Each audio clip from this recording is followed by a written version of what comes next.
Hi, everybody. So I forgot that I agreed to do an interview, so I unfortunately had to push my live stream back. Um, but, but what is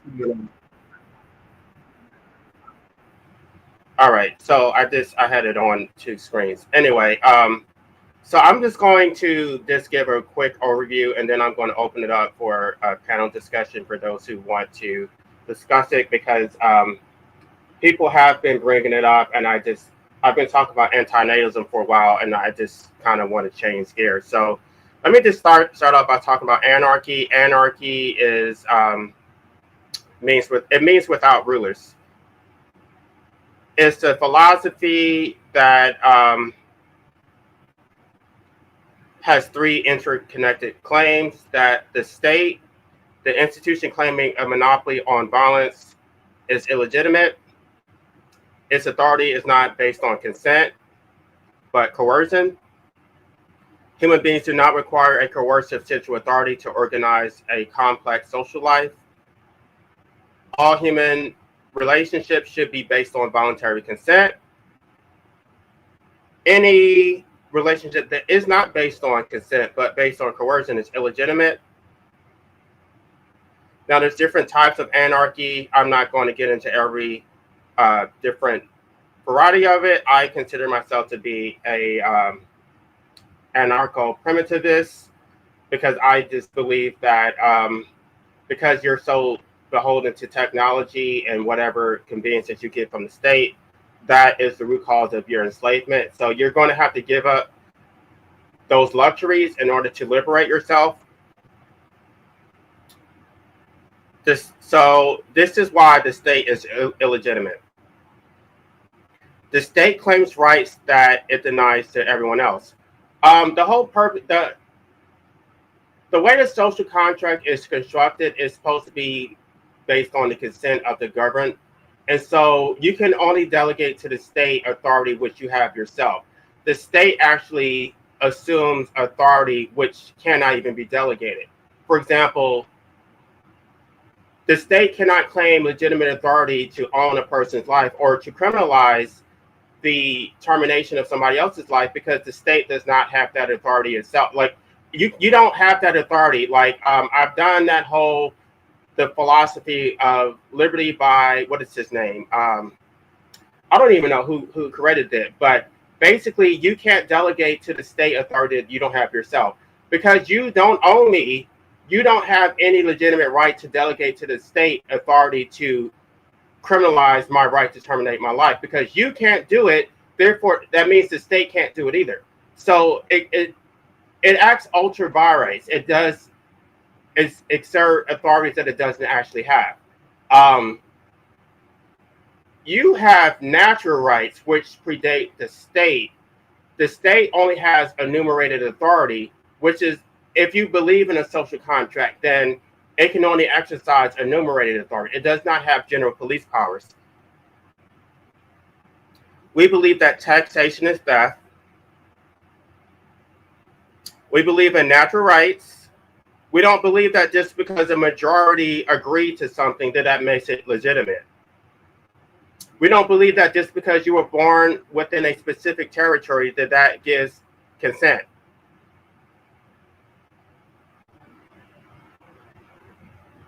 We don't even believe that the state benefits us. We believe that the state extracts from us, and whatever benefits you like ostensibly get are through coercion. It's illegitimate. So even if I benefit from roads, it's because I already paid for it. Even if I benefit from the police, that's because I already paid into it. That doesn't mean that I consent to it.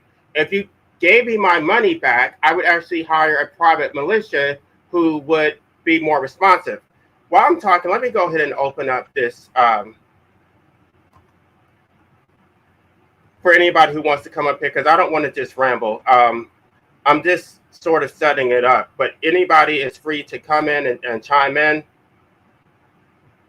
because I'm sure people have things that they would like to say beyond what I'm offering.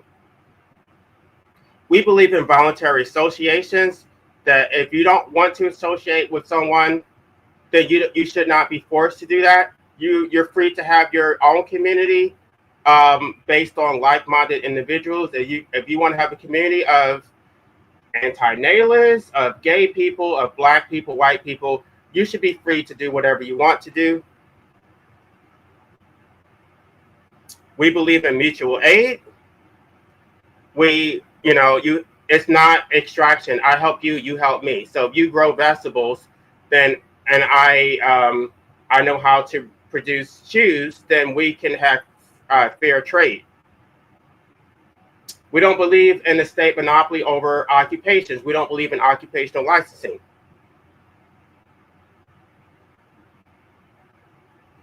Now, I know that there are many people who make appeals to necessity, that without the state, there would just be chaos, there would be violence.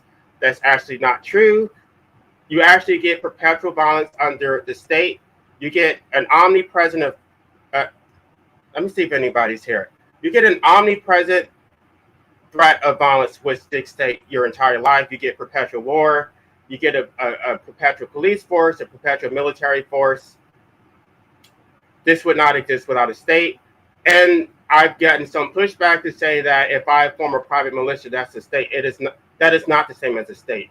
Emphasis on the word private, right? The Second Amendment actually creates it doesn't create, it enumerates a natural right to form a private militia. The Second Amendment never had anything to do with private citizens owning guns. It's about you forming a private militia, and then that militia has a right to protect your community or whatever. So we did not have a standing police force. We did not have a standing military. We actually had Minutemen, and that was based on private militias. It's not, I don't know, people have not read the Second Amendment. They don't understand but again, that's the Supreme Court changing the meaning of constitutional rights to serve state purposes.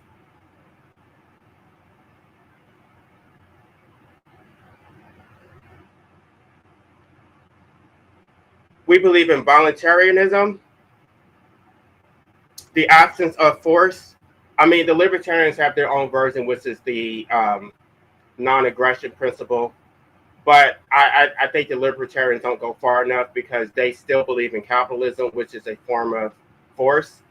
It's force in that you have to use the state's monopoly on currency. The state determines how much that currency is worth. The state does create property rights, which are illegitimate.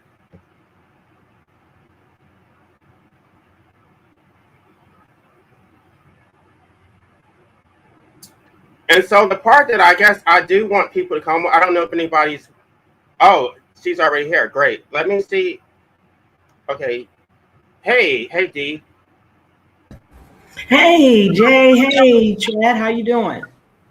I'm doing just great. You came in, you're just in time, because now I want to talk about escaping the matrix. And I know you have a lot to say about that. Yeah, a little bit. I would like to, first of all, thank you very much for having me. And thank you very much for the interview that you did on my channel. I really appreciate it. It was very informative. And I look forward to our next conversation. It was very much just basically an introduction.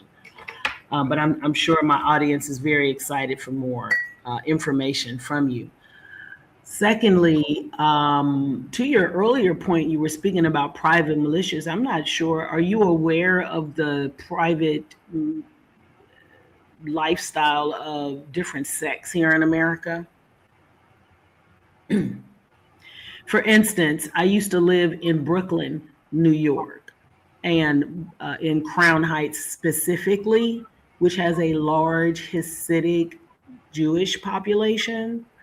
And not only are they autonomous, okay, they have everything that belongs to them and themselves, meaning they have their own hospitals, their own schools, their own police force, their own jail, their own buses. So there are not only people that move from public into private, but also there are sects. Usually it's secret, that they don't tell you that's what's happening. So when you speak of private militias, there are already organized private militias in effect already, but because the word is private, you don't know they exist, but they do. They're already enforced in places. So I wanted to add that. Oh, that's great. I'm not sure why some of us have not figured out that. I mean, why haven't we done that? I don't. I think there's not a desire to do that, and that's why we're in the predicament we're in. That we still want to rely on the state. Yeah, well, the bigger issue I think is a lot of people don't know that they can. This whole matrix is set up with a false sense of authority over us. And so most people believe that they have to ask for permission from somewhere. And again, it starts very early with the indoctrination of the mother herself. When she is convinced through propaganda to even be quote unquote romanticized using media, hypnotics, drugs, alcohol, and things to induce her to, it's because it's not all natural, to let her defenses down and let a natural predator close enough to her to procreate and knock her up. Then we've got again the American Medical Association there, and they're telling her how and where she is to deliver this property. Then they take control. They literally grab the child. They then take the child away from the mother. They turn their backs and they do a series of things to the newborn. Like inject it with things, take fingerprints and measurements and things and all of this. They take ownership of that child. And if you as a mother don't know, they'll take the placenta, they'll do all these things, and then you are stuck as the mother because you don't know any different. The moment you sign over that birth certificate and you don't know that you need to go back and claim that child as living, as not lost at sea within the 7 years of their lives, then you've locked them into the same system you're in, the same debt system. So the ignorance is just we don't know that we can say no. We can just say no. There are many, many, many women giving birth in bathtubs and giving birth in birthing pools in their living rooms that the state knows nothing about. Thousands and all over the world, all over the world. Lots and lots of people have know not to harangue their children. And the way you do it is by, like you say, you just decide that you do not need the state to do what? Give you a number that says what? That they'll track you for your whole life, indebt you, enslave you, right? So back to, if you want to live free, that's how you do it, is waking up yourself. The best part of waking up is Folgers in your cup, honey. When you can wake up, you can then educate the next. If you're going to procreate, and there's lots of people who very much are awake and they are raising their children with this information and knowledge. So there's lots of people on the planet already. So the message is definitely spreading. I'm going to say in the next 15, 20 years, these people are going to be verbal, very verbal. You know, they're going to be in their early adulthoods, and they're going to be talking about what's occurring. So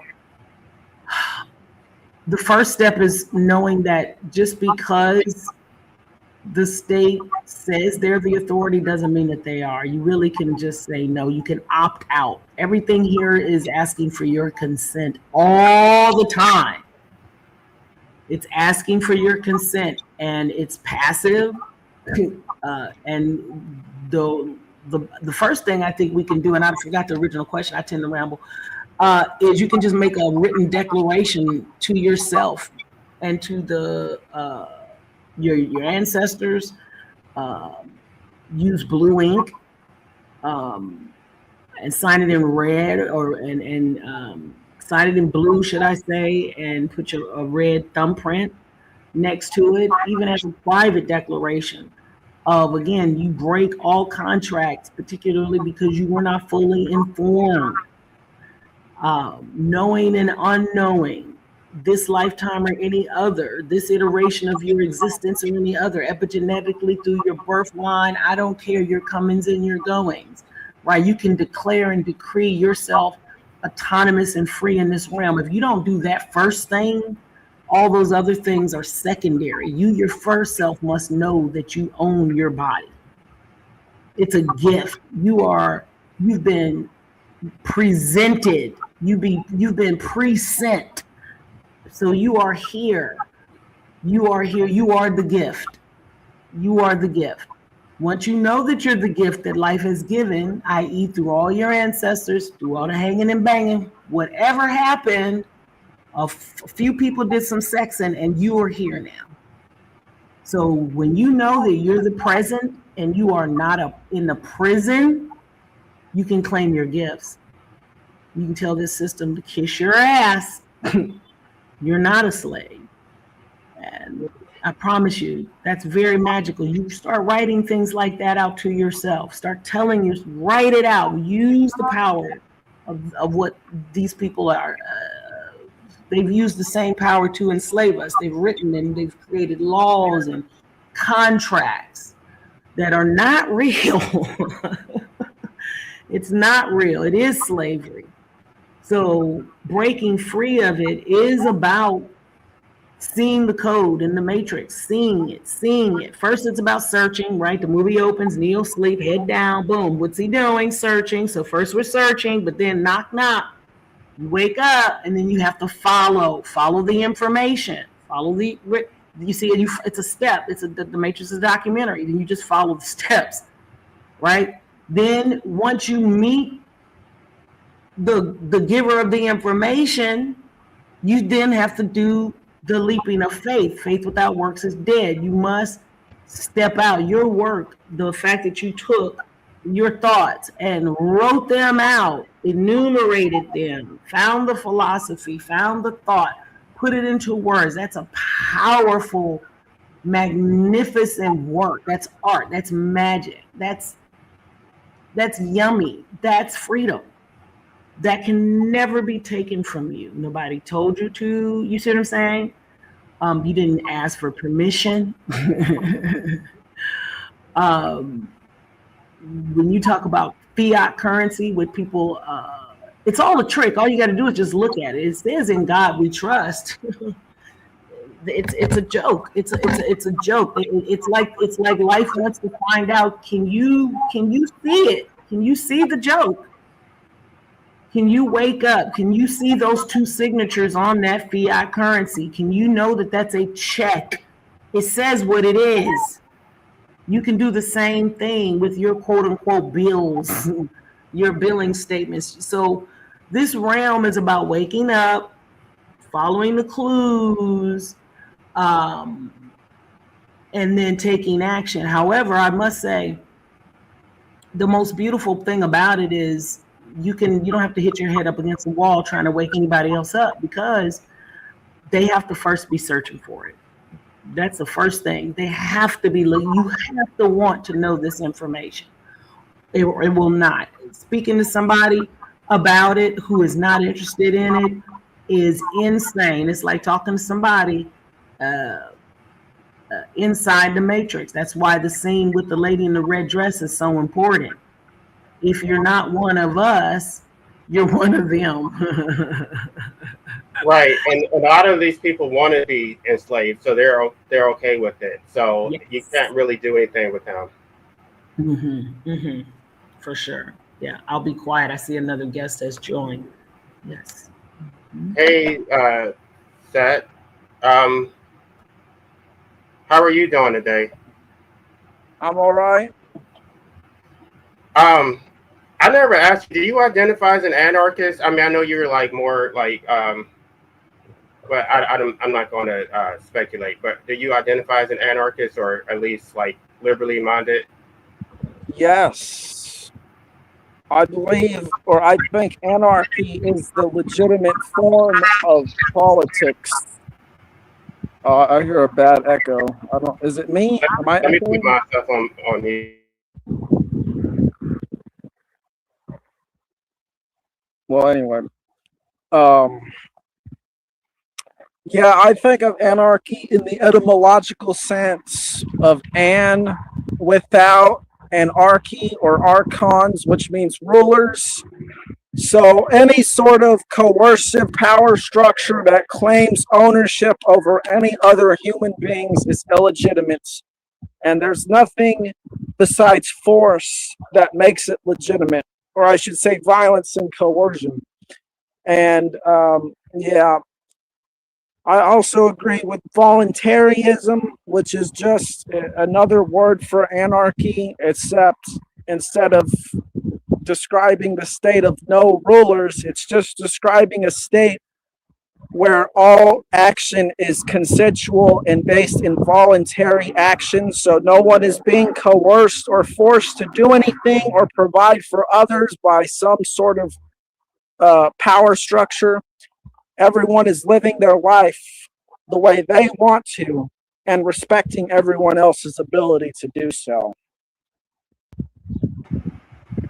Right. It's just really interesting because when I say that I'm an anarchist, I just think that's something provocative. But it's like then I always run into people who are just like, "Oh, I'm an anarchist too." Like, it's just so funny how anarchy is still relevant today, despite the fact that it's not even being promoted anywhere. Like nobody. I mean, it's just like people just came to this conclusion on their own.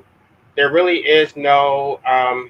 I mean, obviously we don't have a political party, but um, I guess I would be curious is how you became an anarchist. Like, how did you even hear about it? Mark Passio and his work is what woke me up. If it wasn't for that, I'd probably be some military dude.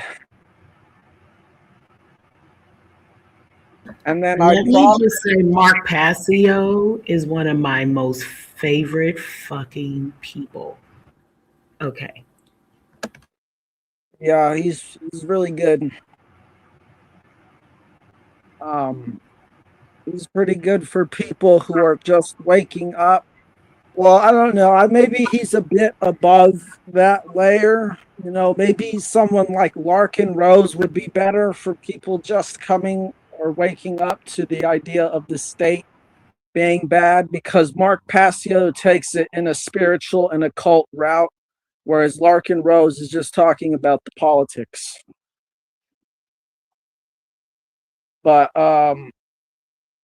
yeah, I mean, it is beyond just government. It's to do with the whole monetary system and the whole religious system, as well as the government. These things are basically the unholy trinity, which has been around for thousands of years, controlling the people. And they are illegitimate because, number one, all the religions and mythologies are based on lies. And I know this is a fact, and that might trigger some people. I should say it's based off of truth. The religions and mythologies are based off of truth, but they have been turned into lies, because that's what confusion is. You take something that is true and then you mix it or fuse it with your own exaggerations or falsities. And then you add that confusion to the zeitgeist or the paradigm of the masses, and then you get them sucked on this nonsense, which is religion. Religion is the foundation of nonsense because it trains people from the time they are children to believe in lies. That's why religion is the foundation, because it wasn't money and it wasn't government that did this. It was religion that brought people up to believe in superstition without any actual evidence for it. even if it was doing any good in their lives or not. Right, that's interesting. I didn't even know about this Mark Passio person. I'm sort of old school. I've been looking at like Emma Goldman and Proudhon and just like classical philosophers. I'm going to definitely check him out. I do, and I also listen to critiques about capitalism. So, but yeah, it's interesting. I mean, I guess there are so many people who technically are anarchists, even though they don't accept that label. The so-called sovereign citizens, which I know that's an oxymoron, they're technically anarchists. But yeah, I hear about their tactics for escaping the matrix, and I don't know how many of these tactics actually work. Well, let me just add first of all, Mark Passio is awesome. I'm actually going to do a critique or just a breakdown of his. He was on Dirt with the Burp, Burt Metzger. But anyway, his natural law series is quite phenomenal. Most wake up and become super grumpy, and I love a good grump. And Mark Passio is such a fabulous grump. I love him so much. He's so grumpy. I love him. So shout out to that. What was the question, real quick? What was the question? Oh, I was just talking about how. I just never heard of him, but I'm definitely going to check him out. So. Damn, I had a Fabian Buddha. I forget. Go ahead, baby. I forgot what my point was. Are you talking about natural law? Is that what it is? Mark Passio talks about natural law. That's his whole work. Yes. His whole work is Mark Passio. Yeah, if you put that in, Mark Passio, he's going to show right up. Just put him in, even if you misspell it. Natural law. What is it? What in the F is happening? Radio. He's huge on. He's got like a beautiful talk from like 2016, I think. There's a few panels, but this is a lecture. If you want a good introduction, it's great. Like in 2016, he went on tour, I believe. But anyway, yeah, natural law is about not harming your other people, not taking other people's things. And no person can tell you what you can and cannot do with your body. Taking people's stuff is the foundation of everything that's incorrect with the world. When we talk about just the bare bones of it, whether it's colonizers, until every person rectifies the effects of what colonization is and continues to be, in every way that we can withdraw from the matrix per se, we ought to do it if it's within our power to do so. So, that's what it was, tactics. That's what it was. When you mentioned the freedom movement's tactics, I want to say this about quote unquote tactics. There's a lot of scams out there about easily get rich quick, just people doing wild stuff. I've tried pretty much all of it. A bunch of it does not work. This movement about escaping the matrix, utilizing paperwork, giving notice, accepting things for value, knowing what it means that the United States has been a corporation. All of these states are corporations. The tax system is voluntary. It's basically highway robbery. We're not on a gold standard. Everything really has been prepaid. So when you know the power of the word no. So let's just say this. This is not financial advice. I wouldn't advise anybody do this, but I'm just going to say it as a hypothetical. Let's just say you're living an American dream. You've got, I don't know, $50,000 in debt, credit card debt, and you got a car, you got a mortgage. Say you're in a state say you're in Nevada and you're upside down by 150,000. You bought your house for 350, it's worth 100. Okay.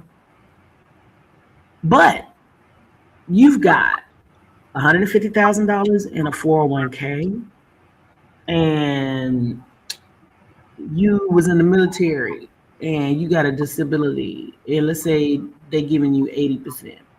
So you got like guaranteed money. I'm just giving you for instance. Do you know that you just can walk away from everything? Do you know you can take your fucking money? You can just tell the debtors that you are now the creditor and you are finished.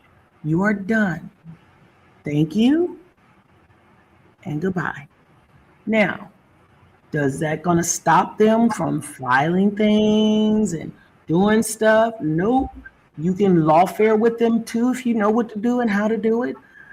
But if you know what an asset is and how to get it away from the thing they call straw man, you feel me? There's ways. There are ways. You're not obligated to stay on the hamster wheel. Is what my whole point is. That's the key to natural law in the system. Is once you realize you're on a hamster wheel, and that they are lying to you about everything, you can tell them to kiss your butt because you entered into every one of your contracts. You weren't not fully advised. You would have never done it. You would have never done it. And now that you know this, you can absolve yourself. You really can. You really can. The worst case scenario, your credit takes a hit. So what? Do you care? It's not even needed in other places. Nobody cares. It's not even allowed in other countries. Those three corporations, Experian, TransUnion, Equifax. I know explicitly, intimately. I used to be a mortgage loan officer, and then I used to work for the largest manufacturer in the world, financing cars. I know exactly what I'm talking about. Yeah, I tried to do one of those debt verification letters. I don't remember what actually happened. I think I still ended up having to sue them to get it discharged. But we have Avian here. Just wanted to welcome to the panel. This is a newcomer, so welcome, Avian. Welcome, Hello. Avian. Yeah, I was looking over this channel. It touches on a lot of stuff that I used to think about a lot. I've been married for over 10 years, child-free by choice, by choice. I don't know if this specific panel is about those topics or if it's about anarchism. But I also saw that there were some intelligent people here. So yeah, there's a lot of topics I could talk about. Regarding, I'm not sure if you know about them, but the VHEMT, the Voluntary Human Extinction Movement, they argue from more deep ecological reasons for, refraining from procreation, because we're driving many species to extinction now, especially with the global industrial order. So I tend to, refrain from having children mainly because I don't think driving species to extinction is really forgivable, especially to this level. Like 40% of primates are threatened with extinction, and 30% of the birds in America in the past few decades, they have vanished. Birds are dying at an accelerated rate. So for that reason, I was more like, lately I've been going into biosemiotics and asking the question, if mankind were, hypothetically speaking, to go extinct, could another organismal line develop advanced civilization? I don't know, that's why I've been going into that stuff, but I do have some doubts in certain areas. I mean, I don't act like I have everything figured out. I still working some stuff out philosophically, ideologically. I have several STEM degrees, and I also used to be an artist. I wrote a short story influenced by Thomas Ligotti, and I read Ligotti's The Conspiracy Against the Human Race and other stuff. I read Emil Chirian. I bet I'm not sure if I'm pronouncing his name right. So I'm very well familiar with the anti-natalist rhetoric of people like Benatar. You probably know about Benatar. I haven't looked into your book yet. I saw you independently self-published a book that argued from an anarchist angle, that people should refrain from having children based on their own choice, not via coercion. So you are against coercion, and the more crazy people, like I know Edmund Ham is a very crazy guy. I don't like Edmund Ham at all. You probably know about him too. He's more of an etholist. I don't really like the etholist. I'm more like a cynic or pessimist about humanity on a large collective scale. And I'm sorry if I kept going on longer. I could keep talking, but yeah. Yeah, I think anti-natalism is this parental anarchy. I don't think that parents have legitimate authority to enslave their children to the state. The fact that they want to procreate does not give them that authority to do. Obviously, they have the power to do it, but I just see anti-natalism as an extension of anarchy at the base level. I don't know if you listened to my live stream the other day, but I was talking about how the family is the only natural society, is the first society. So all hierarchies extend from that first society, which is the family. So then you basically lead to systems of domination. I did explain Rousseau's position on it, that parental authority only extends to basically raise the child to become to be free, to be independent of their parents, but they don't have legitimate authority to enslave them for the entire life, because the parent-child relationship is only temporary, but your relationship to the state is permanent. Yeah, I see where you're coming from. I should have taken some notes. But basically you're saying that the state or the parental authority is like leads to the first hierarchy, which then extends to the state. Like the parent, you said parental-child relationship is temporary, but our relationship to state is more like in slavery. That's what you're saying, right? If I'm I should have taken notes. Right. So, I don't know if you saw that image that I had up there earlier. I was showing you the image from the private militia, the Not Fucking Around Coalition, which that was one of the private militias that I was referring to. But I don't know. People have been forming militias. It's just they're always local, which is a good thing. But that is the solution. When you look at these militias, even when you look at, well, the so-called Black Panthers, that they're more responsive to militias than they are to just writing letters. They don't care about your letters. They care about what is the definition of militia necessarily? I'm thinking about a small armed group of defenders. And I haven't looked. Let me look it up. What's the working definition? Because I'm like, what? Again, I'm a little older, so I'm having a brain moment where I'm like, I'm having a negative connotation to the word militia. And I'm like, it's basically this a private military force. It's a Oh, okay, yeah. Oh no, I don't believe in that. Only because I know it's difficult to keep yourself safe, but like the Black Panthers, that was a militia. Yeah, but it was also put together by the CIA. I mean, you know what I mean? At the core, I believe in arming yourself. Don't get me wrong. Like I said, on my homestead, I have 2 acres and plenty of guns. I'm former military. I love rifles, weapons. I shoot guns. I'm all about arming myself, and my neighbors are armed. We care for each other. I'm not certain on a militia though, because anytime the organizations, the people get organized, that's where the problems come. So a militia, I don't really think of it as a private force. It's more of a citizen or civilian force with technology commensurate to a military or police force. So Right. That's what? I mean, it's private though. It's not owned by the state. Yeah, but when you say private, you get ideas of like it's owned by insurance companies or it's owned by corporations or something. It's not necessarily that. It's everyone who is regulated, and by regulated I mean they know how to use weapons and they know how to clean weapons and they understand how the weapon they're using relates to the type of battle that they might be fighting in. So they're well regulated in weapons and they basically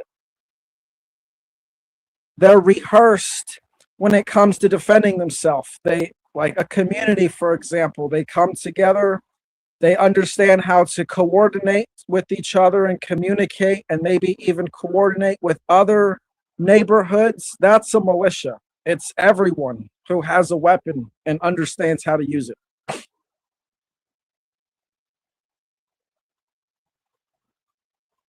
That's how What this does that sounds mean? bothers me. She's based AF. What does that mean, and why is that up there? Is somebody saying something negative? Because if so, No, I need they're I giving need you a compliment. They're saying that you're cooking, like your points are hitting. Like they're Oh, saying that's so that. wonderful.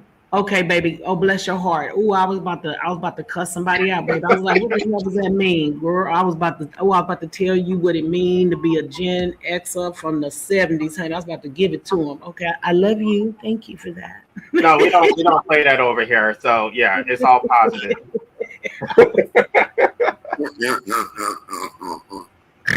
I want to And ask. thank I you want for to the ask. clarity on militia. I needed that clarity. Okay, yeah, yeah. It was giving me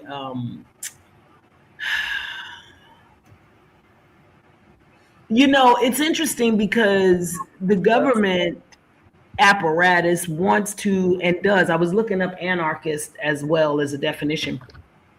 In all of its wonderful definitions, it also throws in could often lead to chaos and disruption and all of this. That is a program to often put people who are just simply wanting to be left alone and not be bullied by the state and putting them in a negative light and saying things like so.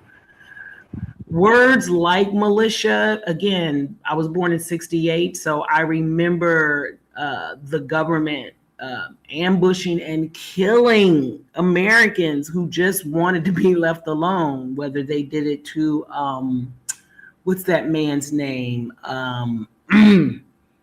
I forget. I'll look it up in a moment, but, and they use these terms, militia. So yeah, that's why I was like glad we got a handle on it because even when they say sovereign citizens, notice how they've made that a dirty word. And it is an oxymoron because if you're a citizen, you are not sovereign. Right? And that's the trick bag. That's the trick bag. People running around saying, I'm a U.S. tax-paying citizen. You better give me my rights. I'm like, you just told them that you contracted with them in every way possible. So you are actually a slave.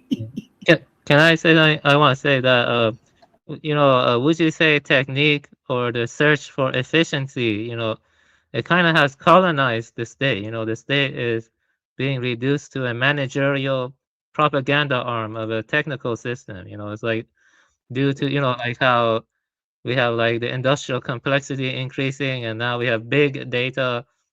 It's like the state is mechanized and the ends become the means and the ends are merely just more productivity, more and more efficiency. So isn't in a sense the biggest problem, the growing industrial complexity, where we're losing self-reliance, we're losing self-sufficient local communities to a big technological conglomerate, like it's just endlessly complexifying the means, reducing it to the imperatives of efficiency. So it's just like reshaping social norms and creating a feedback loop where technological efficiency erodes local communities' traditional mores while simultaneously demanding new ones. So So it's like, you get what I'm saying? Do you think the issue is more with growing industrial complexity or with the very nature of hierarchy? Because, I think that, depending, in ancient times prior to industrialization, you had diverse social structures, across men. Some of them were more naturally hierarchical, other ones were more, more egalitarian or something. So yeah, sorry for going on. Yeah. I want to just push back real quick on Witchy Bishy says the state is necessary and inevitable. I disagree. The state is not necessary and inevitable. And Witchy Bitch is statist. Yeah, you're not going to get through to her. Okay, I've never been here. The way to pull yourself out a lot of the time is to stop relying on the state for everything. Like when you go into the store and you have to pay 99 cents of fiat currency for one lemon, and because you don't know how to get a lemon from a tree, you don't know how to grow a lettuce, you don't know how to do anything, you don't know that you can go get chickens, you don't know how to get your own eggs, you don't know how to do anything, you rely on them for everything, the house you live in, and so you don't have to, you do contract. There are ways to come out of it, hence why lots and lots of people do live off of the grid. They don't put their homes up on the 911 postal code system, for instance. I tell people all the time, an easy way to live off grid is to get you one little acre, go get you a little tiny home, throw it right on there. Do not give it an address. You can, it's easy. There's lots of resources, but anytime people give their power over to another group of people, we got problems. Those people then,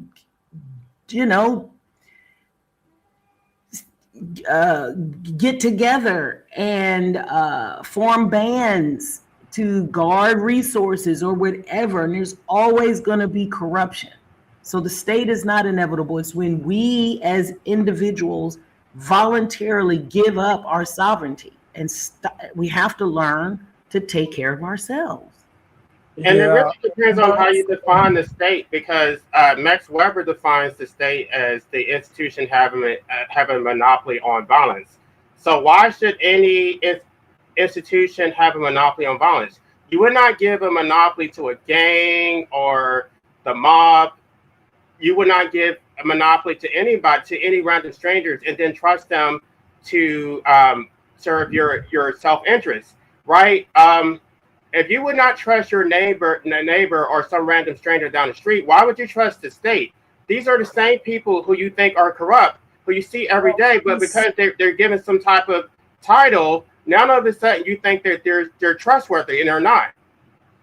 This goes into what Avian Buddha was saying. It's the reason people trust the state is because originally it was the state that provided technology and distributed it on a scale that it had not done before, and the output that the state was making compared to the hunter-gatherer societies was more attractive to the people than having to go out there and scavenge in the fields, because now there was surplus of resources and food, and now people could grow big old families, but it came at the expense of having to follow a centralized leadership. And this is what I think the problem with technology is. The problem is that it's centralized, and it needs to be decentralized, just like the military. We were talking about the militia. The militia is just basically a decentralized military where everyone is capable of defending themselves, and they don't need to rely on a police force or military to do things for them because they're capable. So that's what needs to happen with technology. It needs to be made decentralized, redundant, repairable, and replaceable, and it needs to be made and developed with the intentions that the layman is going to use it. It's not for the governments who ultimately just use it to, enhance their control over everything. We need to recognize, or the people who are making the technology need to recognize, that it's for the everyday person. Yes. And to Witchy Pitchy, who's going to stop your neighbor from claiming your land? You will. Hopefully you will. And once people are really educated on what natural law really is, and we stop with the glorification of military and police forces, and with the religions and all that, because all these systems are breaking, and really educate people on what abundance really is. You don't need to steal and take people's stuff. Everybody should be able to arm themselves. The way my house is situated, I can see everybody coming, and I know all my neighbors, and my neighbors are all armed as well, and we love each other. I give them fresh organic eggs that my chickens laid. You hear me? See, this is And what I it got takes to break the several system. rifles and several guns. And I've got, you feel me? My neighbors know me. I know them. I don't need to arm nothing. I'm armed and I'm dangerous. Could I mention something? Witchy Bishy says, I don't mean to call her out because she's not up here, but she says, who will regulate it? All these things require regulation. All this is basically, when you break down what this means, who will regulate it is who's going to tell us what to do? Who's going to tell us how to live our life and go about our day-to-day living?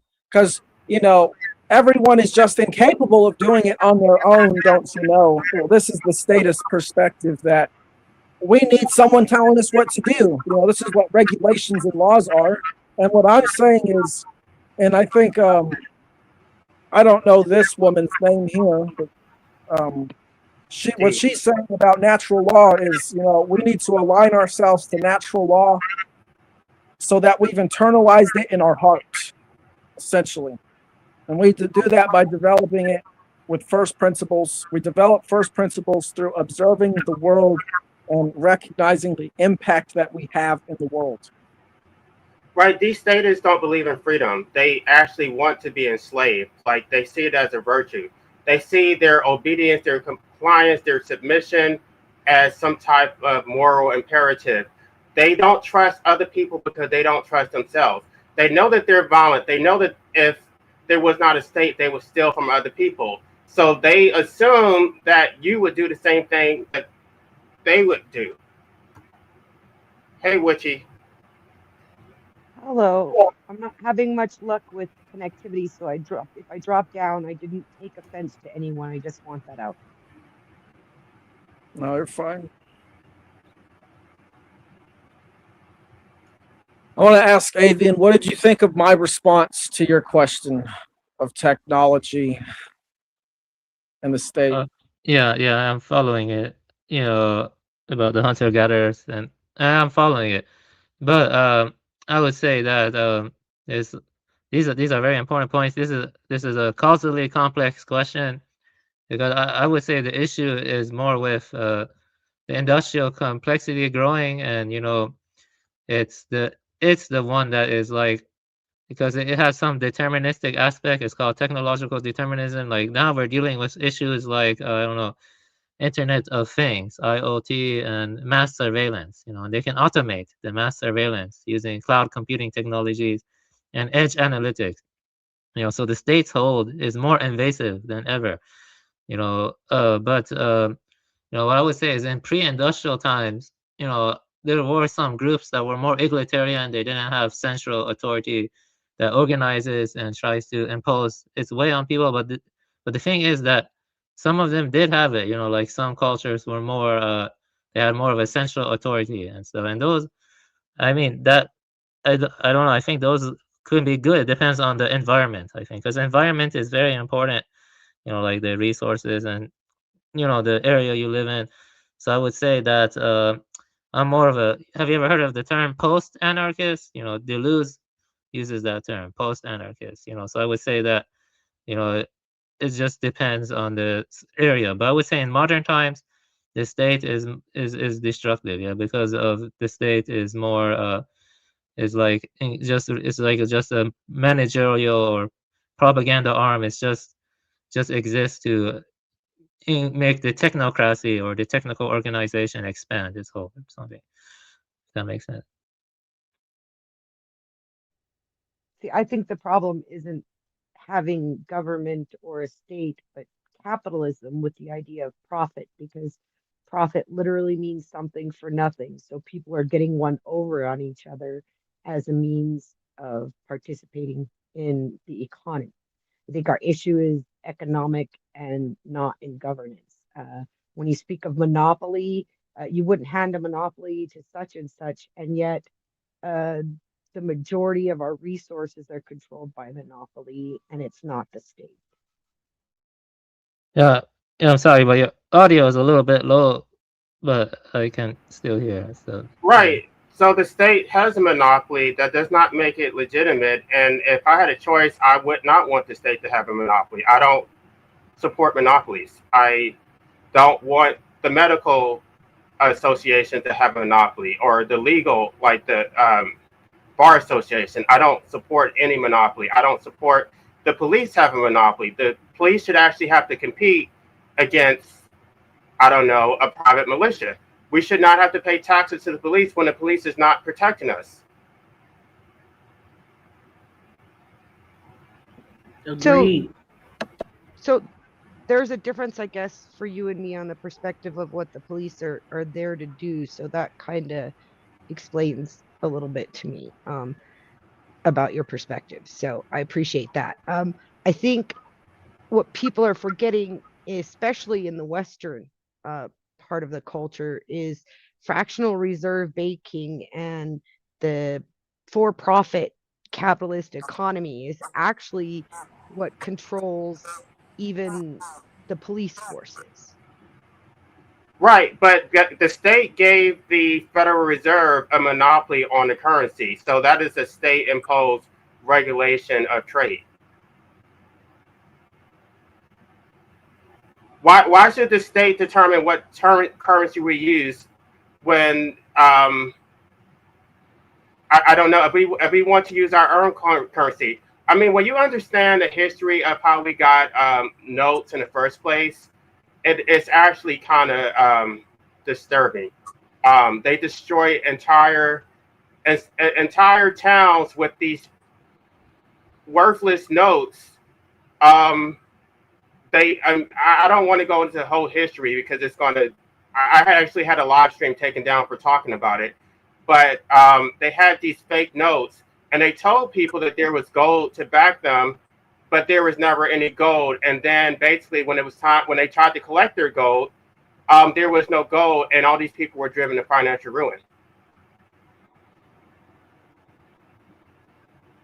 yeah, fractional reserve banking and fiat currencies are really terrible. They make everything worse. I definitely agree with you on that. Yes. And the founding fathers of what later became the CIA actually helped push what's called paper money here in the New World, the Americas, um, which later became like the Brown brothers. But anyway, yeah, it's a rabbit hole. It's not something.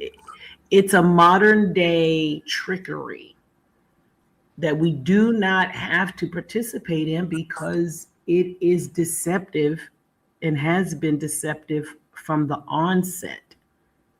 And these fraternal orders of police work together to keep us doing things like paying fines and paying for police. You don't even need them. Most of the quote unquote crime you believe is happening is manufactured by the same police. They are the biggest criminals walking around and they're armed and Hello? sanctioned. I want to welcome Birdless Bum to the conversation. Yeah, hi, LA. Hi, everyone. Hi. Hey, Hi,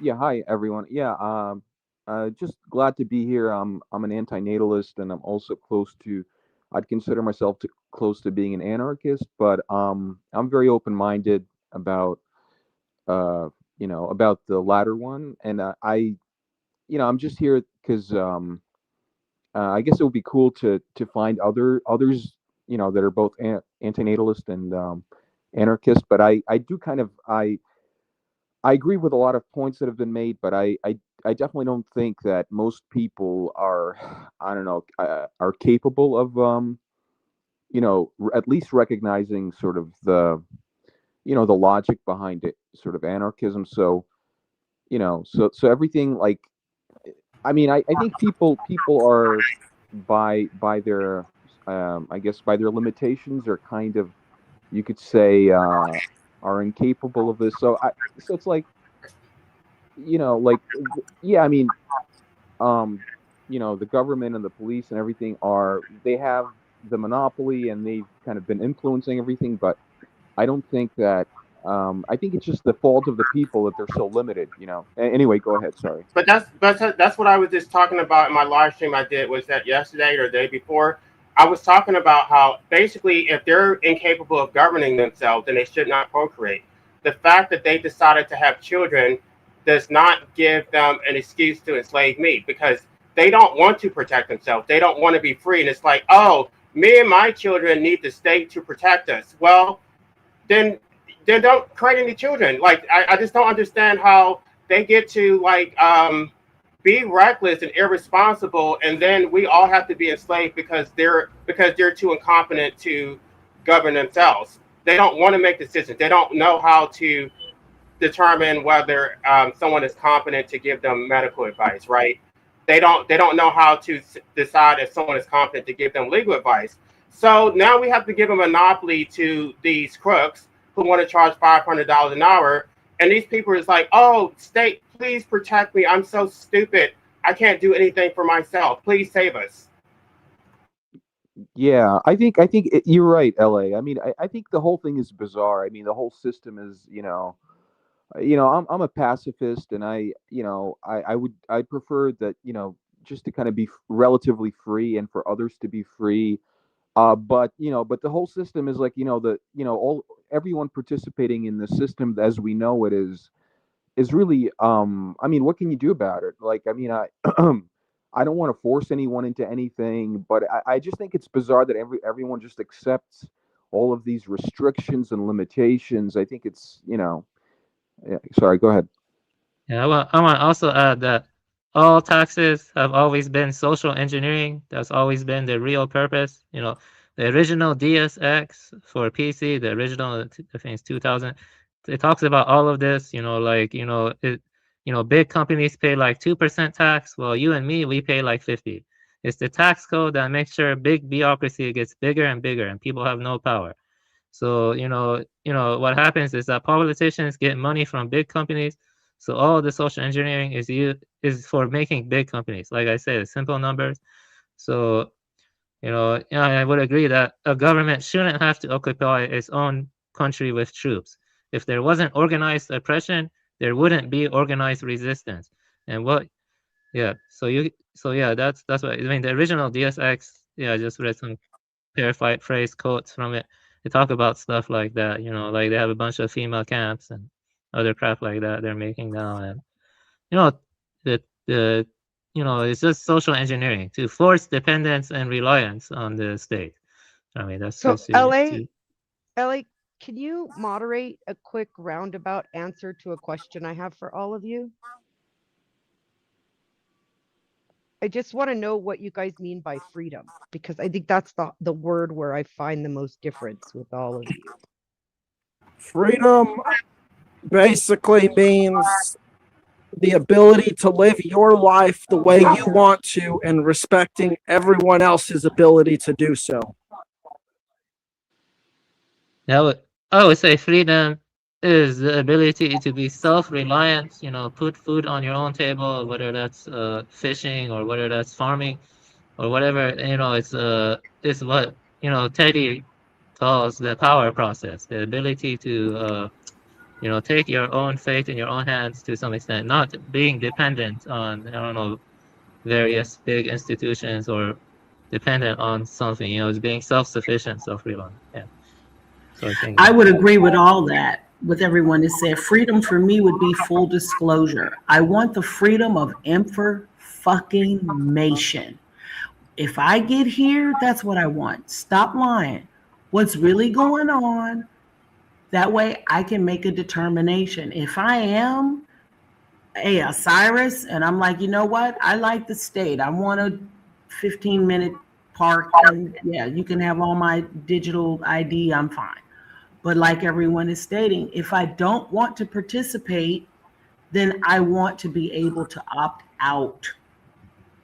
I don't want to be enslaved if I don't want to be.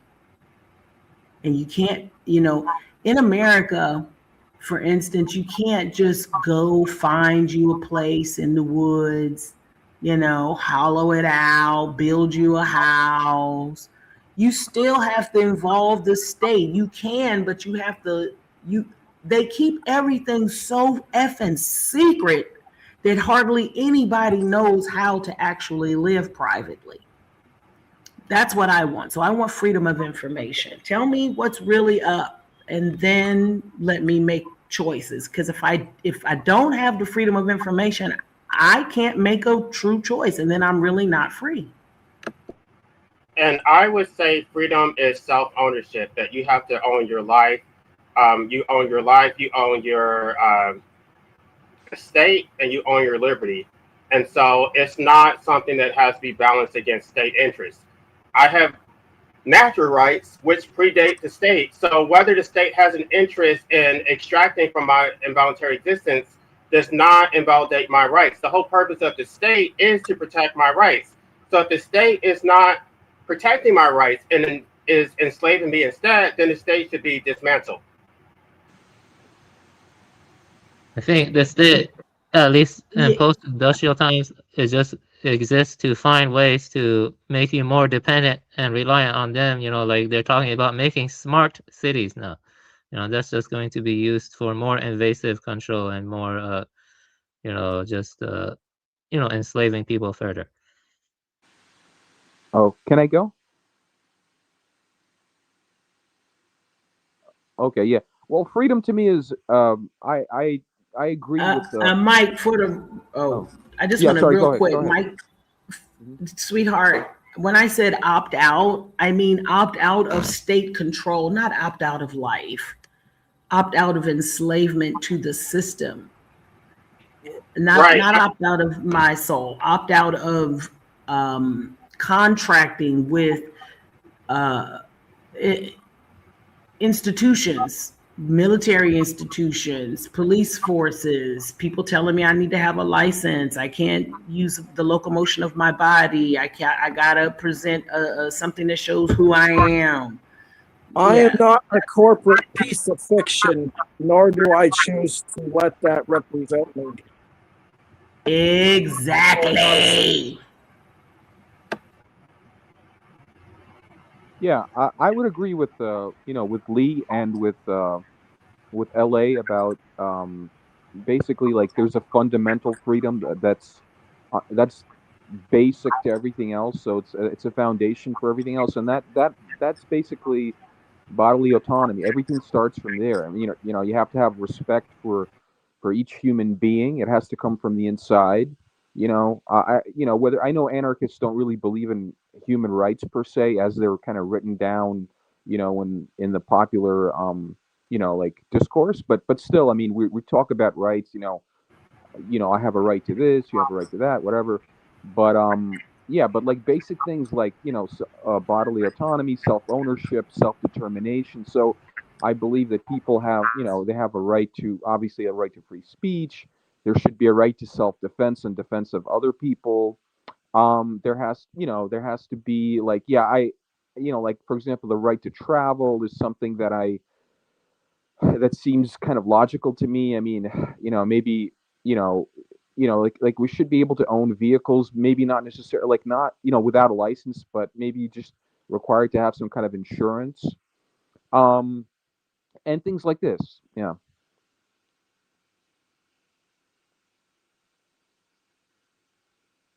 Does that answer your question, Wishy? I mean, it puts me in Exactly. a position of questioning where responsibility lies with this idea of rights. I think we've had this discussion a little bit, LA. You said, I can't read a name. It's a black square on my screen. So right below LA, you were saying that that everyone has this right to self-determinism, and I would wonder then, with conflicting morals, would whose right of self-determinism should trump the other? You would have a system of very limited government, which would only protect your natural rights. But everything aside from that would, like, the individual would be free to do what they want. You obviously you want some type of protection, so that if they inflict violence against you, then they should be stopped and punished. But if you don't like the fact that a woman wants to get an abortion, or you don't like the way somebody maintains their house, or you don't like the fact that I'm gay, that has nothing to do with you. That's none of your business. You don't get to use the state to deploy violence against me. I would say responsibility is defined by self-ownership and how you use your energy. So you own your body. So therefore, you're responsible for how you use your body in the world. And your property is determined by what you're using your body to put energy into, in a sense that your house, you put energy into your house because you live there, or you maintain it, or you've spent money on it, which is a literal exchange of energy, or your car because you use it to move around, and you change its oil, you get gas for it, you maintain it. This is what makes property yours. It's yours because you put in the energy and work to make it yours that no one else has. And this is what responsibility is. It's taking ownership of how you've used your body and what you've put your energy into in your life. And the state wants to come along and say, we're going to redirect this energy to suit our needs. And that's illegitimate.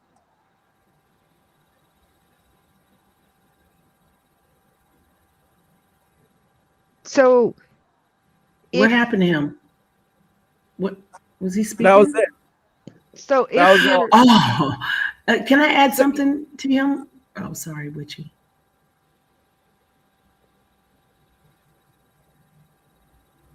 Oh, go ahead, sweetheart. I just wanted to kind of piggyback on him, but I can leave. no, please do add on. Well, I just wanted to add on, bring it back to natural law and community, right? The absence of the state, which is an organized something that wants to extract monies and pay others in a hierarchical way.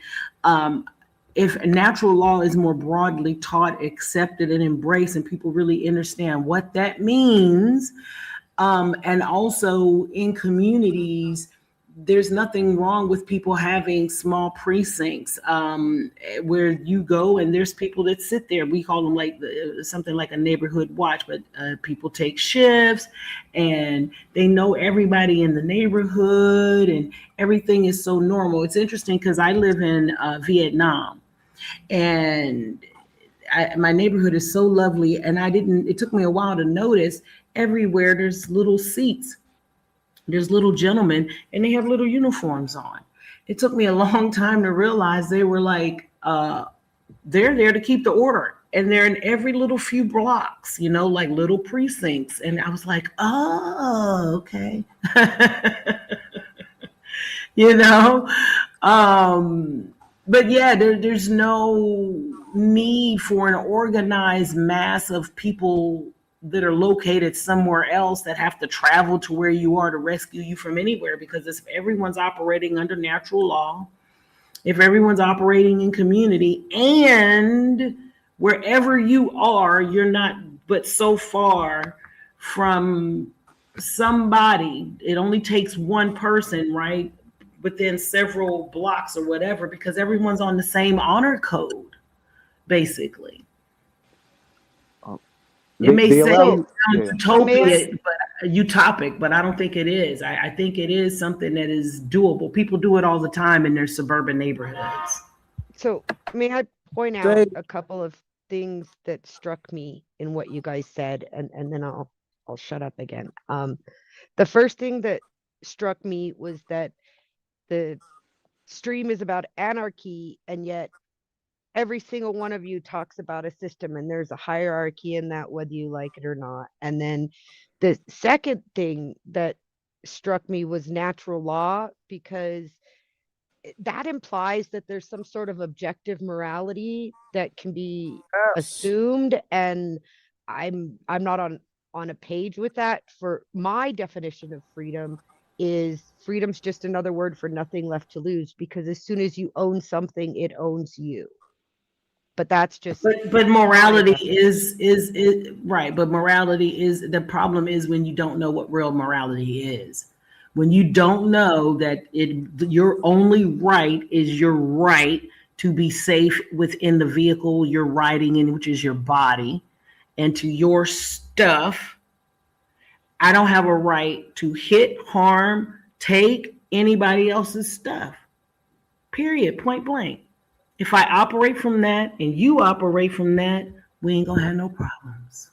And here's the reason why no one has a right to do these things. It's because if you were to assault someone, for example, you are interfering with their ability to interact in the objective world. So therefore, you're essentially stealing their energy, or you're stealing their time or their body or their property for them.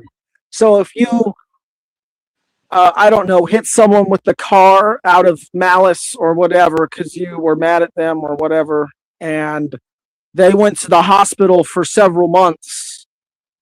The fact of the matter is, if you had not hit them with that car, they would not be in the hospital, and they would be out living their life the way they want to. But because you hit them with that car, you chose to do whatever act of violence to them, you basically stripped their ability to live their life the way they want to. And this is what makes natural law natural law. It is the principle of behavior that basically controls the interactions of beings. And if beings do not respect each other and their ability to live their lives legitimately, we're going to basically generate a hellscape for ourselves. Yeah, and I want to push back also on anarchy at being absent of community. That is not what the definition is. The definition is about state control, government, a supreme authority, right? This is anarchy. By very definition, is about voluntary cooperation. It literally means without rule.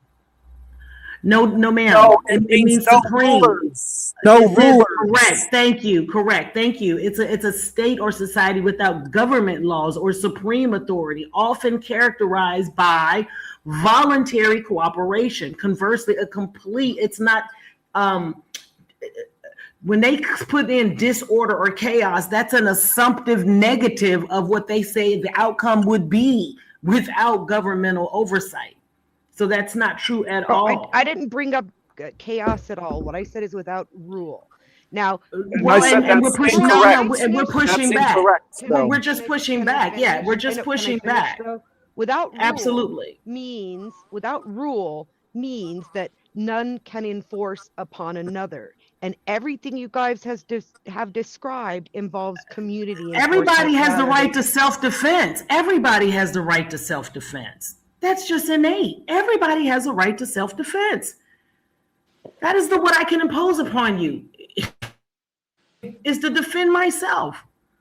Do they allow you to? I don't need permission to do that. Do they allow you to own weapons to own like self-defense in Vietnam? I mean, like I don't know, but I wish you could get here and realize you would never even need it. You would never even need it. Yeah, but on my show, I did a whole show on the propaganda in America. Is incredible. As now I've lived in 13 other countries and made Southeast Asia my home, but I'm going to say You don't need it. There is no room, way at all you would need a weapon. It's an absurdity. You would have to come here to know that, and you would laugh so hard. You would go, "Oh my God!" Yeah, it would take you a minute. You wouldn't know what that was. And matter of fact, my biggest joke is, Vietnam though hold is on, like hold on. Let me 80% simmer down. homogenous, right? Hold You on, guys hold all on. talked over Simmer down. me, so I know. I Okay, mean, but I was just okay. Go ahead. Vietnam Go is ahead. like 80% homogenous, right? I don't know what that word means, honey. I'm It I'm means they're the autodidactic. same. They have the same morals. They have the same beliefs. They have the same Not culture. They have the necessarily. same Maybe race. 80%, but I'm gonna say I'm in a town called Natron, and it's 80% Russian. So, But the country no. as a whole is homogenous, and then the people like the Russians group together. And if you're from somewhere other than Vietnam, you group together with your own kind, right? So, but what does that have to do with that? Well, because then there's homogenous morals, and my point is that morals are not universal. But when you have a homogenous society, then they all believe the same morals and race their But that's children the same because, way. that's because the okay, and I will give you that. But that's with the advent of propaganda, sans a natural law being employed and known and embraced. But that's the So point, again, I'm Wishy. not talking. Yeah. I just wanted, that's the whole point of anarchy. You would have a free society of like minded, free individuals. So we don't believe in deploying violence. So we would have our own free society. I'm not saying that everybody is capable of anarchy, but we are, and we should have the right to be free. That's a good point. Yes. So you just want a space carved out like Israel, so you guys can go and have anarchy there, and everybody else can do whatever the fuck they want. No, Literally we nothing just like want the. Israel It at has all. nothing to do. Okay, so Witchy, this listen. Let me. Okay, so I'm gonna give you I'm gonna shut up. I promise. This is my last, and I'm gonna shut up after this. I've got 2 acres in North Carolina. I want to not have to have a 911 without going through all the hell. I want to not have to pay property taxes on that land that I own free and clear. I don't want the police. I don't want to pick up my phone. I'm not going to call 911. I'm opting out of doing that. Right. So you That's want a not. space carved out. People outside do of the this system though. for you.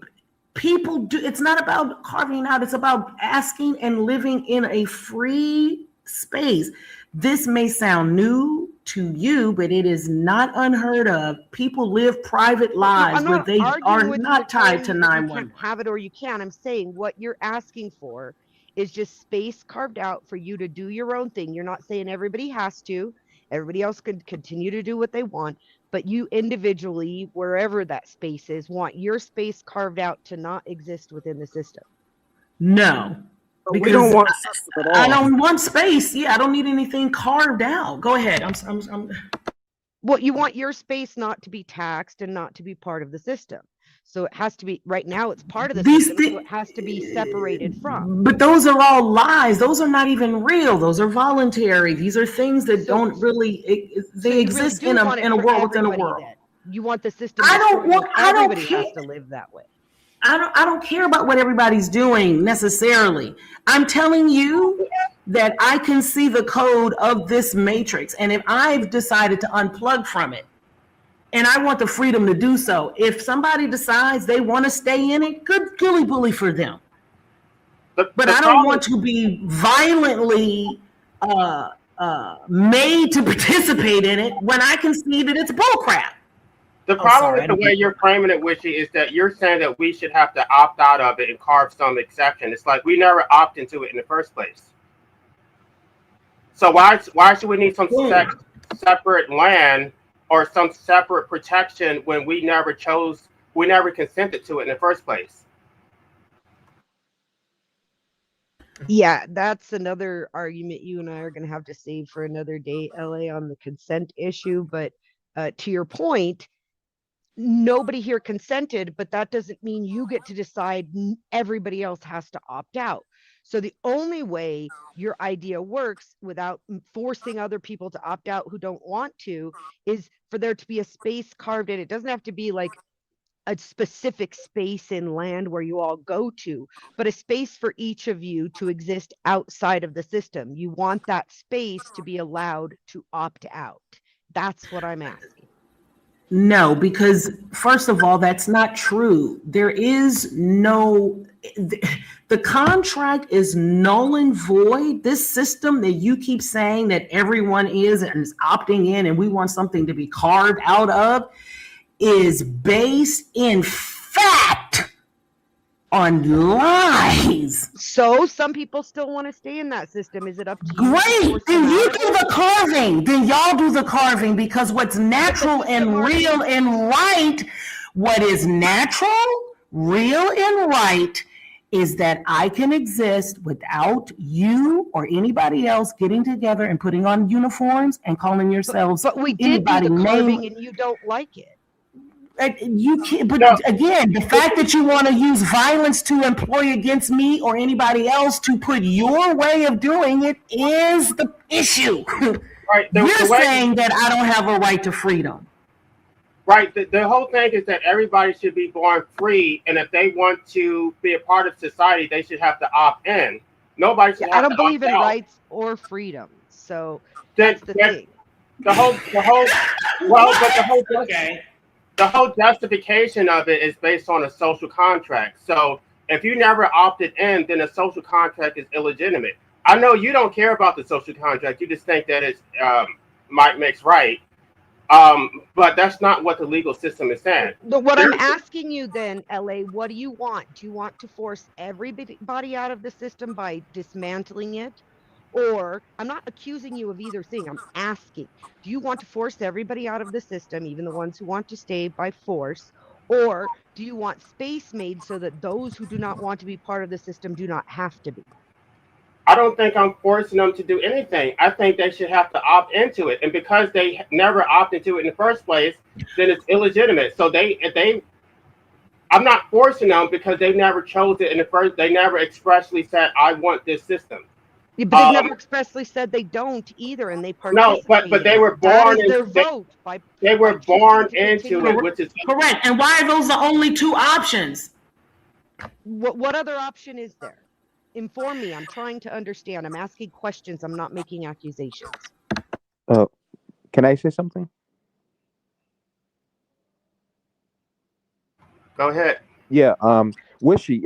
So basically, I mean, we're born in this system. I mean, one option that everyone has is to look at it for what it is and decide not to bring kids here. I mean, that's what everybody can do. I'm not saying, I mean, it's the same thing with antinatalism and anarchism. They're both kind of on the side of thought experiments. So it's kind of like you can present an idea, an argument, but most people, like, with these subjects, they don't agree with them. So, I do think, personally, I think that, anarchists should at least have, like a little space where they can live. I mean, also, that's kind of a thought experiment on my part. I mean, other anarchists may not agree with that, but I think there should be some anarchist spaces where they're not, people can live, relatively freely amongst themselves and not be harassed by, the greater state, and others can live however they want. But, as I don't really have an opinion about, exactly how, like, I mean, I see the logic in allowing people that want to live under the state to live, to do that and to be, to be happy in that. But I think others that want more freedom should have that too.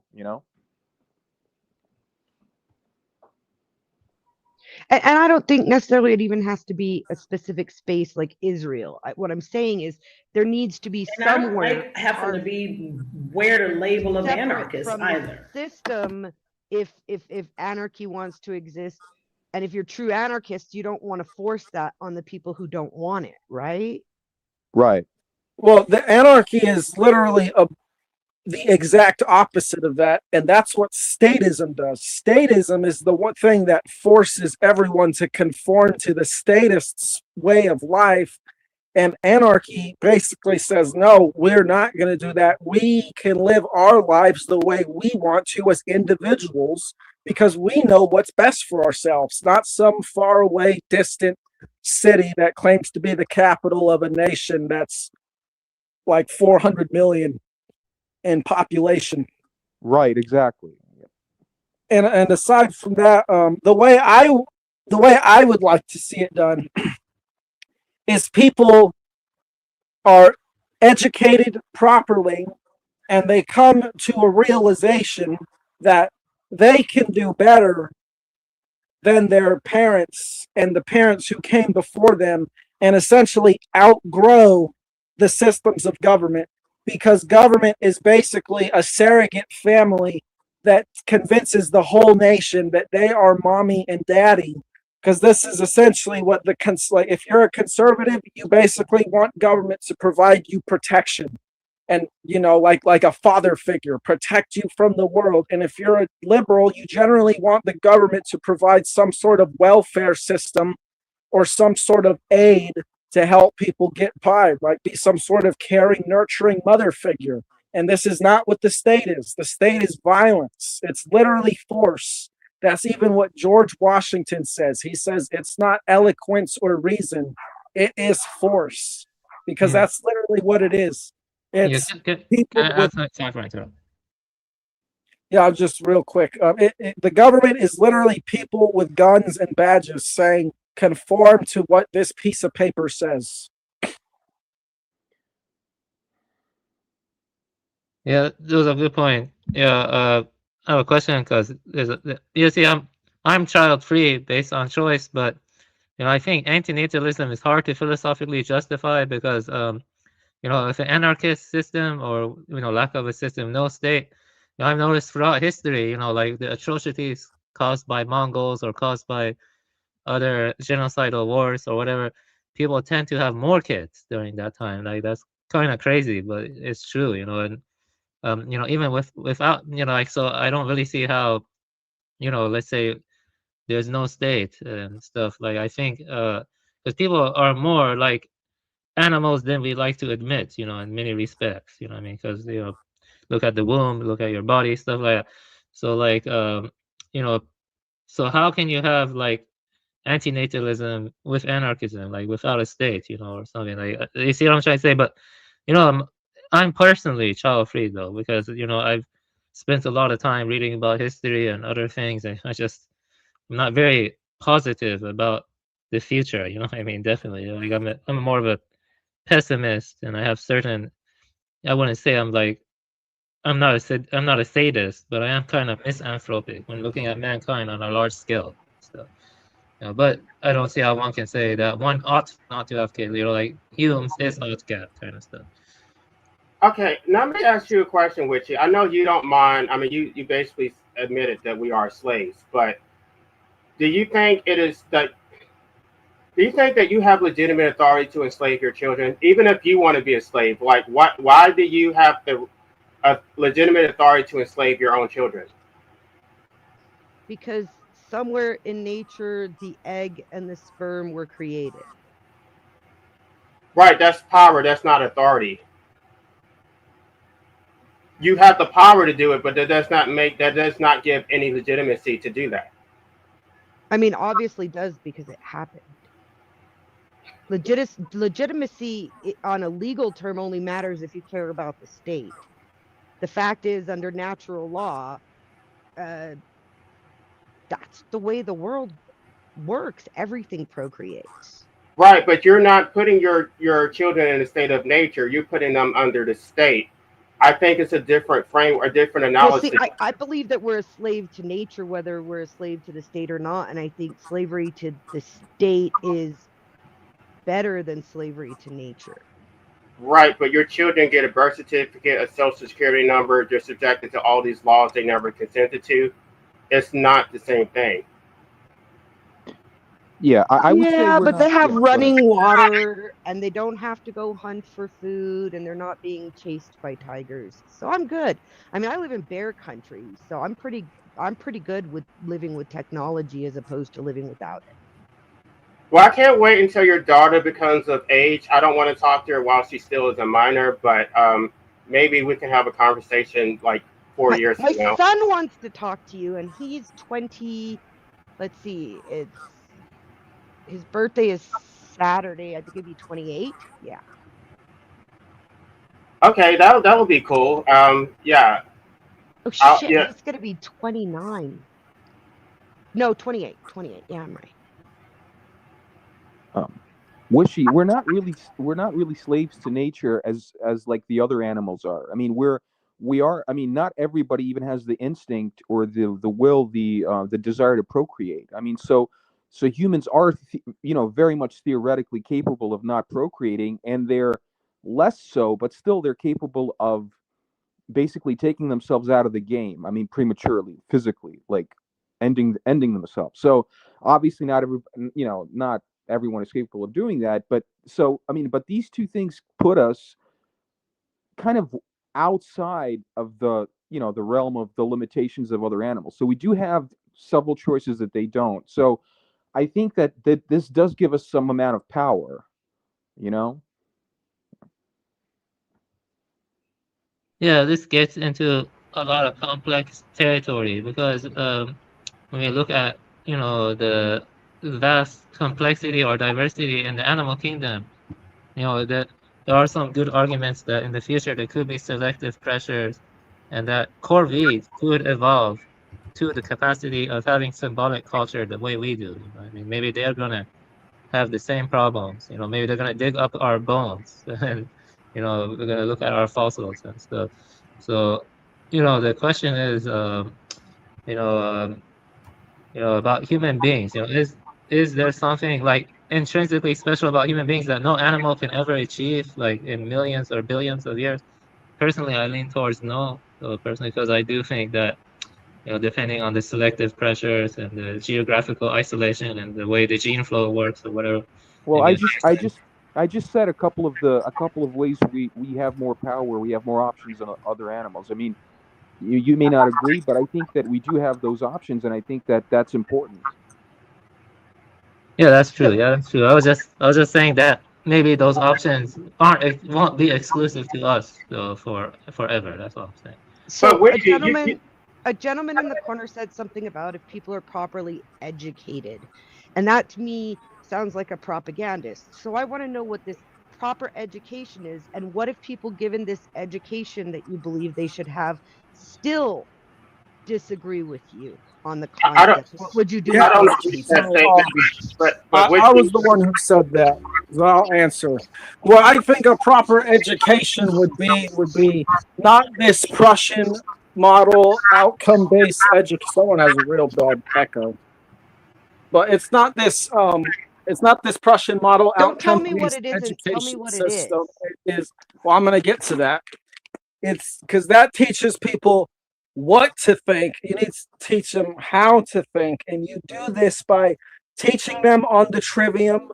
You teach them on liberal arts, so that the individual, as they're going through their developmental stages as a child, are learning themselves as an individual instead of thinking about something that they're not, like I'm going to be this, like thinking about their dream job in the future. They're already at a young age attaching to identity which doesn't even exist. It's far off in the future. Get them focused on thinking about who they are now in the moment, so that way when they do get to the future, they know exactly what they want to do. You teach them on the trivium, which is the grammar stage. You teach people that they need to take in information. Then you go to the logic stage, which is they internalize the information and sort through it. And then the rhetoric stage is they live out their lives based off of what they've learned and internalized through their years and research into the how the world works, whether it's science or history or math or whatever. It's usually tied in with the quadrivium. But aside from that, then you teach them things like first principles, um, thinking about things what they are at a fundamental level, and you apply this to natural law. They need to be taught natural law as well, and ideally, they need to be taught that there's a higher force than human beings that governs and controls how things work in this world. That is really the only legitimate hierarchical or authority that exists, the only legitimate hierarchy. And then from here, they can begin to trust and develop a strong intuition because they will have, over the course of their childhood, had a proper education on how to think rather than what to think, like what the outcome based Prussian model education system does.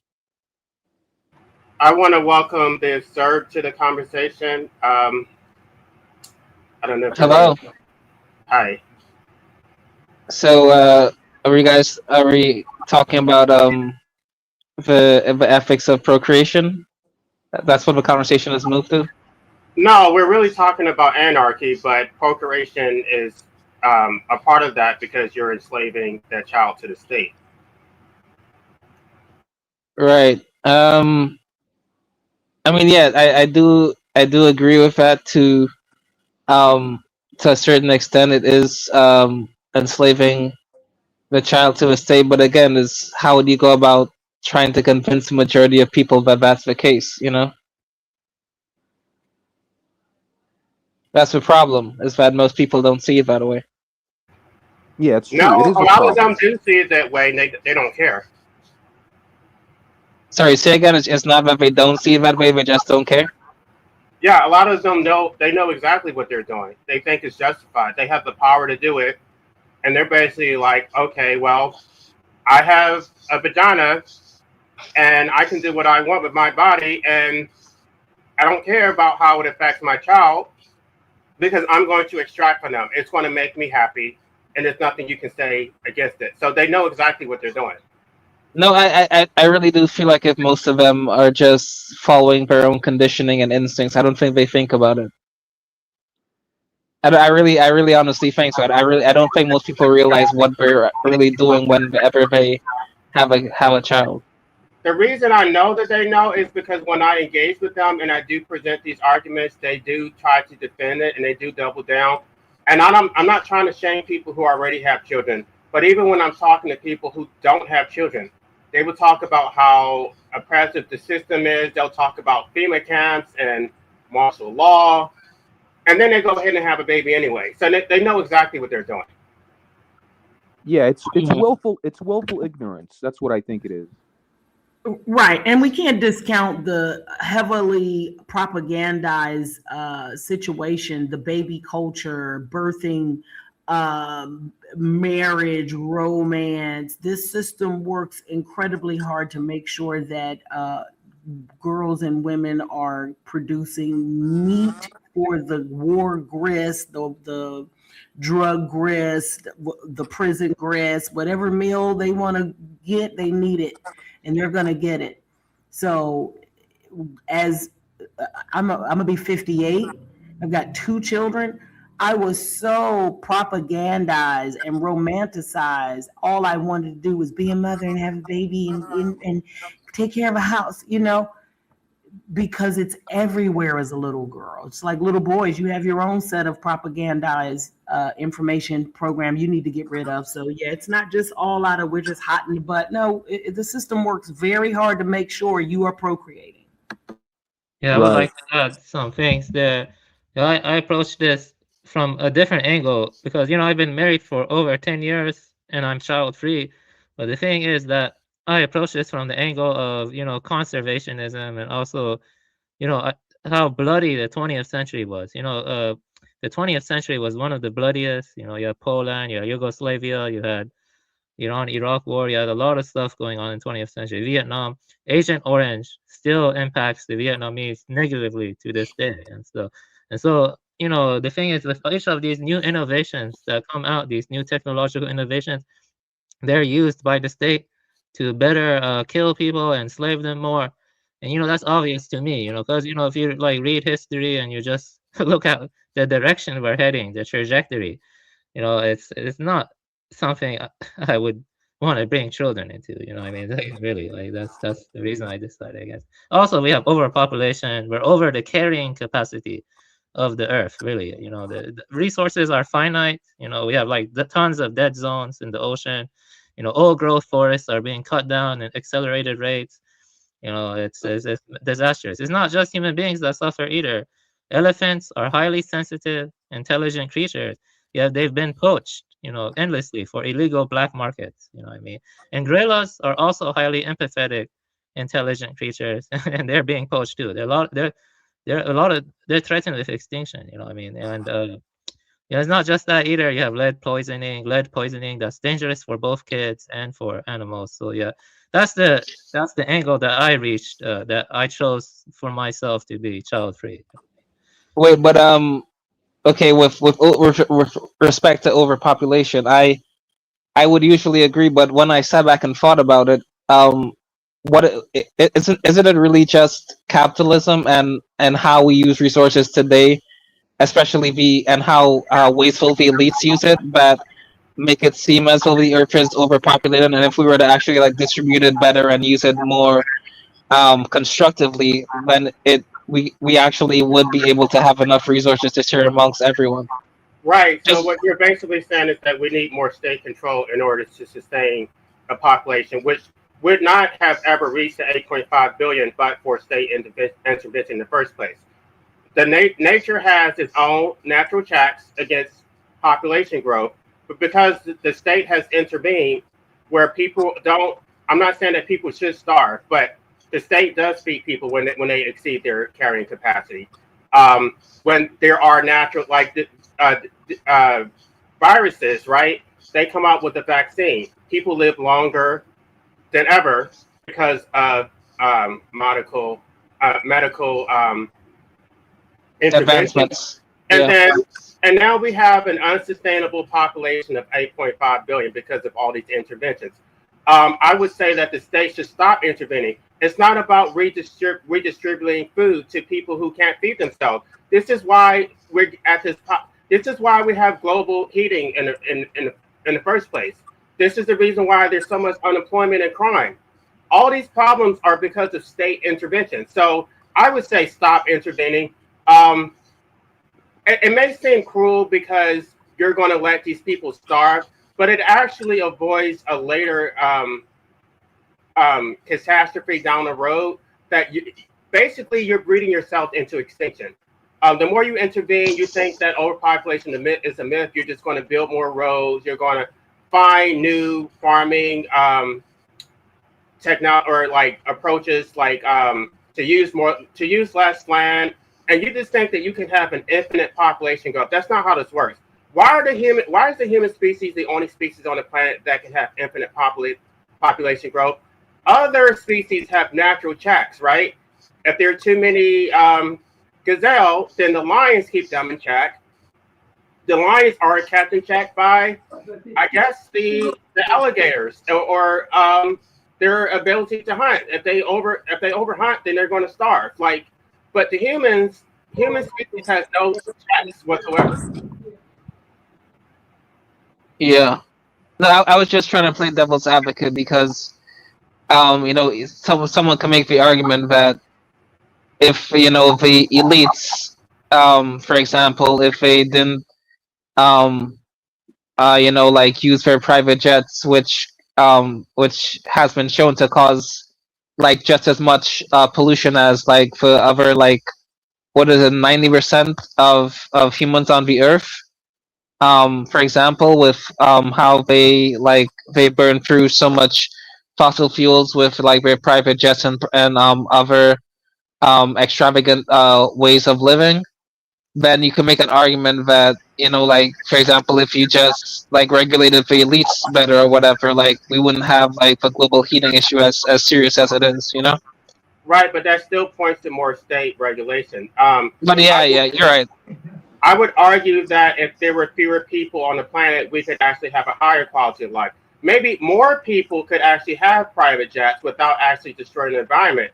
But because there's so many people, it's like, no, now we have to live a life of minimalism. Now we need to have our resources, rationed or whatever, because there's so many. Why should we live under a dystopian, authoritarian type of control just because people want to continue procreating? Yeah. So this is why when they say, well, oh, it's none of my business, it's a personal choice. It's not, because you want to procreate. I have to be enslaved. Now the state wants to be more authoritarian to control the out of control population growth. Now we need more laws, more regulations, more protection for the children, right? Um, and so we all have to be enslaved because they want to procreate. Well, someone couldn't a parent also argue that they have a bodily autonomy to have a child because it's their body, their choice? Of course, nobody's talking about using the state to force people to abstain from procreation. I mean, as an anti-natalist, I support voluntary human extension. I'm not trying to compel people to do anything. I try to reason with them and convince them that what they're doing is unethical, but I'm not deploying violence against them. They're deploying violence against me. The violence only goes one way. It's from them to me, not from me to them.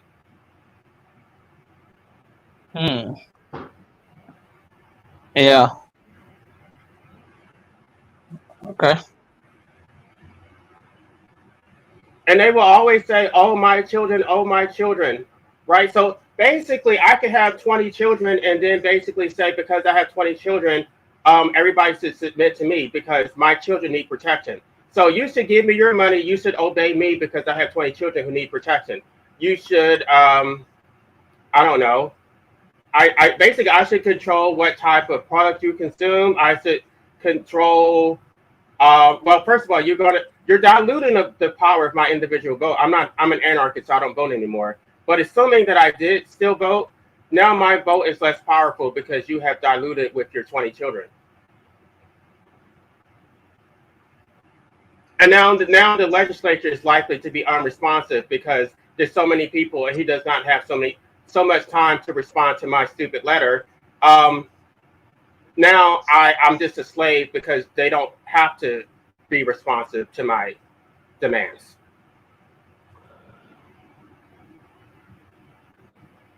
I mean, I the reason why I'm talking about this is because this was my thesis in my master's program. Like, I'm well versed in all the problems that overpopulation causes. Mm-hmm. It's so many issues that people don't even think about. It does erode the power of your vote. It does lead to a scarcity of resources. It does lead to housing crisis and unemployment and higher food prices, higher gas prices, traffic jams, and they don't even think about it. It's just they think it's a personal choice, and it's not. And we're not even talking about the toll of the bodies of the women that the people are coming through.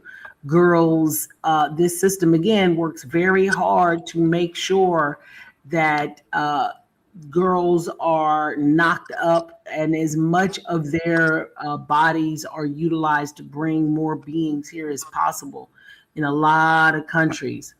Now, shout out to others, though, who are naturally the women of just different movements throughout the planet are just stopping it naturally, not wanting to procreate, and they're not even making noise about it. It's very quiet. It's very underground. They let each other know by their clothing, by their haircuts, by certain ways that they dress and the neighborhoods they live in. They're doing childish.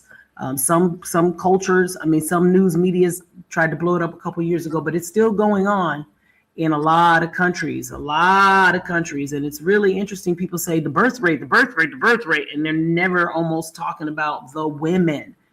This idea that every person was supposed to be here is insane. Every mother did not want to have those children. And until we grapple and grasp the reality of that, from a woman's perspective, we're going to continue to have all these other issues just based on that.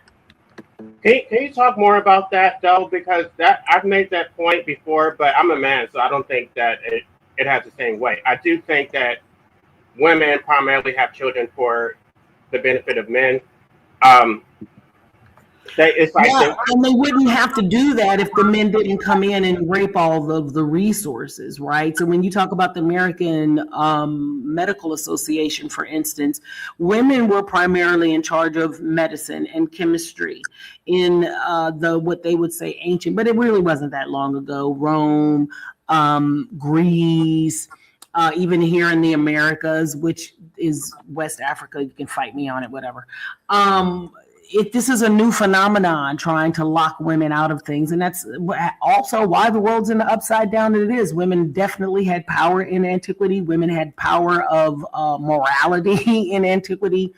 A lot of the words that people use as wisdom books to guide themselves now came from channeling from virgin girls. And so this place, the way it created a world within a world. The world we're in right now is one in which the buzzword is patriarchy, but it's more than that. I call it a paper patriarchy. It's laws. It's the papacy. It's all religions. It's all organized male energy to harness and suppress woman. Because if you leave her with no resources and no way to defend herself, then what you have is an instant slave. And then you say that there is a creator who created her from something else, a man, and for the sole purpose of procreation. That is slavery unto itself. A woman is the first slave. She's the first slave. And being made to procreate without all the information is a violation of so many trust contracts. So women definitely can tell the system to kiss their ass when they start to wake up. Because we have grounds. We have righteous indignation. We have the moral authority. And we have a legal groundwork for a grand deception, over propagandization, romanticization, wizardry, witchcraft, pharmacology, all sorts of things to lie and distort and to reproduce through her body. And Right. then she has no rights over that being. Right, and actually, women are so powerful because you could dismantle the state through your womb. If women actually realized how much power they had, they would actually use it. Absolutely. I am convinced that it is because this world wants. If there's a book called God Man, the Word Made Flesh, look it up. But it talks about the cycles and ejaculation and semen retention and all these things about men and how it just diminishes the life force. But adversely for women as well, if women simply stopped ingesting semen, period, whole stop, quickly, they will calm down and they will wake up, because semen is brain fluid as well, and that's also a part of it. That was never supposed to happen. This masturbation in a woman's body constantly was never supposed to happen. This whole every man's supposed to have a woman and mating, that's not even in nature. You can go right now go get you some hens right now and go get you a chicken, a rooster, and I promise you the ratio is going to be 9 hens to 1 rooster. If you put 5 hens with that rooster, he's going to traumatize them. You're going to have to get a little harness because he's too much. You need 9 of them to calm him down. They gang up on him and they beat his ass when he gets out of control. That's balance. Women have historically been in control of the birth control. Why? Because we knew that a child needs to be on the breast for 2 to 4 years. And that was natural birth control. It keeps the child nurtured. Everybody's strong. Everybody's healthy. Everybody's good. This realm now, when the male came over and took women away from medicine, took away from midwifery, separated woman from her body, and start procreating through her, using religion as a weapon to feed their war machine, their capitalistic bloodlust. That's what this whole system is about. And until women recognize that they can stay away from semen, it takes 24 months for a woman to stop ingesting semen to wake up. When she stops letting that semen in her womb, up through her spine, into her brain, or drinking it, or any other way she's ingesting it, she can awaken from the spell. Straight up. Which I want you to know that these people in the comment section are loving everything that you're saying. Oh, I love y'all too. Thank you. Wait, but I just want to say, go ahead, because I was going to say probably something long. Yeah, no, I was just gonna say that but couldn't someone argue that like women in the modern era have more rights than any other women throughout human history? I will argue that No, that's not absolutely true. not. That's an absolute fallacy. You can go to ancient Greek. That is a misnomer, and that is a modern day talking point that is easily shot down. But I'll be quiet. No, no, no. I'm not saying that it's whether it's true or not. I'm just asking a question because a lot of people tend to claim, even a lot of modern women Okay, themselves, well, that I just shot it down. The claim is false. It's erroneous. Women now is being stripped of almost all of their rights on a worldwide scale. With the wake of war, is leaving wholesale economies where sex work, easy sex economies. If you go to the Philippines, I'm here in Vietnam, next to Thailand, nothing better than a bunch of European white men running around talking about how they can get their dinglings wet, and now the niggas is over there doing the same shit. So don't you dare. No. Everywhere there's war, now the women are wrapped up in high jeeps. They can't even fucking breathe. These men don't even want the women to drive cars, talking about because they clitoris might get a little jingle in a jangle. You got documents of And everyone all around the world of your highest attribution of your politicians raping and ripping them through children. right, and if you look to like more indigenous populations like Native Americans, for example, they don't have this problem because they see everyone as equal generally, but they do acknowledge that there are roles, right? But they don't have this thing where the man is dominating the woman. That's just not part of their culture generally, if at all, really. But Exactly. That's not this natural. The right. domination of the man is not natural. And any woman who has a son knows it's not natural. And And I not agree only with this, that. but the patriarchal systems are a new thing, like 5,000 years old. So if we take the Sumerian kings list, and if you track because it's a dating system tracking the lineage of kings who are the first basically patriarchs in history. But if we take the dating system and we don't use years and we use days instead, it'll give you a date of about 2,900 or 3,000 BC. And this is about when the patriarchal systems took over and basically did away with the gynocracies and matriarchal systems of the past, which existed before this sun cult patriarchal system came into control, bent on the domination of the state and technological output. But before this, people venerated the Great Mother, and this was represented in things like the Venus sculpture, which a lot of people will say was a horny man making a sculpture of a woman, but it actually more than likely was a self-portrait of a woman who was pregnant, sculpting herself. So if you look up the Venus sculpture, you'll see what I'm talking about. But basically, before, the woman was seen as sacred because they were the ones who could hold life and create life within them, two life forms within one body, whereas a man, they couldn't do that, right? I So agree with you, D. Not I only that, think women. that Oh, sorry. I think women are oppressed. I think the woman's body has been commandeered by the state to where her bodily functions are regulated. She does not have free access to abortion.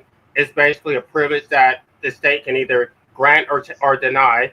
And I also think that when it comes to sex work, that is also a form of enslavement, to where you basically you can have sex with men for free, but if you want to charge money for that, then all of a sudden the state wants to get involved and say, "Oh, you can't do that with." So it's your body, right? If you own your body, then you should be able to. You should be free to do what you want with it, including earn a livelihood. But the state wants to regulate that and then say that you can give your body away for free, but you can't charge money for that. How is? And I also think that marriage is a form of prostitution. Also, a lot of these women do marry men for money, and you're basically like, I'm going to pay you to cook your dinner and give you some children. Yes, modern day marriage is a mirage. That's not what it was originally for. That is a new construct. That is not what it is originally for. Marriage is a mirage. Marriage is slavery for women. The husband was, the land always would pass through the mothers. even in the Americas. Husbandry had to do with a male person that you saw, that you chose, that was big and broad in shoulders, and he could chop some wood. He might could, ain't nothing better, baby, than a handy man. I'm telling you right now, nothing turns me on still than a handy man. You're going to get out there and we're going to build something together? Yeah. You come on, that's husbandry. You work that land. Whose land? It's mine. And he was what? Subject to, if I had somebody I called a father or my brother or my uncle and my children, if he decided if I wanted to have a baby with him. But that's my baby in my land. And guess what? He was happy. He could get all the nookie he wanted. That man was never hungry. He was never upset. This land was invaded by another group of men who started shaming these men about the matriarchal way that West Africa was living. That's in a great many hidden books. There was a couple channels I can hip y'all to that tells the stories of the real Americas and the great whitewash and the switcheroo. But that's not even who we are. Naturally, men love women. Sons love their mothers. They love sucking on titties to get the milk. I breastfed my son till he was 2. He stayed in the bed with me and my husband till he was 4. Loved it. Loves it. It's only when they get taken away from their mothers, usually by an overbearing, misguided man, who then starts to indoctrinate him into the rules of quote unquote masculinity, which has to do with swallowing his feelings, not being a mama's boy, just all this weird shit that separates him from the first quote unquote God that he knows. This boy knows his mother is God and can feed and sustain him. And then he has a break in his psyche because now he starts to see his God subject herself to the authority of another motherfucker. So let me ask you this, because I think that you kind of touched on this when you were going on about women eating semen. But at what point is it the woman's fault for choosing to empower these men with sex who don't actually have their best interest in their mind? A whole lot, baby, for the ones who can think. I don't give the women any sway for those who can think. I'm an equal opportunity offender in this regard. I do also, and again, I'm also very graceful to us as humans. I don't want to discount how hard it is to see and feel and know what's happening to us. We can't discount things like music. We can't discount things like cinema, media. We can't discount what these Greek deities, these energies that these people are giving these energies to, the frequencies do to us, given for those with nefarious aims. So many of us are just really under spells, honey. And when you're talking about alcohol, pharmakeia, pornography, people arresting the eyes and insisting that the youth be out of control with their bodies. So there's a great book by Dr. D.H. Hillman called Original Sin, Ritual Child something by the Catholic Church, Ritual Grape. Dr. Hillman, a couple of chapters, one's called Making Whores and Making Homosexuals. It's about the ancient ritual of sodomizing children, which has nothing to do with homosexuality. Listen to me now. But to create in them, and the Greek text back this up, to darken the mind of children. The sex cults to darken the mind of children. Aleister Crowley, to get the children over-sexualized super early. Why? Because the body literally has a mind of its own. And we're working against those kind of forces. So we all have a responsibility. As women, I would tell us, keep your legs closed, stay away from semen. Listen, I'm not saying to stay away from pleasure, because listen, the female body is the only body has something created solely for pleasure that's not tied to procreation. That's a clitoris. The people don't act like it exists, but it does. It has 8,000 more nerve endings than the head of the penis. It is more sensitive, and it brings nothing but pleasure. So you can learn with a man how to have absolute pleasure and bring him to absolute pleasure. And you all do not have to be diminishing your life force, and you do not need to be reckless and bringing somebody here you can't care for into this hellscape. So we all bear responsibility, but we have to take it. That's what government is, to govern your own mind, govern your body, control the lower half of yourself, your butt, your holes. Guard yourself. What goes into your eyes, goes into your ears. What are you consuming? What do you really believe in your heart, and how do you act that out in your everyday life? That's what real violence is. That's what real pacifism is. That's what real feminism is, or communism, whatever the fuck the isms are. It's what we do with the choice. That's what real trust is. It's about trust. We're making decisions on whether we trust each other every day. What do I feel in Southeast Asia, in Vietnam in particular? Trust everywhere I go. People are kind. They trust each other. If you go to Japan, you can drop your fucking wallet, your camera, and your passport, everything, and no one will steal it. Nobody. It'll be there 3 days later. I left a bag full of shit and was walking with my puppy on my backpack, and I knew I was fine. I walked all the way back to the store. It was just sitting there. The lady had put it behind the... My point is, epigenetics is real. Training is real. What we believe is real. We can be trained. We've been trained to do terrible shit here lately. We can be retrained to do good things. And respecting women and taking control of our own bodies, respecting men. This misnomer that men are just inherently horrible and bad and terrible, that's just propaganda. It's bullshit. Anyway, I'm shutting up. Yeah. Well, thanks. I appreciate all the information, but again, I wasn't claiming that. I wasn't making a claim. I was just asking a question. That's all I was doing. I wasn't picking a side. I just want to ask a question. Making Whores and Homosexuals, is that a book, or where did you get that from? No, it's a book. So the book is called, I'll pull it up. I've talked about this book so many times. When I found it, I bought 8 copies.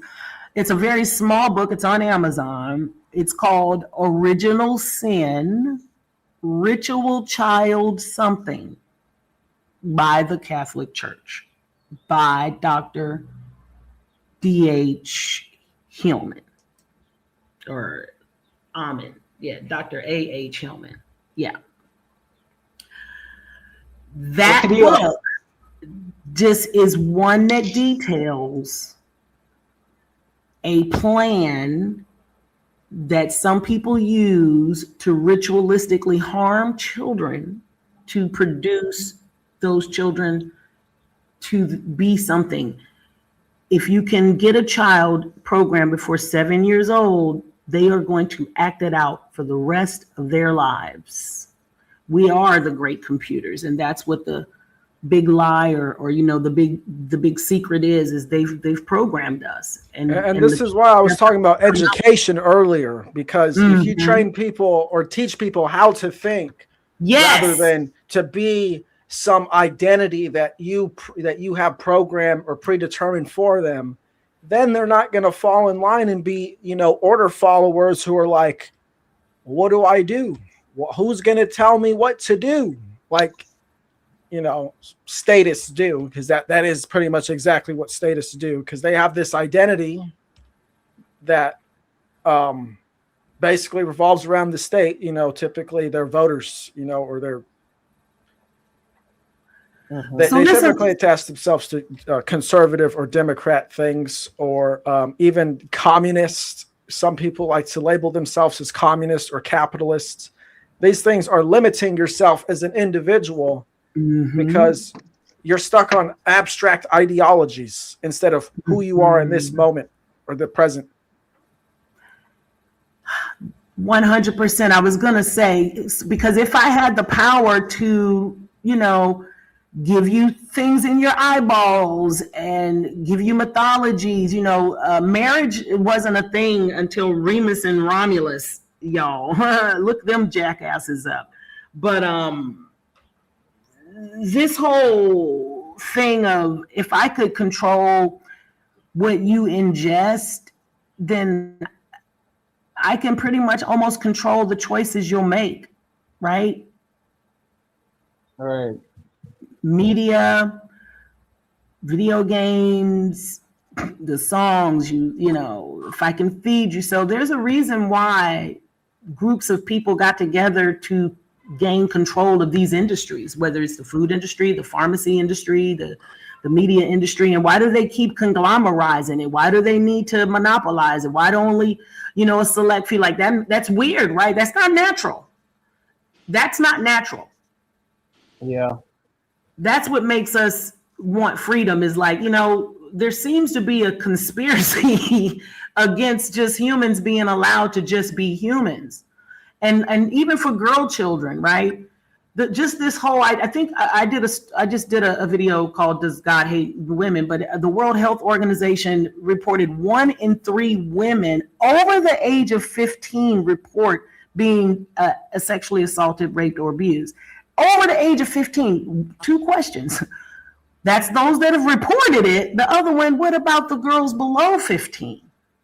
You see? So it's rampant. It's bad. And then we're not even counting the boys. My ex-husband, we trauma bonded, but one of his deep, dark secrets was him explaining to me what happened to him as a child. And it was like, damn, everywhere you go. And that book that was up just a moment ago helps to explain.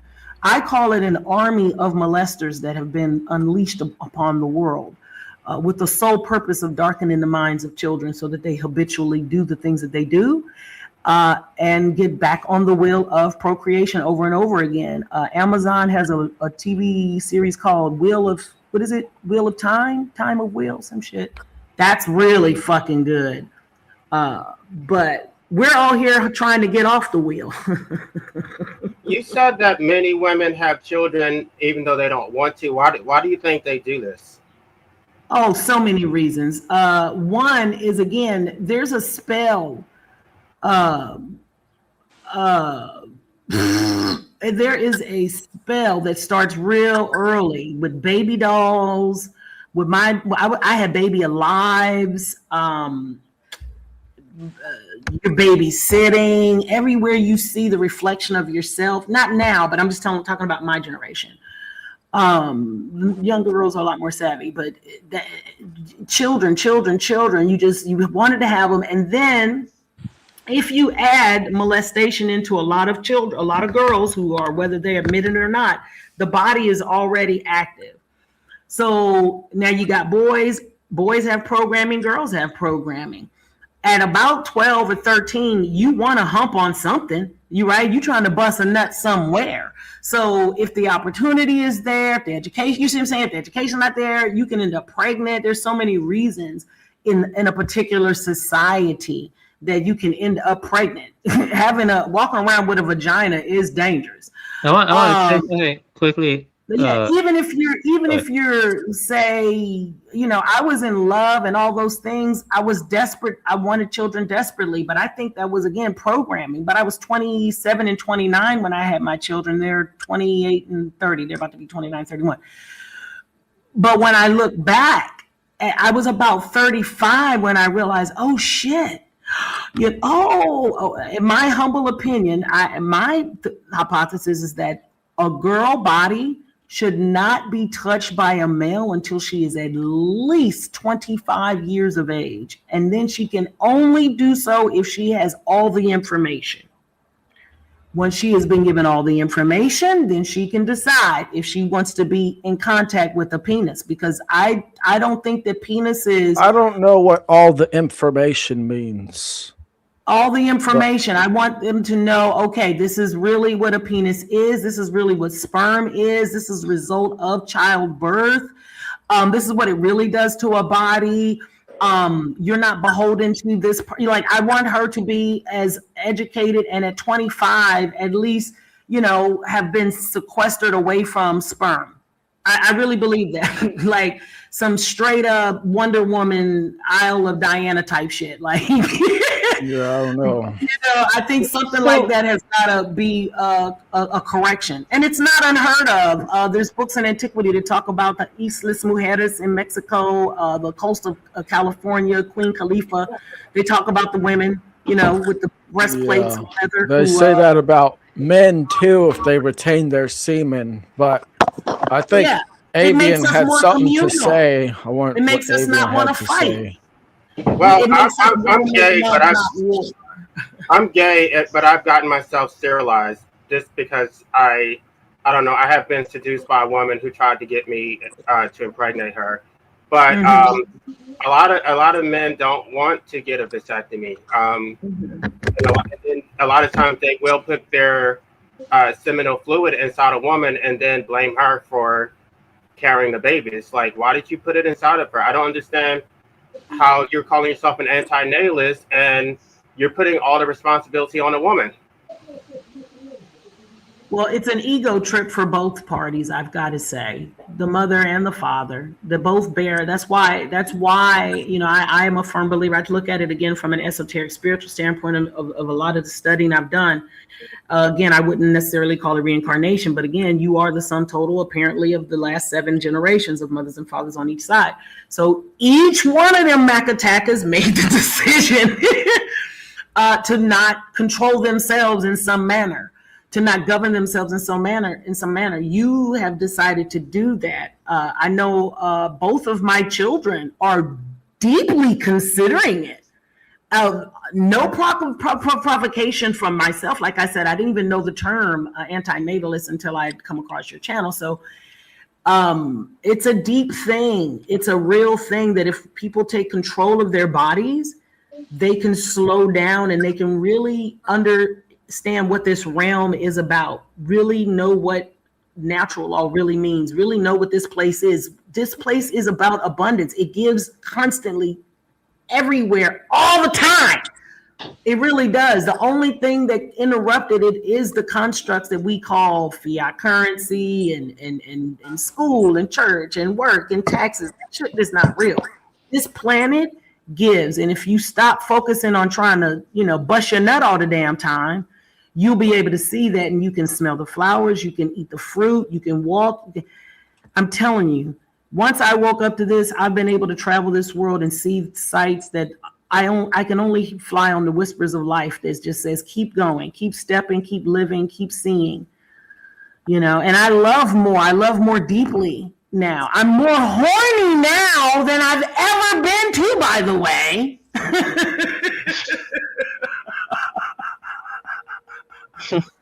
That's another thing about falling in love with life.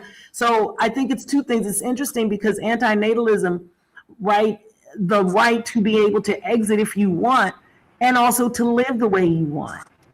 If you are free, truly free and unencumbered, you can, if you choose, to find the beauty here and enjoy it and be full of joy here and find beauty and commonality in humanity. And I tell people all the time, people ask me, am I afraid to travel all these countries? I don't speak none of the languages, barely. I'm like, smiling is a language and it's universal.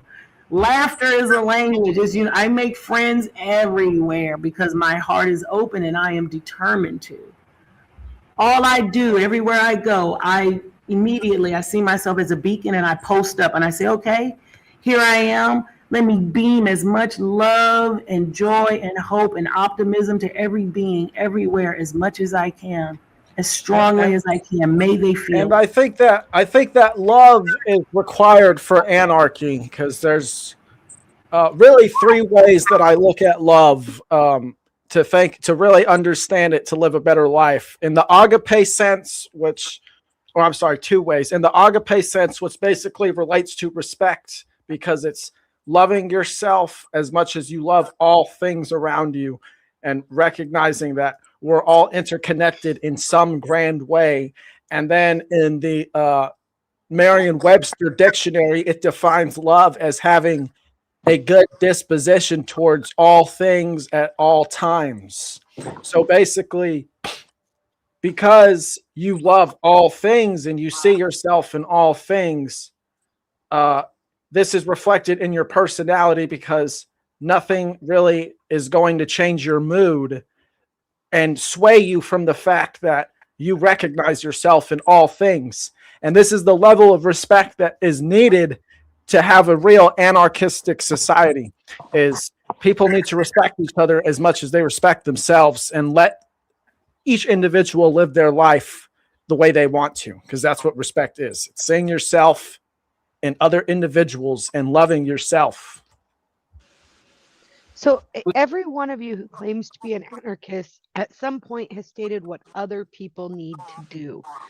How do you match that up in your mind with saying what other people need to do and believing that everybody should get to do what they want?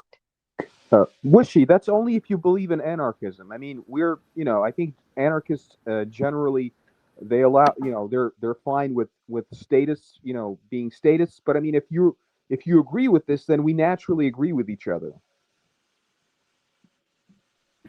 No, what I'm saying is, every one of you wants to say what other people need to do. Isn't that in some way trying to exert your opinion? I'm saying that others? people need Yeah, to respect I'd like each to know other what and is it leave that each we other were trying to alone. make people do. Yeah, I'm not trying to make people do anything. Yeah, I'm saying leave people alone and live your life within your means as an individual. Exactly. You're Don't saying impose yourself. you do this. Well, that's what it About requires. It No, requires. You do you, boo boo, whatever that is. But yet If your you want to, constant terminology is people need to, you need to, your. Because okay, the okay, alternative, I'll take that. which I'll we change have it. now. I have decided to. I don't engage in. I don't consent. I don't give my consent to a greater government to war on my behalf. I don't engage in harm of, you feel me? So no, me, I, me, I. You can live any way you want. I'm just making note of a commonality in the way that the people are speaking who claim to be anarchists. And it all boils down to controlling the education so that it's done the way that you believe is right. I think that you are really trying to be a contrarian for the sake of contrary. No, and I don't think think you so. really I don't looking, think that's the do. And case. I don't think you're really looking at the real definition. Because the definition doesn't bear that out. On for 2 hours that I've sat and listened, and you don't even let me finish. Because you make false claims. All I'm saying is what you're making a false claim. I didn't first call myself an anarchist. I said I don't want to be labeled anything. I disagree with that. You've gotten immediately defensive when all yes, ma'am. And that is my right to defend my point. To the point of talking over me when I've not even had a full 2 minutes to say my piece or even get my full thought out. Well, if you start with a lie, I called you out on it and corrected it, and then I'm remuted. It's literally what I don't think she lied. I think it's just okay. I think it's just a misunderstanding. Untrue. Because the person who's not. I felt like it deserved pushback. That's all, and I pushed. It's okay. You didn't even You're all right. my statement before you started pushing. It's not okay. Very respectful. You can finish now. Finish now, dear. You haven't let me. Every time I start talking, you talk over me. You've told me to finish twice, and you've talked over me again. Each time I mute myself, and you start on some nonsense. I'm gonna mute myself now. That means anything I say to you is nonsense. So why should I say anything? Okay, Richie, I stepped away, so I didn't hear the entire thing. Can you just start over? I'm sorry for what I stepped away, so I didn't hear it. Well, I tried to speak, but I kept getting cut off. All I was saying was, I keep hearing from people who claim to be anarchists and believe in individual determinism based on being anarchists. This is what you guys have told me. Based on that, you believe each person should do as they please, right? That's what I've heard. The second thing I've heard is that to accomplish this, we have to control the education of children to be a certain way in order to reap a certain outcome. I've heard you, people need to, other people need to, you need to. I've heard somebody define a statist. I'm a statist, and what he defined has nothing to do with me. I don't vote, for starters. I don't believe in democracy. So red and blue are irrelevant to me. Conservative and liberal are just talking points. So I keep hearing myself being defined without anyone asking me. But when I ask, is this what I'm hearing from you? I get attacked. It doesn't seem very anarchist based on what you guys call anarchy. Well, I'm an anarchist. I don't think she is an anarchist. So I Not don't know. only am I not an anarchist, and I'm just going to say this real fast, I think that that's real passive aggressive and victim-y and very bullshitty, my dear. You are free to say whatever you like here freely, like everybody No, else. No I one think it's here fair. had- I think hold it's on, fair let me what just she finish said I because think so, a part of it is, but this part isn't, which is this. No one here has said that anybody has to do anything to anybody else. And she keeps harping on a point that, quote unquote, the anarchists and saying that other people need to be educated. That's not the point. No one said that. she did make one fair point. She did make one fair point because I did say I labeled status as conservatives and Democrats, and I've heard Witchy's position before. She basically she seems to want some sort of one world government that basically makes everyone conform to their standard. So that is beyond conservatives and Democrats. But still, the point is that people are latched onto this idea that other people need to oversee everyone else's lives. And these people, they don't even know everyone that they're overseeing. They've never met the millions of people that they make laws for. So how can they possibly know what's right for in their life? They don't, but they like to pretend they do. And what I'm saying is it's possible for people to learn what is best for themselves and live a life without the need for other people to protect them or provide for them, because they are capable as individuals of authoring their own life. And that's what authority is. It's the ability to author your own life. That's it. And again, I never accuse, or my main pushback is being accused of stating what other people need to do. When I state that, people can be more informed on what natural law is, that the word is in definition natural. It should come natural or not. This is not something you need to do. Ma'am, did you That's say my that you're not point. an anarchist? I never said that. I even put in the chat. I've never called myself an anarchist, but I do know what the definition is, and I agree with the philosophy. What I stated was the anarchists on panel keep using these terminologies. That wasn't referring to you at all, but you took it very personally. But you know what? I will still, you're still talking about, okay, you do semantics and you're not a straight shooter in my point. I don't want to use that how many, but that seems to be, you seem to be a disingenuous debater, in my humble opinion. I don't think so. I think she just has a different paradigm than you, is what it comes down to. And that's fair. Yeah. That's fair. I'm a bully fighter. I get it. That's fair.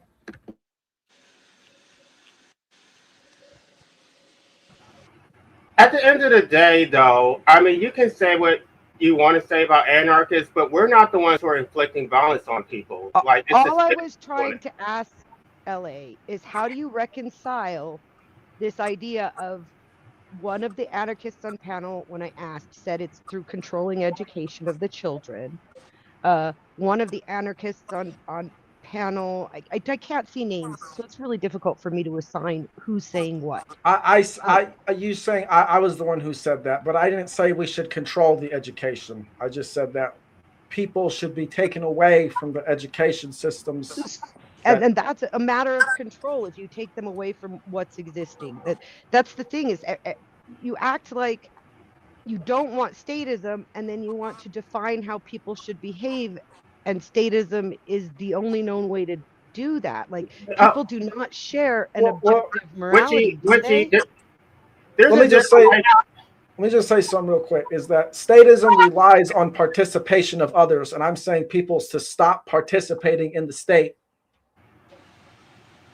Well, Witchy, I don't know. My position is that I think anarchists should be anti-natalist. I don't think they should procreate and enslave their children to the state. But even under the anarchist framework, there is something called parental anarchy, where I guess we just lost somebody. Okay, I don't know. Who's D? We lost D. You can basically educate your children with um, with a natural education. It's not the same thing as an indoctrination. Like the child learns that the fire is hot in a natural way, as opposed to you just telling them. They learn not to jump on the bed because they learn that you're going to pop a spring or you're going to hurt yourself. Like anarchists have a different framework when it comes to discipline and child rearing. Now, I want to ask, because I haven't heard them talk, but if Avian or Jay the Absurd or the other dude have something to say. Yeah, I have a lot to say. We're touching on a lot of different topics that are important. But first, I want to say this though is that this is related. Is that I feel like adopting pets from humane societies is better than supporting breeders, and this logic also follows from what life abolitionists is saying because humane societies tend to be locally funded. They don't get much help from the state. Normally, they rely on donations, and humane societies are what help the dogs and cats and maybe sometimes parrots way more than the other organizations that are funded by the state and stuff. And I think breeders are unethical. Breeders are very unethical. You can bond with pets just as deeply as a child. I feel like I don't think there's anything wrong with calling your pets children and stuff, but at the same time, I do feel like breeding them in the first place was wrong, but now we're responsible for their well-being and stuff. So I Gosh, I think wanted to supporting respond. When she just left, I wanted to respond to her, but now she's gone. Wait, Yeah. but all right. She's trying to come back. Let me.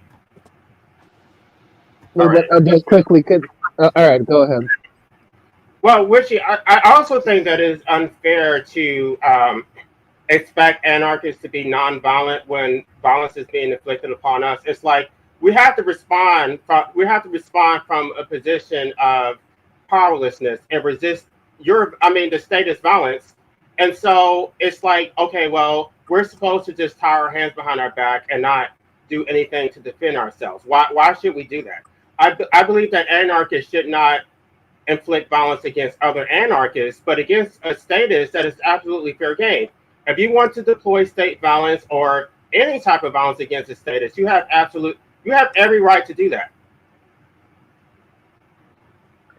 I think we should be careful. I don't believe that we should, seriously entertain violence unless it's self-defense. Because, yeah, it's not. I don't mean violence in that way. I'm saying that democracy in the state is violence, like laws are violence. So if I call the police on you, that is an act of violence. And I don't believe that statists have any moral claim against state violence being inflicted upon them.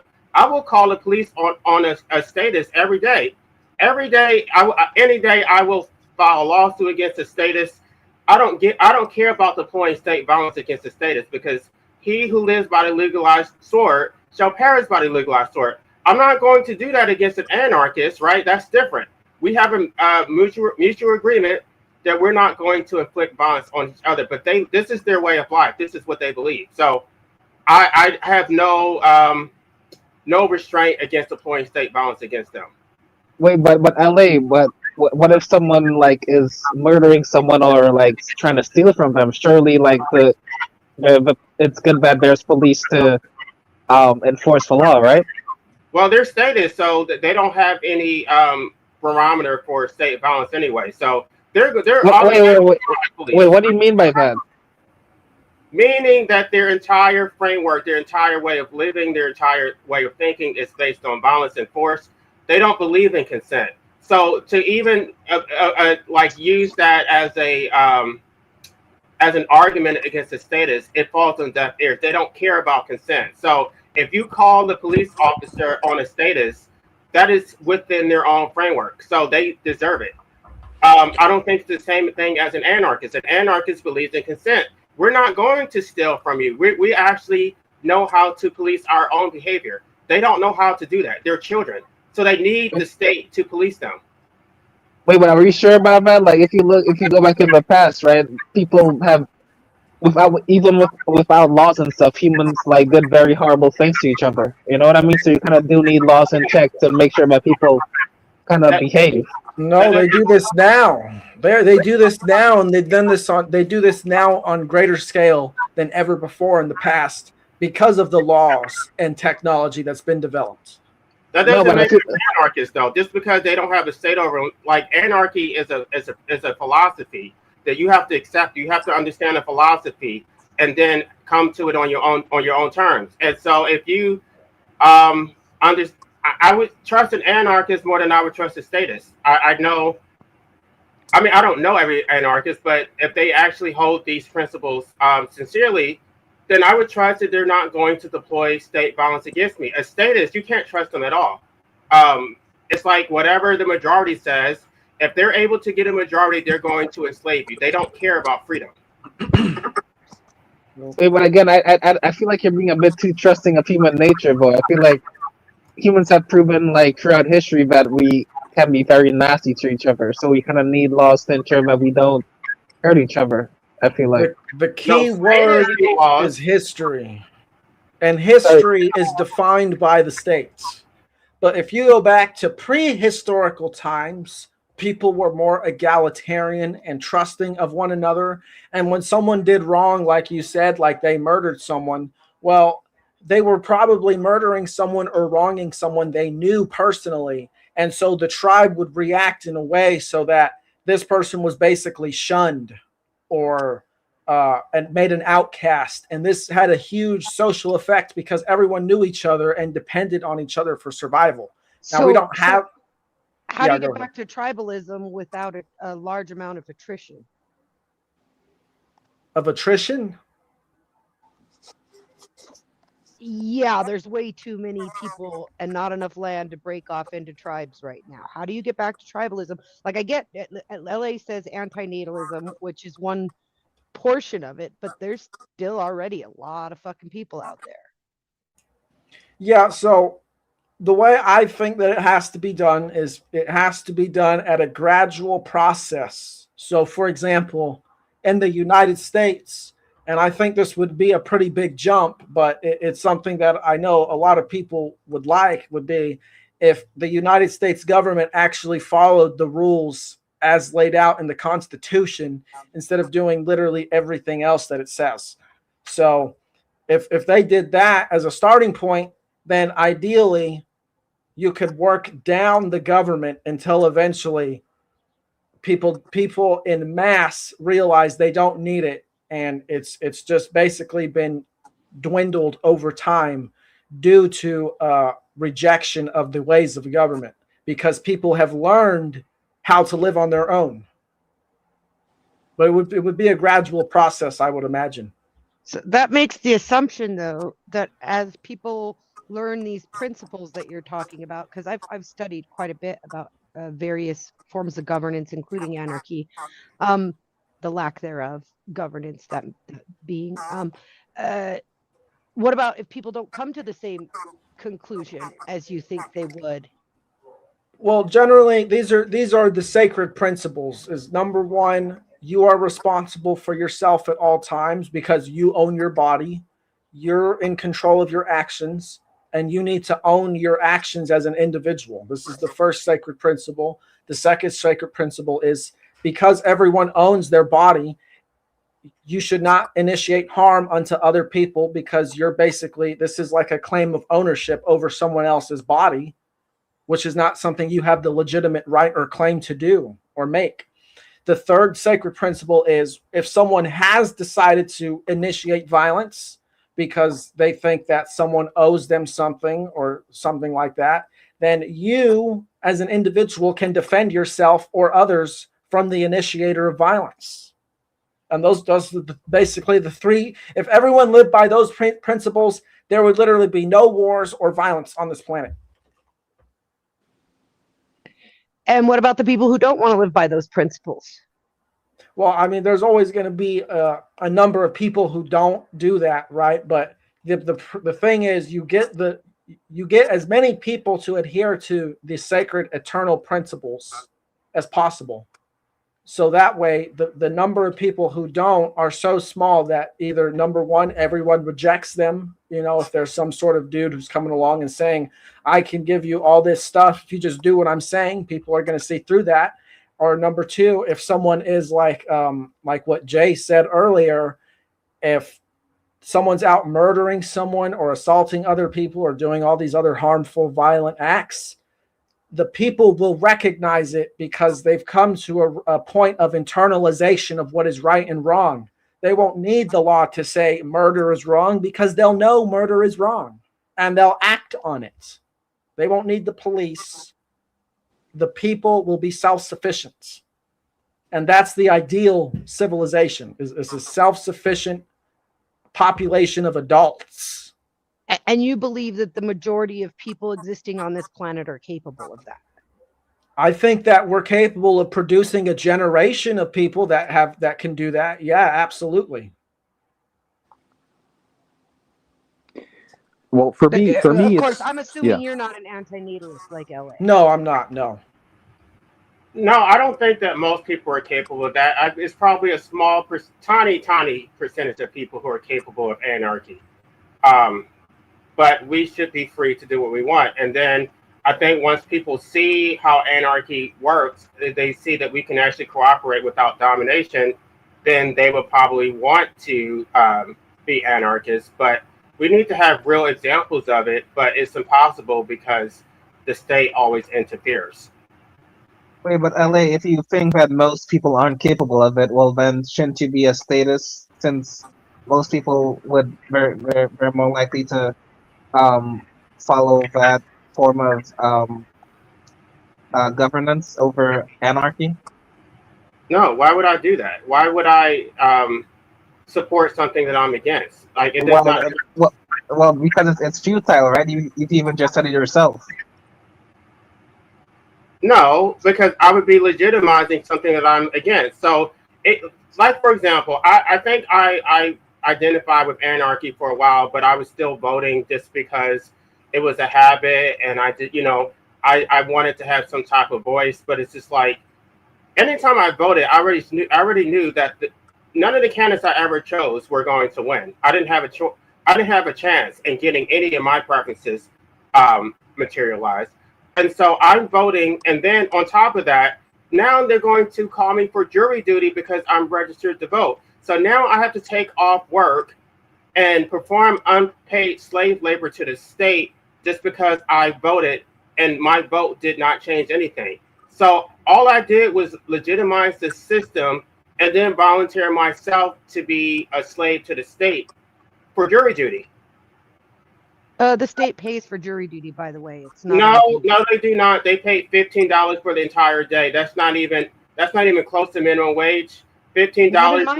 In my state, they pay by the hour, and they pay by the minimum wage for the state, which is $11.50 an hour.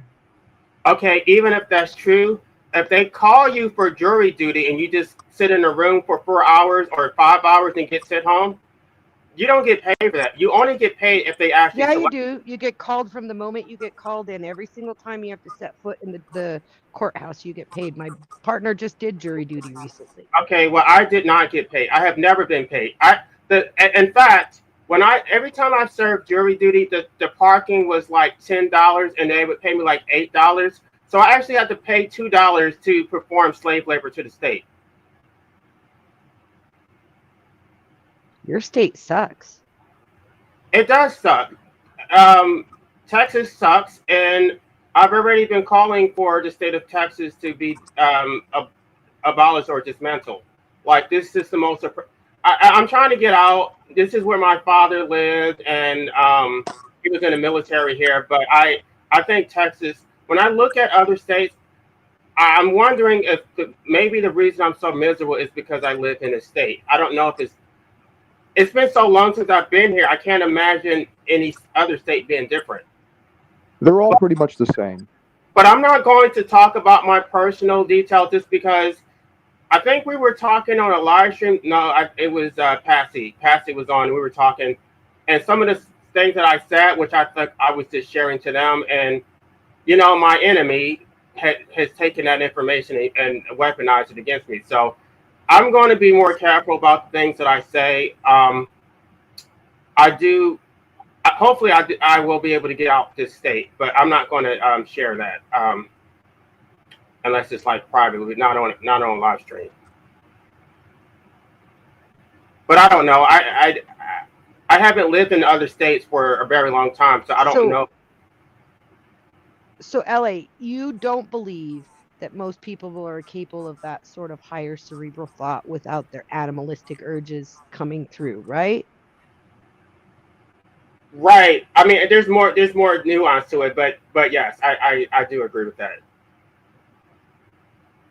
So if that's the case, then you do agree with what I was understanding earlier about carving out a space for anarchists to exist separately from the state without using that as a way to force anarchy on everybody else.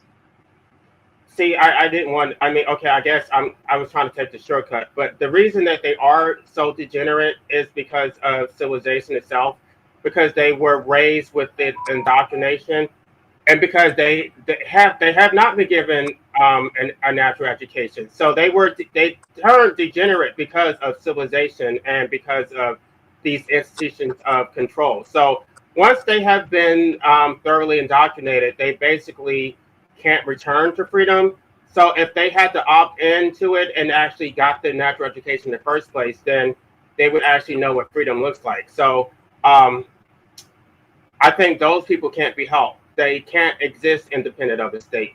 But for those of us who do want to be free and sovereign, then, I mean, by the way, Witchy, I don't know, well, I have a whole pamphlet called the Black State Project. It's basically like the libertarians are trying to take over New Hampshire, but I'm like, well, we should just create a state, or not create a state, but basically just capture the state through a migratory, I don't know, takeover, and then take this state and then basically turn the power back over to the people.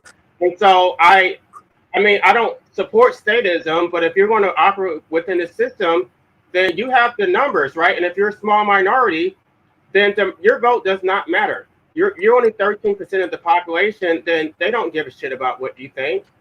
And I don't know, I got some pushback about that.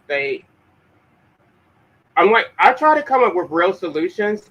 If you're a minority, you're never going to have your will being taken seriously because you're always going to be outnumbered. And I'm not sure why, when I do come up with practical solutions, nobody wants to listen.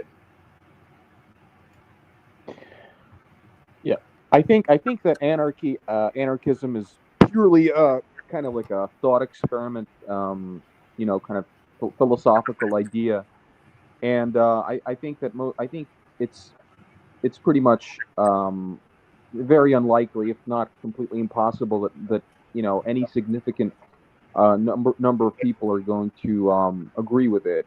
Because I think like the state is too strong now, and people seem to be getting more stupid with every new generation, more opinionated. So even when you present antinatalism to them, they're like, "Huh? What? Huh? What? What? Huh? You know?" So I'm going to show this on the screen for Witchy. I'm not telling you to get it. It's just for your own information.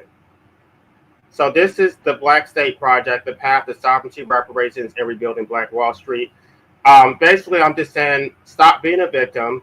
You can actually have sovereignty for yourself. You keep complaining about how you're being governed, but you have the ability to govern yourself. And I'm telling you, there's a step-by-step explanation of how to capture a state, and I don't think they're interested. I think what I realized from that is that they like being slaves. They don't want to control themselves. They don't want to govern themselves. They want to just remain under somebody else's control and then just keep complaining about it. They don't want to be responsible for the outcomes.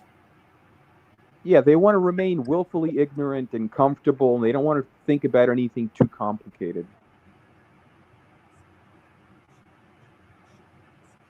So it's like when it's like, oh well, you haven't tried this, you haven't tried that. It's like I've pretty much tried everything, and I just realized that people just don't care. They like being slaves. So the only thing I can do to protect myself is remove myself from that situation. And Whether way, if it's opting out by going off the grid or advocating for medical assistance, I can only think about myself because they don't care.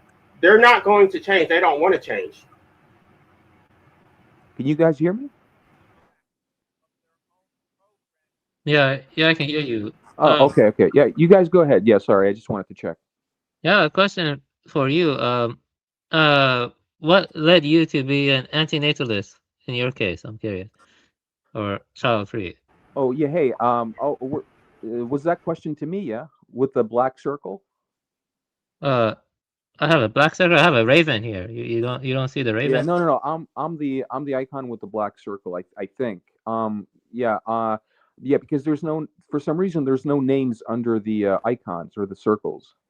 Um, but yeah, Oh, I know why. It's because I It's because I have that banner on. If I move the banner, then yeah. D was asking me that earlier, so now you should be able to see the names. oh, okay, nice, nice. Okay, yeah, that's good. Thank you, LA. Thank you for that. Yeah. Um, well, I'll just briefly answer. Yeah. Well, I've been watching life abolitionism, on YouTube for a while, and I definitely agree with a lot of what he has to say, and I'm an antinatalist myself, and actually, um, sort of the way I got to anarchism. Well, I'm not a complete 100% anarchist. I wouldn't say so. In that sense, I do agree with D, who was here before.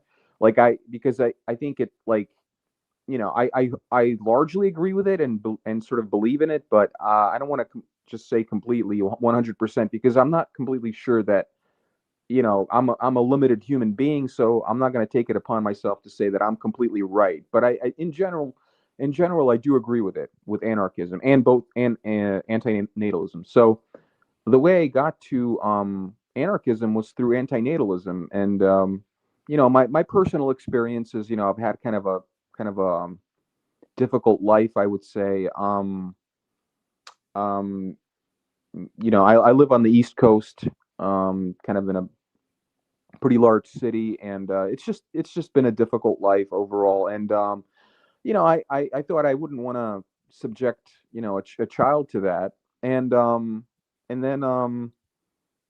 I kind of I figured from that a lot of what I think has been contributing to just the difficulties that I experienced and that I see other people experiencing. I thought that just the way we live our society and has a lot to do with it, or at least something to do with it. So I thought that if we had more freedom, I think life would have been easier for a lot of people. And so that's how I kind of became kind of like close to anarchism, I would say. But yeah, sorry, go ahead. Yeah, yeah, I appreciate the response. Yeah, I would say that I'm child-free mainly due to a number of reasons that Are I you did. are you an anarchist and an antinatalist? The anarchy stuff, I wouldn't say I am an anarchist. I'm more of a post-anarchist because I feel like the issue is mainly with industrial complexity. And so when the industrial complexity is scaled back, then a community naturally forms. And when we look at human history, we see lots of diverse communities of many different stripes. So I would blame more stuff like, I don't know, smart cities.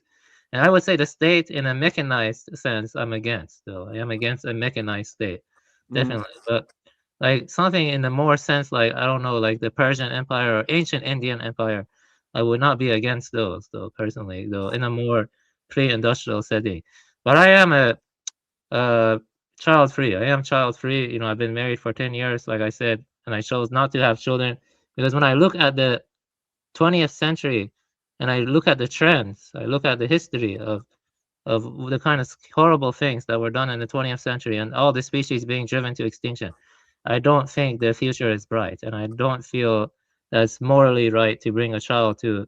You see, the system we're embedded in is worse than a Mongol now. You see what I mean? It can turn on us any moment, and we depend on volatile, supply chains. We're like conditioned by the state or by the technical apparatus, because the state is now exists to increase technological growth, to be dependent on a very volatile supply chains and other crap like that. So I would say that depends how you define the state. I would say definitely in an industrial sense, I am Right. Okay. anti-capitalist. Yeah. Yeah, also, I could go on and on, but I would say that there are different angles one could take, and they arrive to anti-natalism or they arrive to being child-free. For me, it was mainly from conservationist angle, because I do think it's very reprehensible that dolphins and whales, they're going crazy from hearing the sonar and the maritime activities, and a lot of them they beach on shores because they're going crazy from all those maritime activities. Dolphins and whales are highly intelligent, sensitive creatures too. And there's a lot of suffering now. So much suffering. Human beings aren't the only creatures that can suffer. That of course, yeah. Also, I would say this. I know this may offend some people, but I'm gonna say something ballsy now. I would say that the command theory of Abrahamic traditions, I feel like that is like the beginning of the state in some way, or at least it strengthens the state. Because when you command someone to do something, I command you to do this. I command you not to eat leavened bread on Passover or something like that, which is just weird. I do not personally accept that stuff. It just feels like it's like a precursor to the state in some sense. Ludwig Klages talks about that a lot, about how he calls it the logocentrism of the theism and stuff. Like it just leads to kind of oppressive totalitarian control or something. You get what I'm saying? So I would say moral command theory seems to tie into statism in some sense. Okay. Yeah. Thanks. Thank you for sharing that. Yeah. Yeah, I was going to ask LA about that. Would you agree with that that the idea of divine entity that gives you commands that you have to follow. You have to follow these commands. Is that in sense a precursor to like strengthening the state or something? A precursor to what? To like statism or something? Because Statism. yeah, statism. Like aren't laws and commandments, don't they intersect to some level? Commandments and law.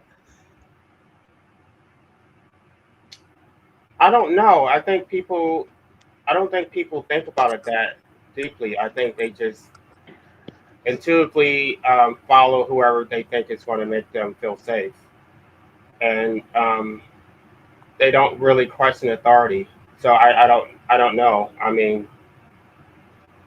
I don't. I mean, obviously a lot of people are statists and they don't believe in God. So I don't. Okay. What my honest answer would be, I think that they see the state as their God.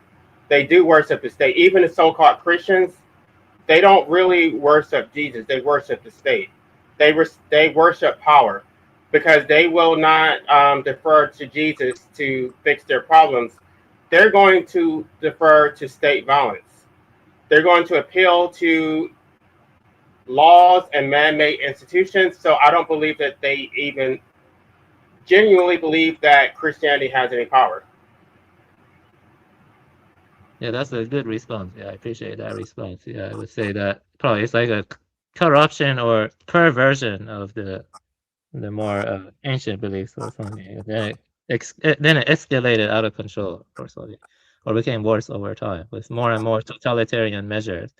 I would say that we're living in a time where it's good to pay attention to the technological innovations coming out now because those will be utilized by the state to better control and shape people, like data mining technologies and like smart cities they're talking about. And I'm gonna tell you this. I actually read this one. AWS and Azure data centers, they're actually protected even more than the governmental facilities because I mean governmental institutions because they constantly collecting data from us, feeding it into algorithms to better predict and shape our behavior to serve the state more and more, to embolden the state more and more and stuff. So that's a new dimension of problems and stuff.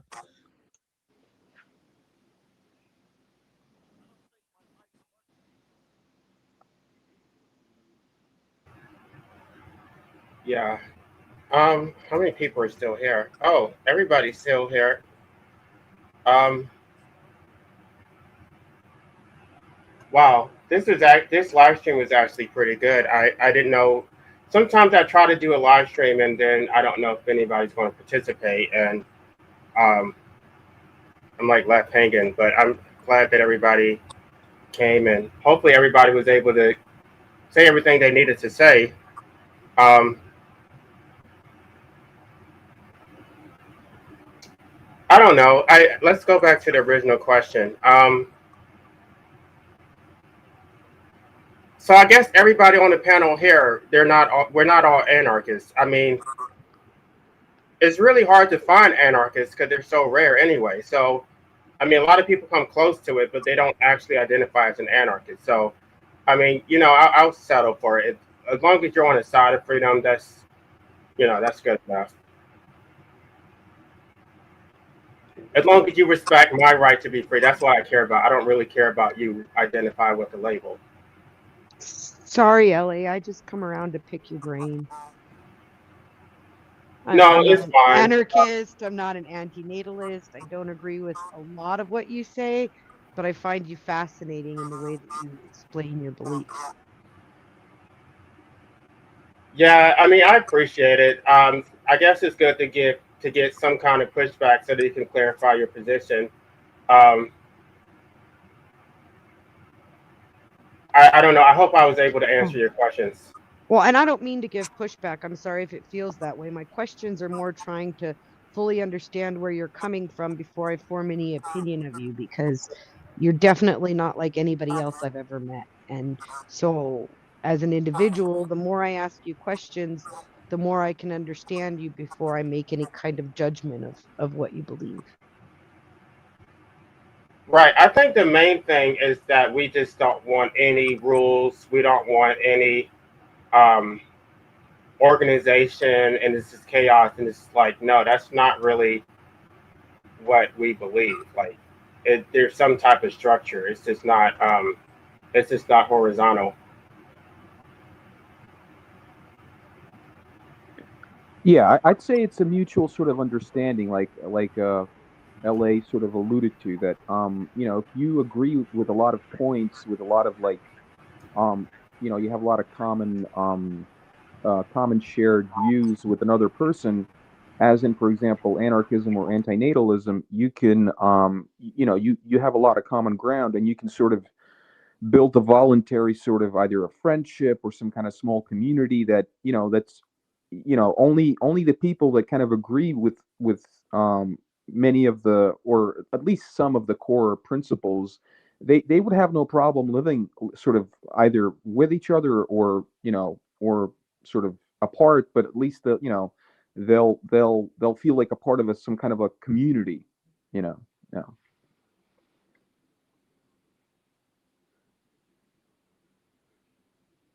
Right, and the problem that you alluded to earlier also exists under statism because there is no commonality. I mean, I guess she was talking about Vietnam, or Japan or wherever she was. I think America. Well, there's discussions about that too. They do want America to be a monolith. There's some people who believe that diversity is a bad thing, and there's only certain cultures that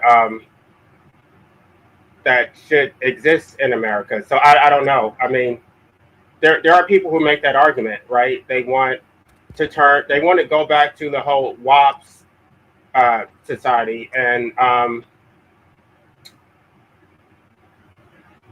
guess the problem is that it's the state itself. Because if you had a very small local town or something, then you could probably have things set up the way you want. But when it comes to the state, which does have sovereign authority, you can't really organize a state based on voluntary agreement. It's too massive to do that.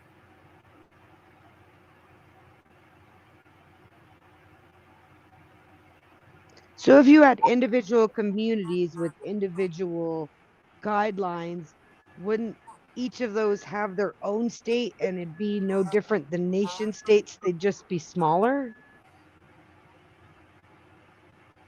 No, the state. I mean, I don't know if we're using these terms correctly. The state is basically a corporate entity that it's not even the people itself. The state is so far removed from what the people actually want. It's basically, it's like if you look at a corporation, do you think that I don't know, Walmart has anything to do with the people who shop at Walmart or even the employees? It's like, no, it's a fictitious entity that serves its own ends. And you participate within that corporate structure, but you're basically just dominated by it. Yeah, you don't have any contracts that you signed, like no overt So contracts. All of these contracts are just implied, and and those people they see no issue with that, which is kind of it's a pretty big deal.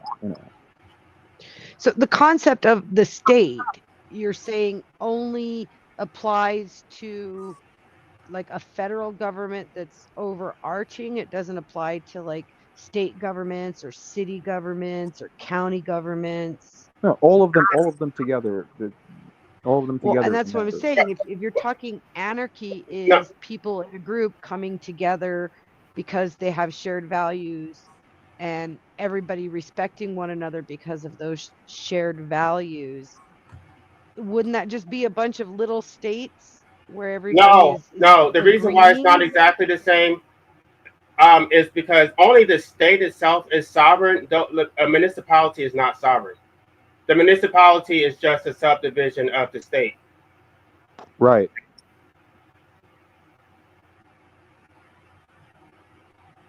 So if you want, you need to have actual sovereignty in order to be free, and a city does not get you that.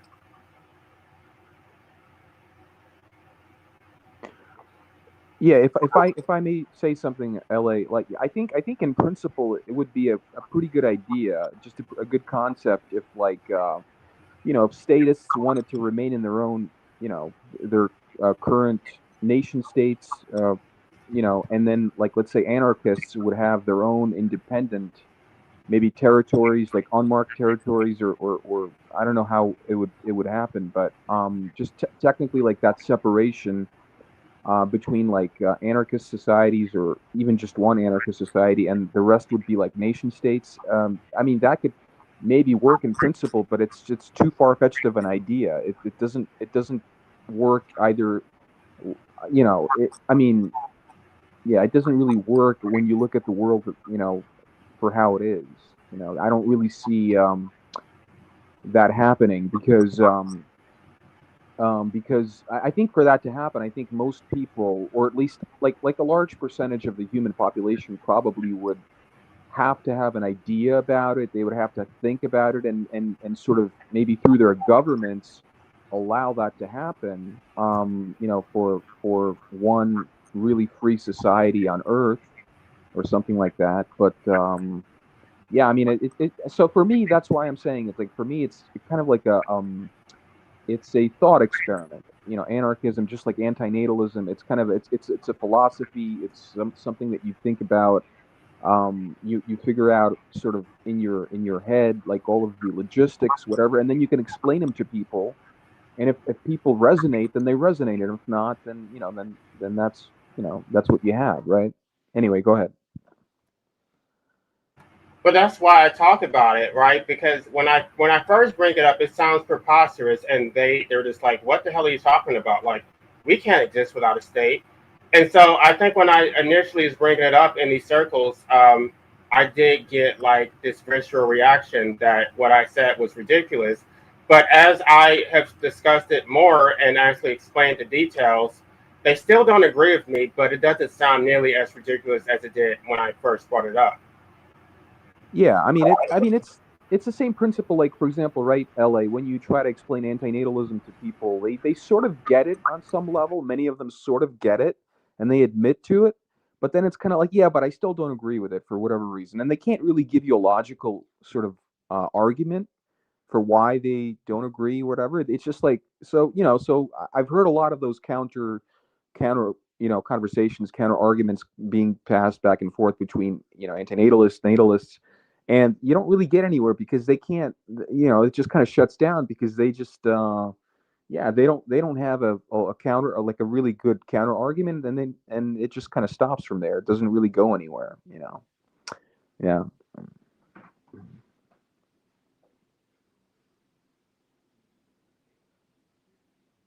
No, I don't know if I. Okay, let me just set scales this back. So I don't know what happened. Something happened with my equipment. I don't know. Let me try to answer this question. How can the anarchists manage power and resources? Um, you would have decentralized voluntary associations. It would not be coercive. You would agree to it. I think what people are getting, I don't know, misunderstood is that they think that you can't have laws, or you can't have a government at all. It's like, no, you can have a government. It just would not be coercive. It would be voluntary. You could select a leader to represent you, but it still is not hierarchical. That is not the reason why it's not hierarchical, is because the power. Okay, in theory, democracy is supposed to be power to the people, but it's really not. You don't have a say in it at all. Um, it's not. You don't even know these people. These are random strangers. I think anarchy can only work on a very, very like localized level. Um, but once you start getting out to like a nation or globally, no, it would not work. It's all about how you structure your society. It's not. It's not saying that you would eliminate the all institutions. It just would be structured vertically. So I don't know if I'm answering your question, but it's about how you structure it. The power is diffused rather than concentrated.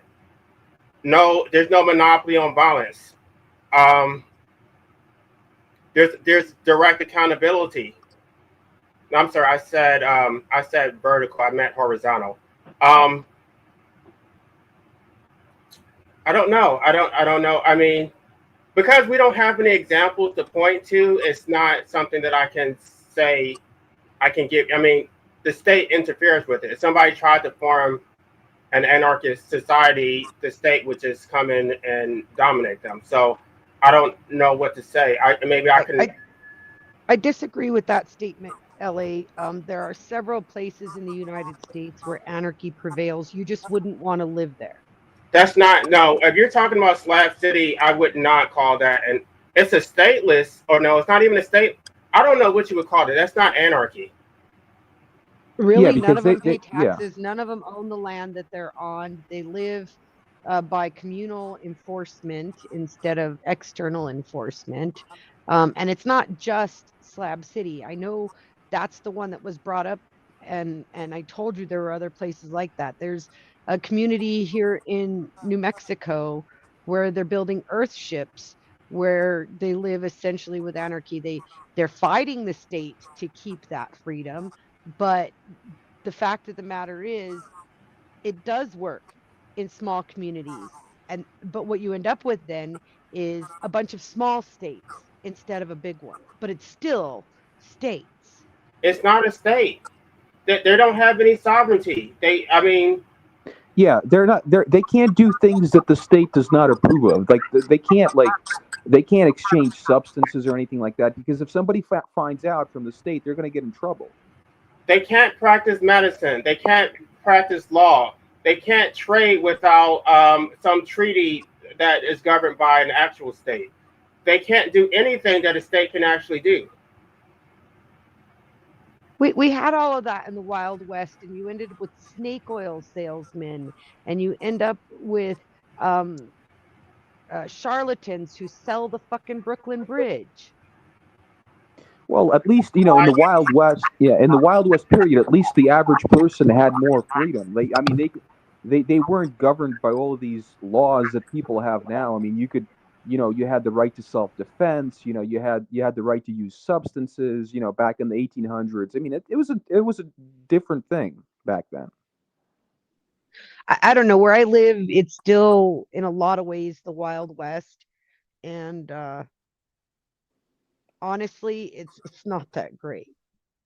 No, it's not. It's not the Wild West because everything is all of your activities are governed and they're subject to specific laws that if somebody breaks them and the state finds out, they're going to get in trouble. Yeah, but So, do you know how the state works here? Have you ever been to New Mexico? We have a catch and release model. There's a revolving door. They catch you one day, they let you out the next day. We have people who are out on ankle monitors who commit their third murder and they still haven't even gone to trial for the first one. well, I mean, yeah, but it's the same principle. I mean, if they want to charge you, if they want to make Yeah, your life difficult, they're going to do that. They're going to find ways to screw with you. I don't know. You're My sub. state's a little different. My state has removed qualified immunity from police officers. My state has provided universal college, universal health, Are you child sure? Are care. you sure about that? What? Remove qualified immunity from police officers, what Yeah, judges too? they have to pay for their own bonding here in New Mexico. Well, I'm kind of skeptical about that, but I mean I'll take your word for it. But I mean No, in look it all up. in Look it up. I can give you the code if That you want it. I'm telling you, we just did it last year. okay, We but that have we only have no thing bail. that's We not have no bail in New Mexico. We removed bail as part of the system. That's why people get catch and release. It's a very liberal state. I don't know. I mean I maybe the state is not going to pay for it if they're held liable, but that still is not the same as qualified immunity is done at the federal level. It's not even a statute. It's done by it. It came from the Supreme Court. Um, so in a rare occurrence where they're actually held liable, what that basically means is that they're going to have to pay it out their own pocket.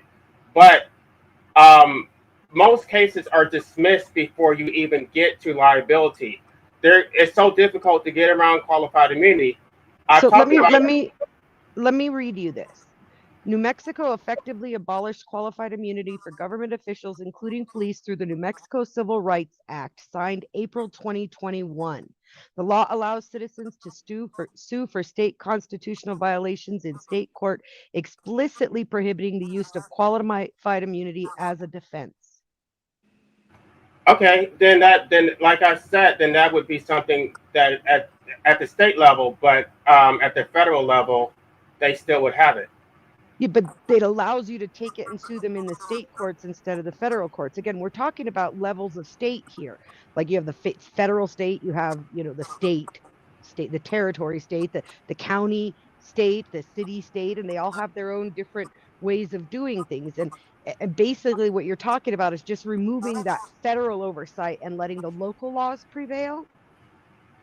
um Right. I would have to see how it's set up because anytime I sue uh, an official, it's based on a federal law. I would have to see how the laws are set up. Like, what would do they have an equivalent to 42 USC 1983? I don't know. I don't even know what uh, um, causes of actions exist under your state law. So I can't really speak to that. It's called the New Mexico Civil Rights Act, and you can Okay. look it up. HB4 passed in 2021, just recently. We also did away with the bail system, like I said, so because we felt it was unjust. We have universal education where the state covers tuition for in-state students at state universities uh, up to a bachelor's degree. We have just instituted universal child care. There's sections of the city that are doing pilot projects for UBI.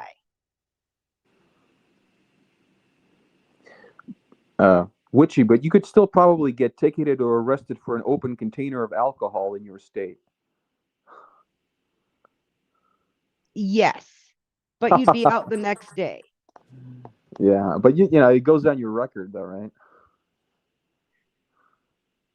So this is one of those times where it wasn't even about what people wanted, but insurance companies won out. And we have a very, like I was trying to say earlier, we have a system that's run by uh, oligarchy rather than democracy. And the fact of the matter is it's not about what's best for the people. And that's why I could even jump on board with getting rid of the federal government and moving it to locals. I just believe anarchy is a temporary state, so I can't be an anarchist because I know some sort of hierarchy will form out of it no matter what. Yeah, I would. Anarchy lasts as long as the people are willing to bear the responsibility for their actions in their everyday life. The moment they start delegating it to someone else, they've basically lost their freedom because they've given it up. Exactly. Most people don't want to Exactly. take responsibility. Most people, even if they wanted to, they wouldn't know how to. Most people, based on the fact that we haven't used eugenics and we breed in a way we wouldn't even let animals breed, we have this really low common denominator for the ability to critically think. So most people don't even know what the idea of taking responsibility of their own actions means, much less have the capability of doing it. Yeah, let me interject something quickly. This is relevant to what Wishy is saying. I actually do see Wishy's point here, and I agree. If you look at primates and their social organizations, I think that can tell you a lot about us. Like chimpanzees, they have fusion fission society. They tend to like break out of groups and then form new groups. But chimpanzees are highly coercive, unfortunately. And bonobos are a little bit more, I don't know, free loving or whatever, but and more matriarchal.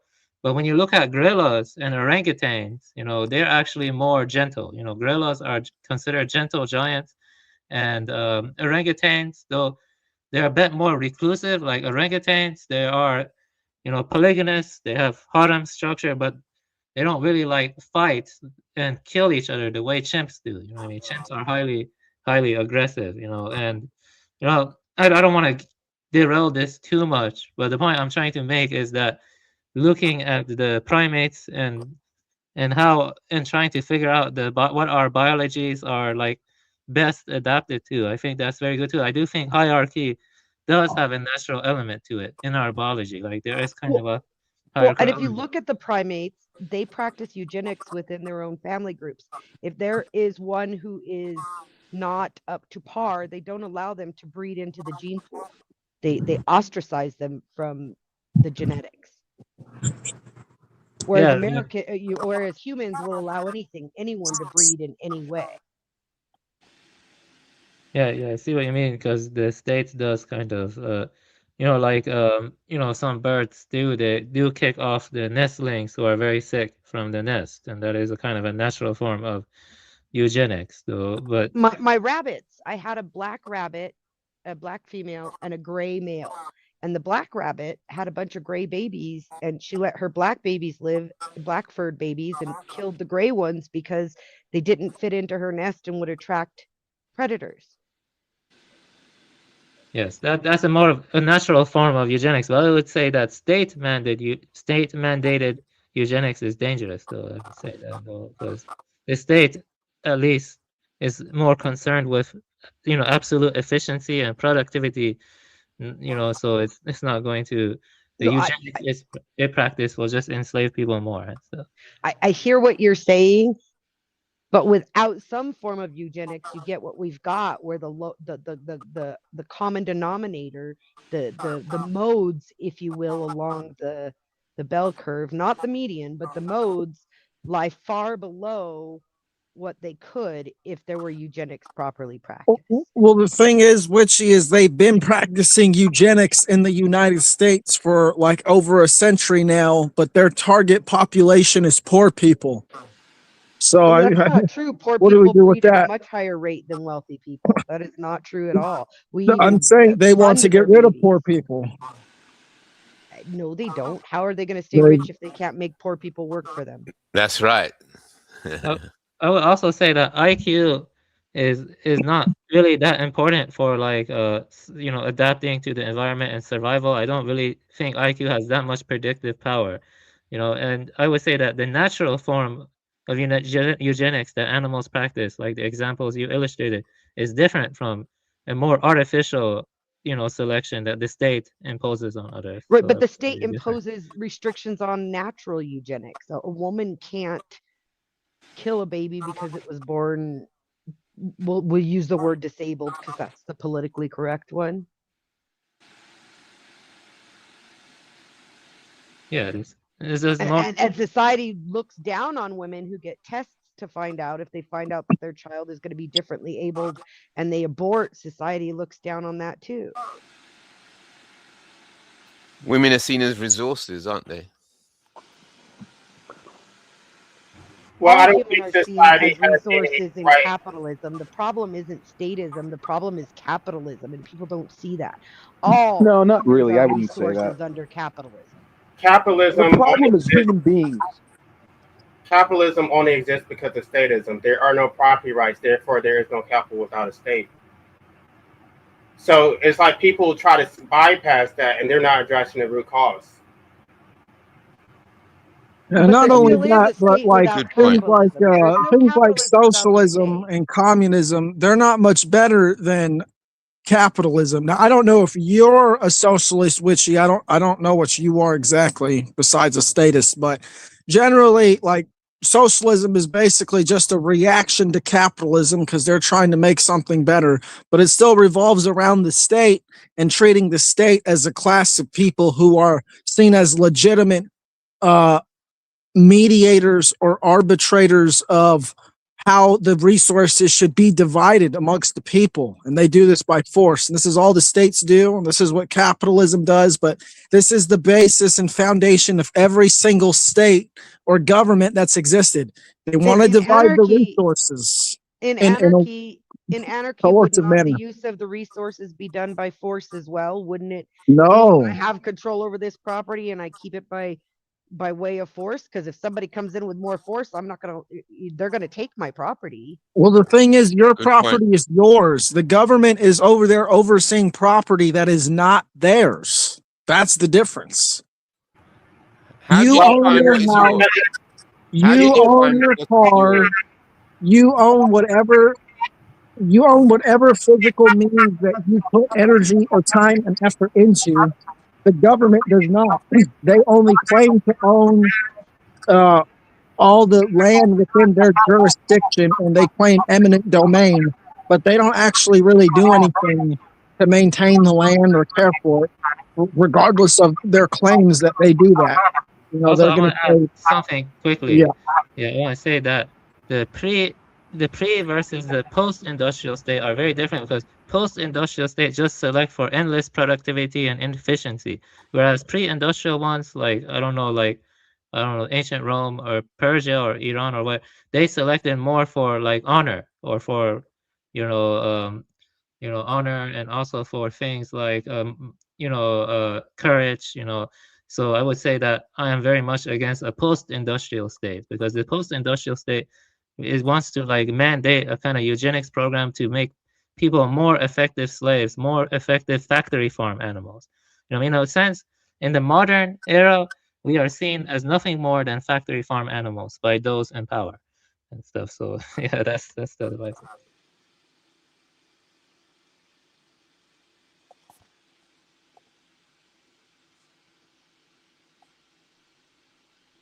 I mean, that's what Economic Forum and Yuval Harari and all those people, they view us as useless eaters. You see, as disposable assets. And like measurable metrics that can just endlessly produce and just create endless waste. It's just endless production and endless Efficiency. efficiency. Yeah, yeah, Yeah, that kind of but stuff. it goes back to what the abolitionists were saying earlier about property. So if a slave is not allowed to own property because a slave is not not a person, um, only a person can own property. So if they take away your right to own property, then they can manage it better. and then they can justify their position by saying, well, we're more intelligent than you, we're more clever than you, we're better organized than you. You are just a rabble and you're unorganized. Therefore, you are all chaos. Therefore, we are the order, and then we will manage you, and then you live happily ever after as we decide. Well, So how do you go against that? the term that they use is "you're just a savage." So because you have not become civilized, you don't deserve any natural rights. And then they just come in and inflict for it. This is what they do to the Palestinians. This is what they've done to the Native Americans. This is what they've done to Africans. Right? They basically say because you have not formed a state and become civilized, then you don't own the land and you have no entitlement to it, and until you have a state then you have no rights. This is how they defend their violence. And Witchy, by the way, it's not that anarchists are against force. We're against initiating force. So if you deploy force against us, we are absolutely justified to defend ourselves. Okay. Also, I want to say something because IC3 raised a very good point. I haven't researched this much, but I forgot it. But technically, based on the deeds we have now, we don't really own property. We're renting it from the government now. I think so, at least in my state. There are Yeah. like different kinds of deeds. So we don't really own the property now. It's more like the government that we're Yeah, renting. that's why, like I mentioned, eminent domain. At any moment, for some public effort or project, they could just seize your property and force you to move. But don't worry, because they're going to give you some money to compensate for your loss. But you have no choice in the matter. They're just going to seize your property if, they're going to build the big old high-speed railroad like they're doing in California. But it's cut right through your property, whatever.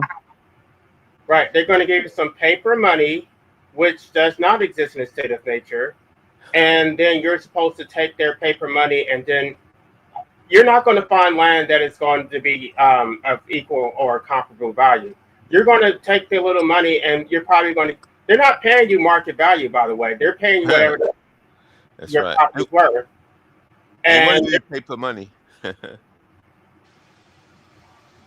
and this is what they do. They claim that they claim that they're entitled to Africa because they paid for it, which they did not. They claim that they're entitled to Palestine because they paid for it, which they did not. They even say the same thing about the United States, that they paid the Native Americans, which they did not. So,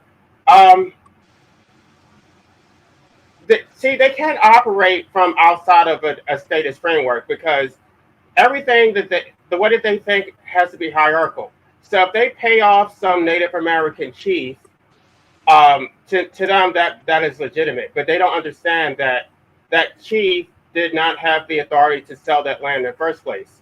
Right. And this thing about money, and you mentioned pay us off with paper money. They're moving to digital now, so we have digital ID, digital money, and the last one which they're just about to bring in now is tokenization. So the tokenization is the digitization of all assets in the world. Everything in the world will have a digital value. So so once they got those three together, then they got it all sewn up. Yeah. Does that make sense to you guys? Like to have digital money? That doesn't make sense to me. How would that work? Well, just like you have credit cards. Yeah, you have to read about the way Bitcoin works, like the Yeah, ledgers, it's that's it. decentralized, but the thing is they pump and dump, to make the value fluctuate. So, Yeah, but it's just like numbers on a screen. I mean, how like yeah, that's I mean, right. you're working for like numbers on a screen, and how does that transfer to your? How can you build wealth? And yeah, I mean, it doesn't make sense to me. Yeah, it's like fiat currency, but more digitized now, basically. That's right. That's right. Well, It's managed. It's more efficient management. Well, fiat currency. At least you have. I mean, historically, right? With all the movies show like bad guys, doing crimes and like having, loads of like dollar bills and suitcases. I mean, at least it's a symbol that you have, you have something tangible, but like digital Right. currency, that doesn't make sense. I mean, Correct. But you see, cash, they can't manage it as efficiently. So with digital currency, they can make sure that your card um, can be linked to GPS. So therefore, you can only purchase your card. Your credit card will only work within a certain range. So if you well, I go mean, outside of yeah. that range, yeah, Well, I mean, it's good for them, but what benefit does that do to you? I mean, you have nothing of tangible value to show for your, I guess, to show for your that's right. work. Because you are not. You are not. You're not. You're just. You're the same as a slave. A slave has no right to own property. Well, So yeah, I mean, it seems management kind of of like animals. that because, yeah, it seems like kind of like that because, like, yeah, I mean, I don't really understand how people are okay with all this stuff. I mean, you know, I mean, we not only did, it's like not only did we not have freedom, going back generations, and it's getting so complicated, all this state apparatus and control, and now it's like, like many countries are going to digital currency. It's kind of like, what, I mean, now you add that on top of that, it's ridiculous, So therefore, the digital machine is coming. The rail's coming. So what is the if you don't like not being able to own property, then so people talk for hours and hours about the problem. Oh, we don't like what they're going to do. We don't like what they're doing. But here's the question. Okay, so what are you going to do about it? See, that's when your intelligence is up against theirs. What are you Well, going to do you about don't, it? yeah, you don't create more kids into this. I mean, it's ridiculous. Well, there you go again. So then they'll say, of course, you don't create more kids. We will do the management of childbirth. That is part of our responsibility. You're a slave. We manage your sexual activity. I mean, that's done indirectly now. So we Oh, will like through manage the. sexual activity. It's part of management of the farm. You manage the sexual activity of animals.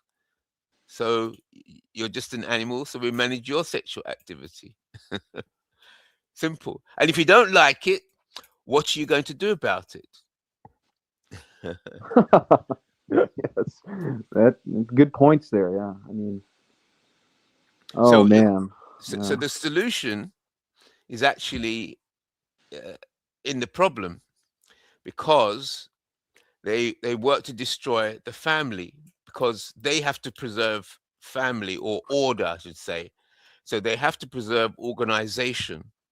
So a group of people have to come together and have to have agreements in order to maintain power.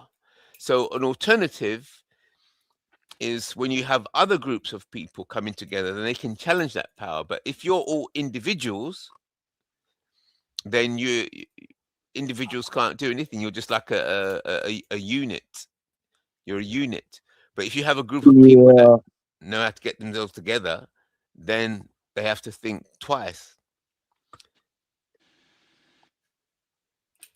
Yeah, when you look to like mythology and or theology at least, like the Tower of Babel story, it's all about trying to get people to conform under one banner of the city and create a hive mind like system.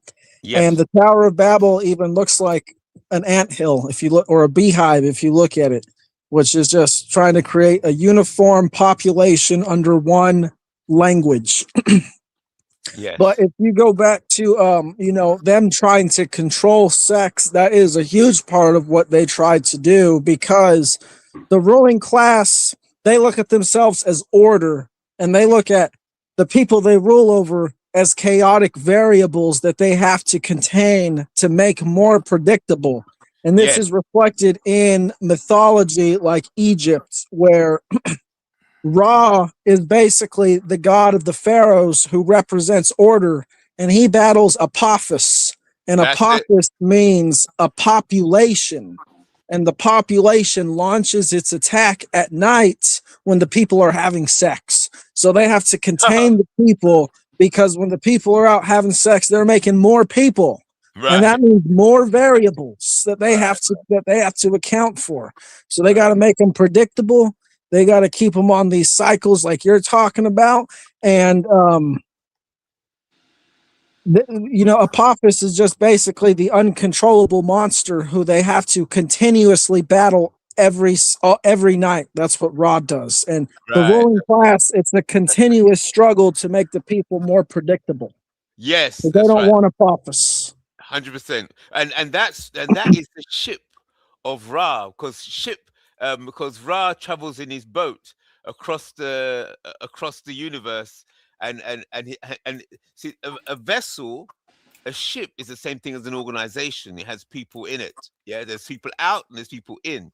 So the people and chaos are one. So if you have an organization, then you can ride the rabble of the mob. You can ride through and not be affected by the mob. And same thing in space. If you've got a starship and you ride through the galaxies, because it's chaos and fire out there and ice. So Yeah.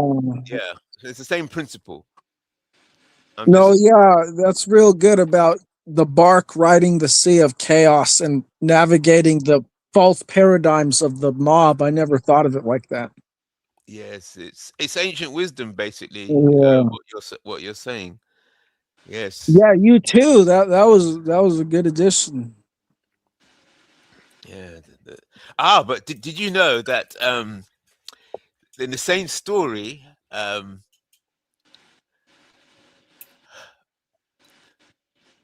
Apopsis is kept under control by Set.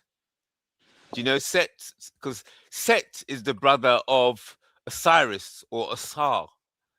Do you Yeah, see my avatar? yours is Set Scales, is it? My avatar is literally set. Oh my God! Yeah, Set. That's right. Yeah. So a lot of people don't realize that when you talk about a box set or a set box, all of that comes from that ancient language. It's the name of Set, and how Set, because Set got jealous of Osiris. He got jealous of the creator. He wanted to become the ruler, and how Set did it is he set up a party and built a coffin, and then this coffin it's just illustration, was bedecked in all kinds of jewels and precious things, and he says whoever fits in the coffin exactly can have it. So everybody at the party was trying to fit into the coffin, and but only Osiris fitted perfectly. And then as soon as Cyrus got into his coffin, he slammed the door and bolted and then threw the coffin into the River Nile. So basically, set box is the same thing as coffin, and it's the same thing as any spiritual or creative idea. Right? You may say things or you may have ideas, but when those ideas are put within a book, then the ideas become in a box.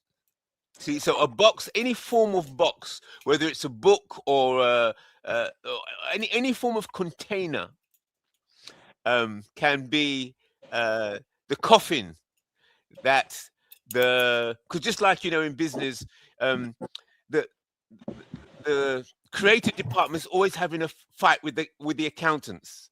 They say no, the accountants are saying, even if it's music, the musicians are always fighting with the accountants, because the accountants are saying, well, you're going to produce so many albums over the next year. Come on, what's the deal? We're going to put some money to this creation, but by putting money to it, sometimes that can kill, or it always does actually. It kills the creativity, which is the same thing as the accountant. The accountant is set, but you got to have set though. I was trying a lot of stuff there, but yeah, sets. Yeah, that's good stuff.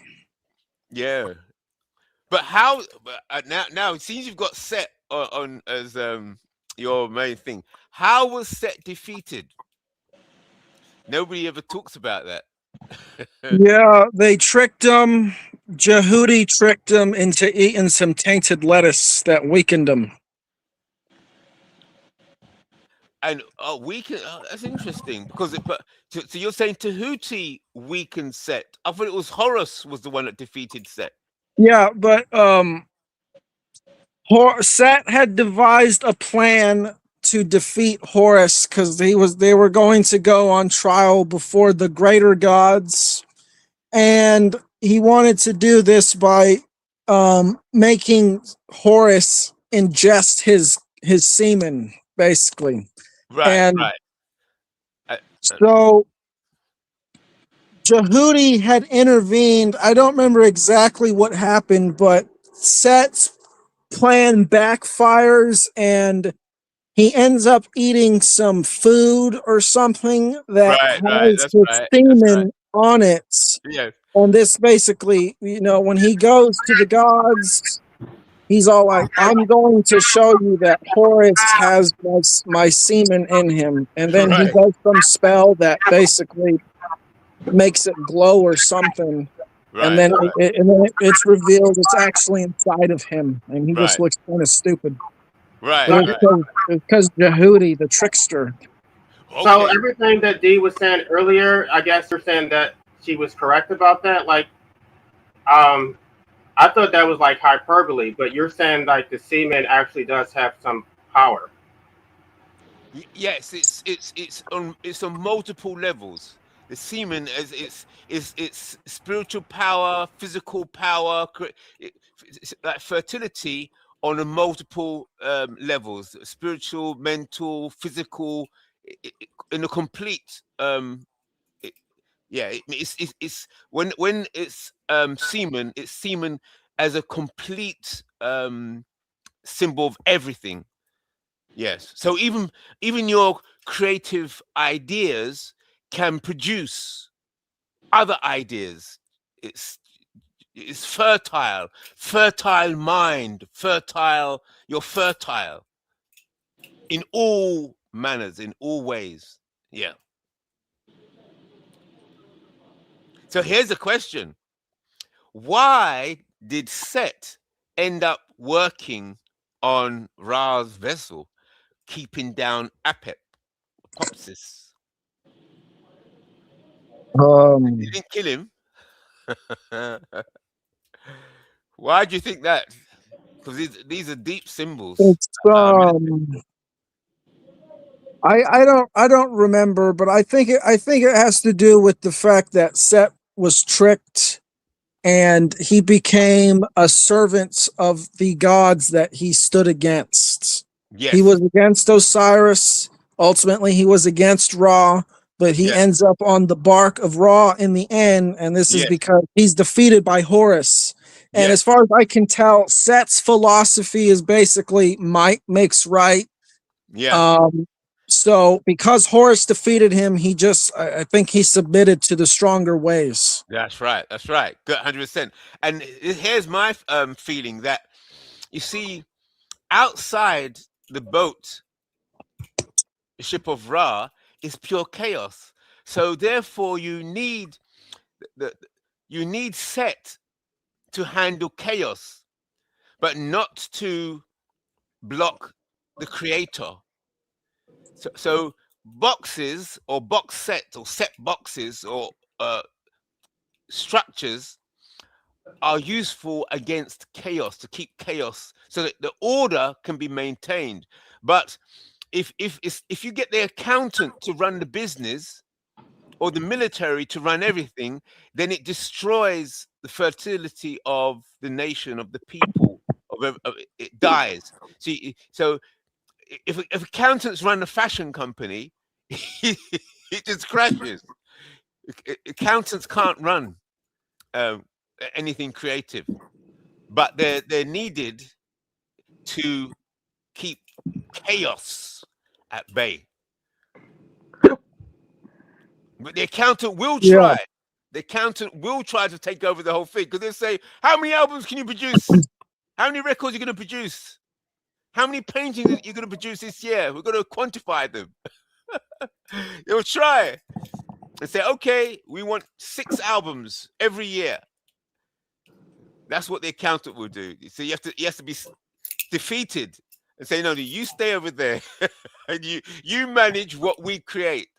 That's for you to do, but don't come over here with the creators. Don't get involved. You're not allowed. You stay in your And office. the thing about Set, the reason that I think he's there to tame the chaos is because he ultimately comes from the chaos. He basically represents the people of Upper Egypt, and this is the people. They lived south of the Nile. They lived in harsh desert land, and the people in Lower Egypt who lived north, they're the ones who lived in the near the pyramids, the nice cities, that type of stuff. But it's more fertile than up there. Is that what you're saying? Because of the water. I don't know. I don't know if it would have been more fertile, but this is where all the monuments are. They're in Lower Egypt. But basically, Egypt to me just seems to be a struggle between Lower Egypt, the north, and Upper Egypt, the south, where the Upper Egypt people, they're the hardened people who are okay living in the desert. They are okay living in nature. And Set, for example, he's seen as the god of foreigners, but really this is because when he saw a person, he saw life. He didn't see, oh, they're a Hittite, they're a Samaritan, they're a this, they're a that. No, to Set, that was a human being, and that was enough. That was worthy of his respect in and of itself.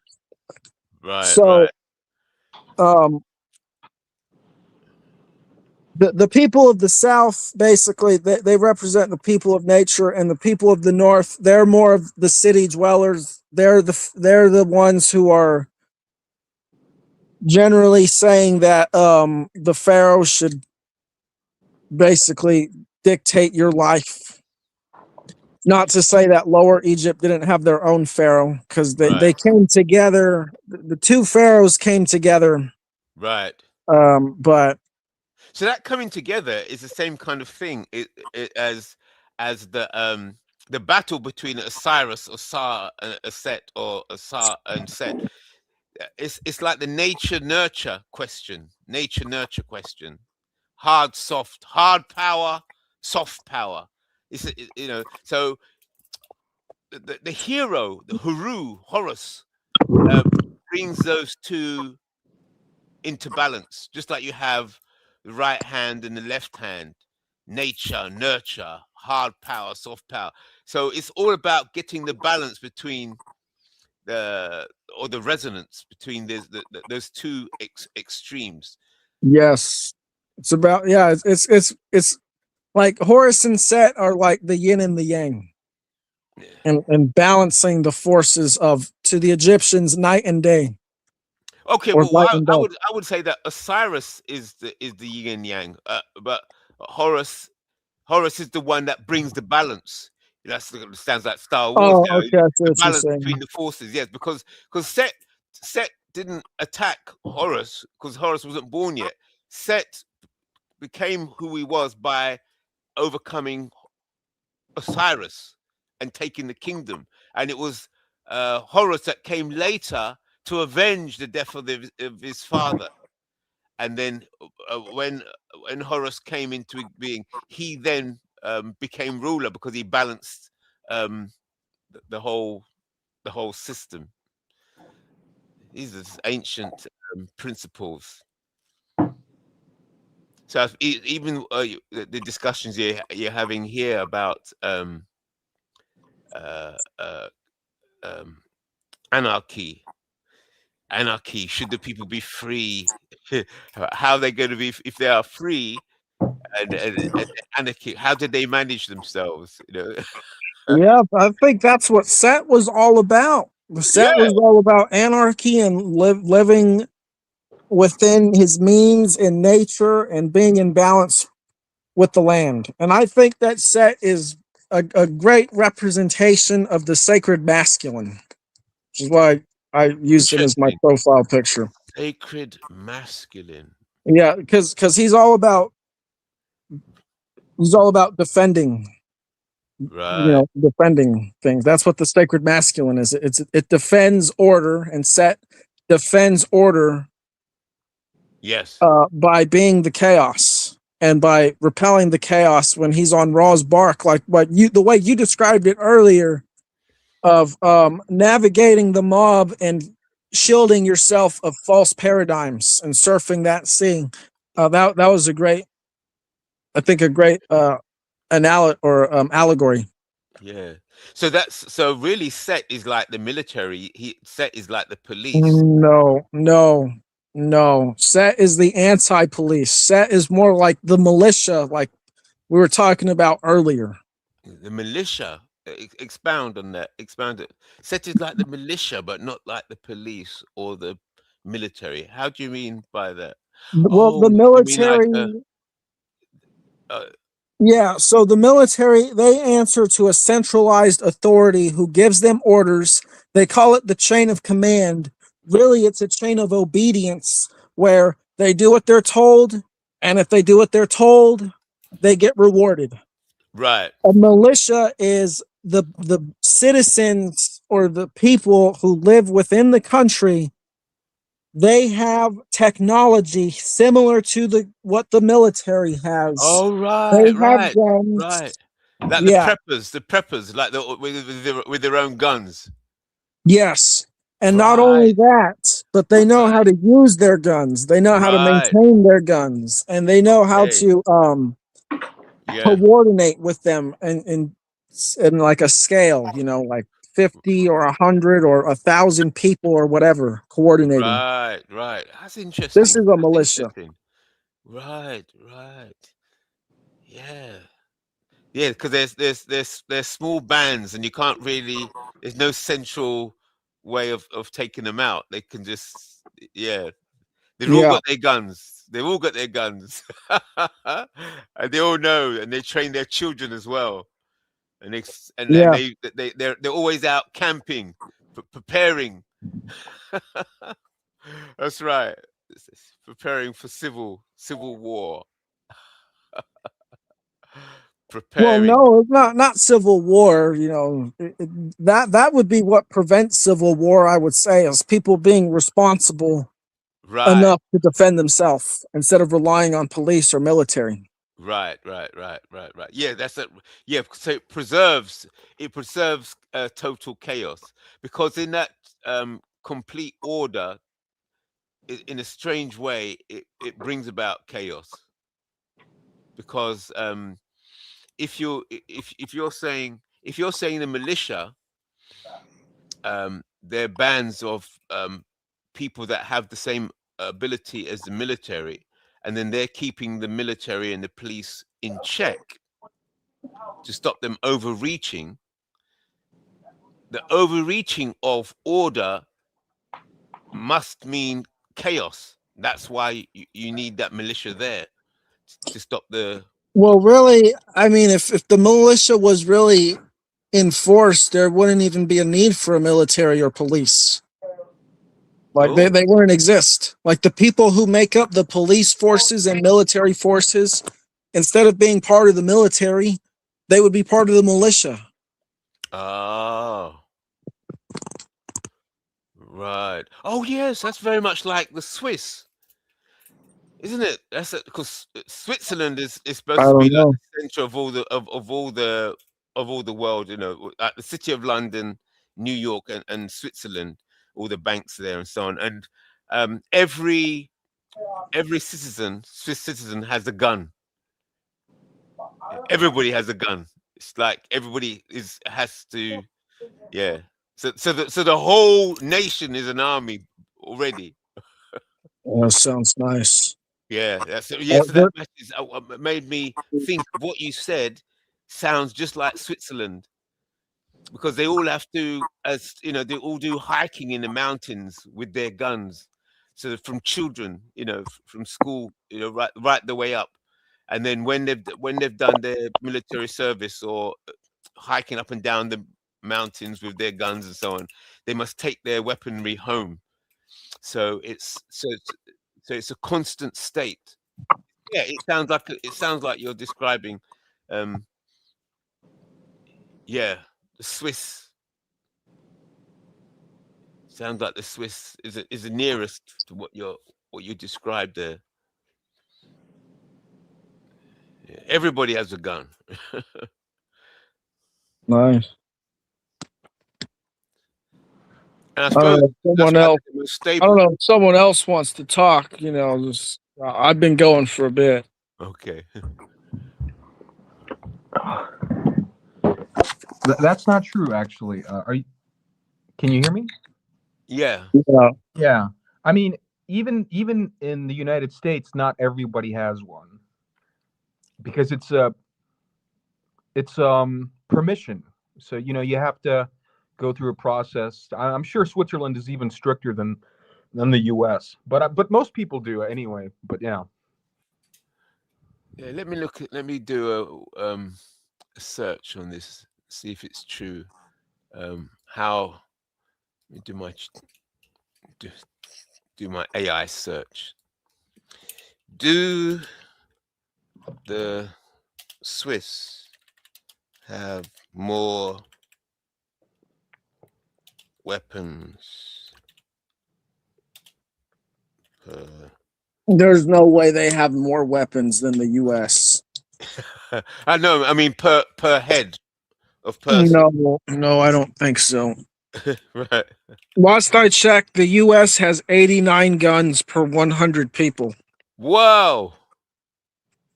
Yeah, it's a whole lot. Oh, it says Switzerland has 27 to 30 guns per 100 people.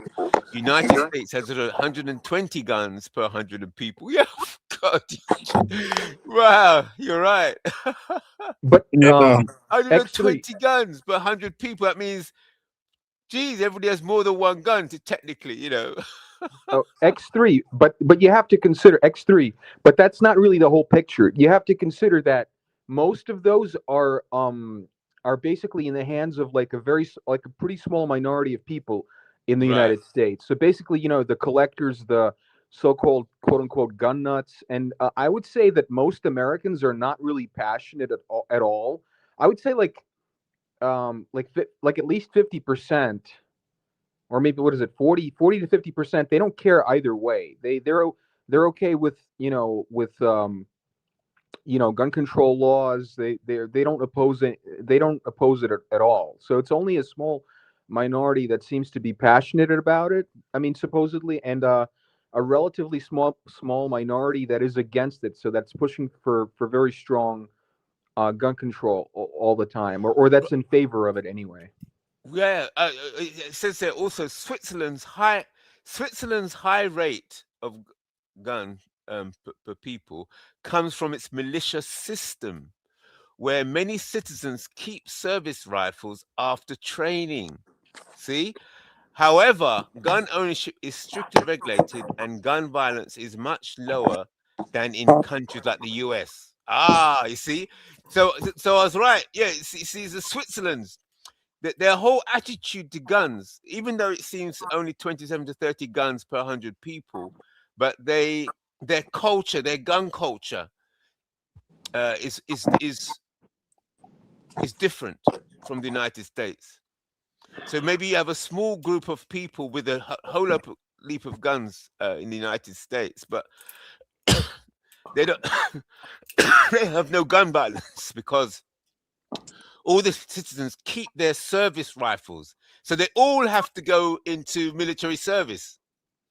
Switzerland's high rate comes from its militia system. So it's a military state with many citizens, where many citizens keep their service rifles after training. Yeah. But it's not, yeah, but that system though, just like in the United States and Switzerland, it's basically a system where, I mean, the government controls the laws, and it can theoretically, I mean, it could disarm the population, either either at once or through a period of time. So the citizens, they don't really own. I mean, there's not really like a gun culture per se in that sense, because it's all kind of controlled by the state, like, as to like who owns it, under what conditions, and things like that. You mean America? You're talking about? Well, both in America and in Switzerland. Yeah, but the state. I mean, there seems to me a different tone. The malicious system. It's like the state. I get the feeling that the state forces the people in Switzerland into military service, but yet after they finish their military service, they take their rifles home with them. So it has a different tone. It has a tone like, we made you into the military, and you are the military. You are the state. So you are responsible. Each Swiss citizen is actually an aspect of the state. So Yeah. in contrast to America, where there's a lot of gun violence, and I would like to mention that I think it would be possible to make a world where we would not need all this military technology. Yeah, I just want to push back against us being a part of the state. who's the us? Who's us? I don't think I said us. I'm talking about the social contract. They say that you're both the sovereign and a citizen, so you're a total slave because you're a subject, but you're only a fractional master, and so you don't have any actual power. You're not sovereign. The sovereign is the collective, which is undefined and undefinable. So it's a system of enslavement. I don't think that you can play both roles, which is why people reject the title of sovereign citizen. Sovereign citizen. Well, Switzerland seems the nearest to that, if it was possible. Sovereign citizen or denizen. Oh, what's that word mean? Denizen again. I've forgotten what it means. It's almost like saying you're a sovereign slave. If you're a slave, you're not sovereign. Denizen. Because citizen implies that the city owns you, or you belong to the city, or you live in the city, or you have some kind of reliance on the city to live. So sovereign implies you own yourself.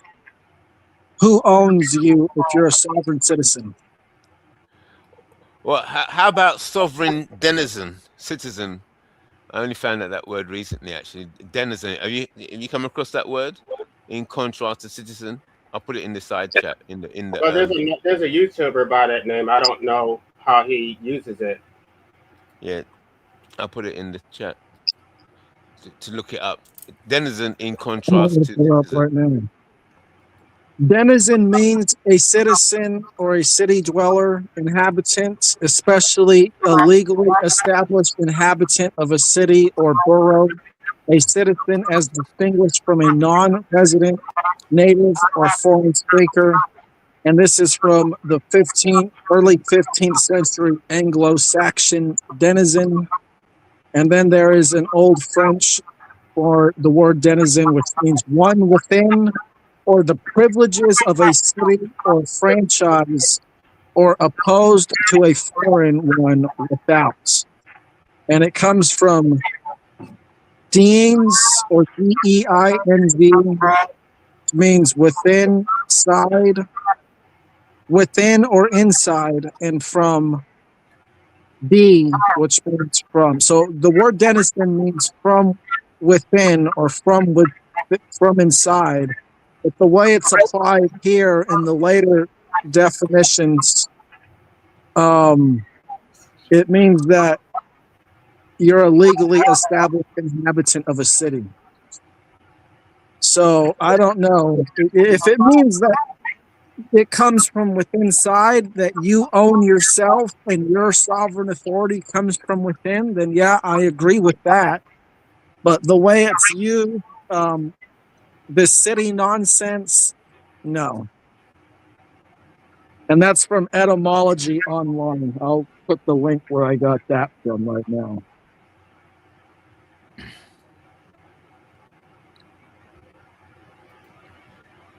Great. Well, I think etymology is important. You know, it's because the English language is inherently deceptive. It's a bunch of word magic that means one thing, but you're saying something else, and yeah, it's just not very good. And then the word magic and Yeah, morality is the foundation of all states. Really, it's always in the realm of the religious or spiritual. And when you move into the realm of the spiritual, you move into the realm of belief and ethics. And so it's a murky world that then it has to be solidified. That's what I suppose when it moves into set. How do you actually organize something to make something real and solid? But it has to come from that chaos, from that softness. yeah. And then you solidify. Then you have a state. Then you have the beginning of a nation. Then yeah. I'm wondering, is Avian there? Yeah, I'm here. Yeah. Do you have any thoughts? I don't know what just As a happened. Is Buddhist, everybody still here? Yeah, I am. What are your thoughts, Avian? I'm curious. as a Yeah, Buddhist, I'm here too. yeah, I'm listening. You know, I don't really have much to add right now. What do you want me to comment on specifically? Or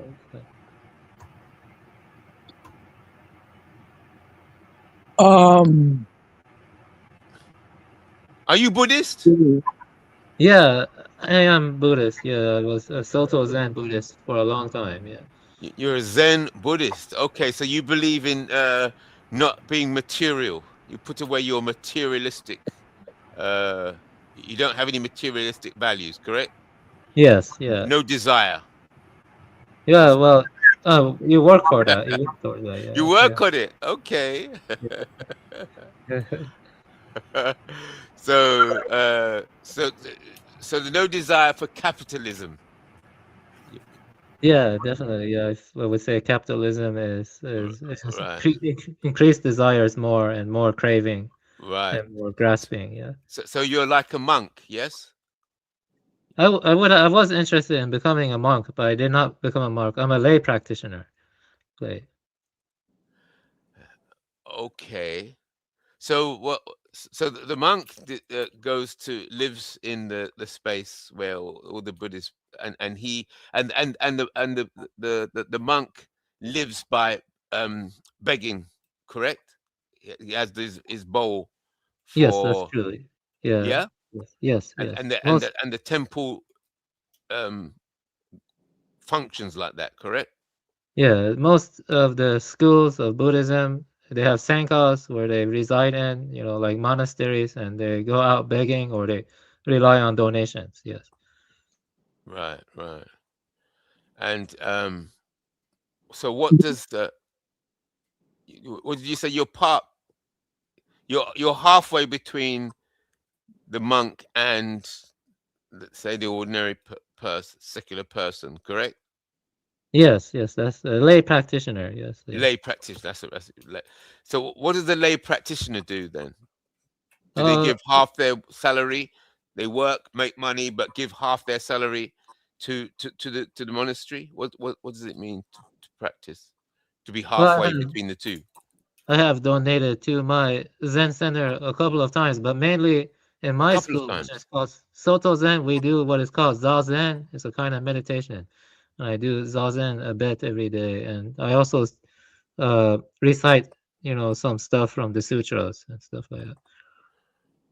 Oh, and that keeps you in the mindset of the Buddha by the Yes, yes, chanting, and it helps to the chanting helps counter greed and desire, correct? Yes, that's correct. Yes. Oh, okay. Interesting. Let me ask Avian, what do you think of Zoroastrianism? Because I hear you talk about that a lot. Yeah, I don't agree with the metaphysics, but I do think the Gathas are very nice. Gathas of Zoroaster, I read that. I thought that was nice. But I do not, I can see value in a tradition while not agreeing with it fully. So there are some nice things to it, but overall I went with Buddhism because I think that's the closest to the truth.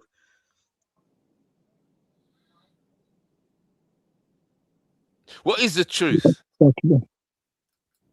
Yeah, I would say that, well, based on my tradition, I would say it's called suchness, Suchneess.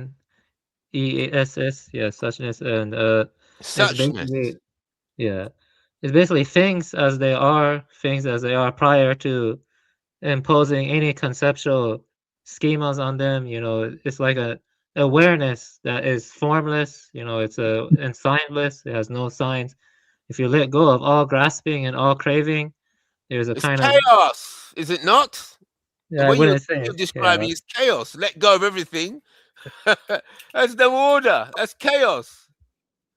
I would say that on Well, that get the level, it's beautiful hard idea. to distinguish Huh? order from chaos. It's more like it's unformed, or it's more like non-abiding Unformed. awareness, formless. Yeah, It's about formless. finding emptiness, right? Right, Avian, Yes, finding yeah, emptiness. yeah, that's right. Emptiness. Yeah, it's empty. Now, you see what I consider emptiness, Avian, like space, they would say is empty. Scientists would say space is empty. But I would think it's just a destructive wave function, right? You know what that is? Yeah, collapse of the wave function. Yeah, Yeah, I mean, if that's space, then space is like what TML says. It's just infinitely dense. But the reason it appears empty is because the waves are just perfectly canceling each other out in equilibrium. So this is what I consider emptiness, and I call it wholeness because I think yeah, that it's whole. yeah. Zero things. What's See, that? Yeah. the thing is, the Zen sutras, they play with paradoxes a lot. They say form is emptiness, emptiness is form. That's from the Heart Right. Sutra. Heart Sutra. So I would say that you are correct to a large extent, but you got it's very complex to convey, though. It's kind of Form is paradoxical. emptiness. You just said form is emptiness. Emptiness is form. Is that what you just said? Yes, yes, Right. So that's similar to in the play between chaos and order, isn't it? yes. That's correct Hard, too. soft, yin and yang. So all this resonance back and forth, it comes into balance between. It's the same thing as Set and Horus. No, Set and Osiris, Osar. See, it's all the same fundamental um, physics or science or philosophy, Yeah, spirituality. we have the meditation called Zazen. When you sit in stillness and silence, it balances those opposites. When your spine is vertical and you're straight and you're breathing properly. So it's like balancing those opposites of chaos and order, or form and emptiness, and to some extent, yeah. Mm, interesting. And then how so the concepts of finance, because we talked about finance, digital currency, paper money, and so on, fiat currency, and so on. Where does finance fit in your worldview? Me, Nonsense. yeah, I guess I agree with Dom about that. Yeah, I don't trust fiat currency. And fractional reserve banking. I'm against those. What do you think about finance or money, Birdless? Do we need money?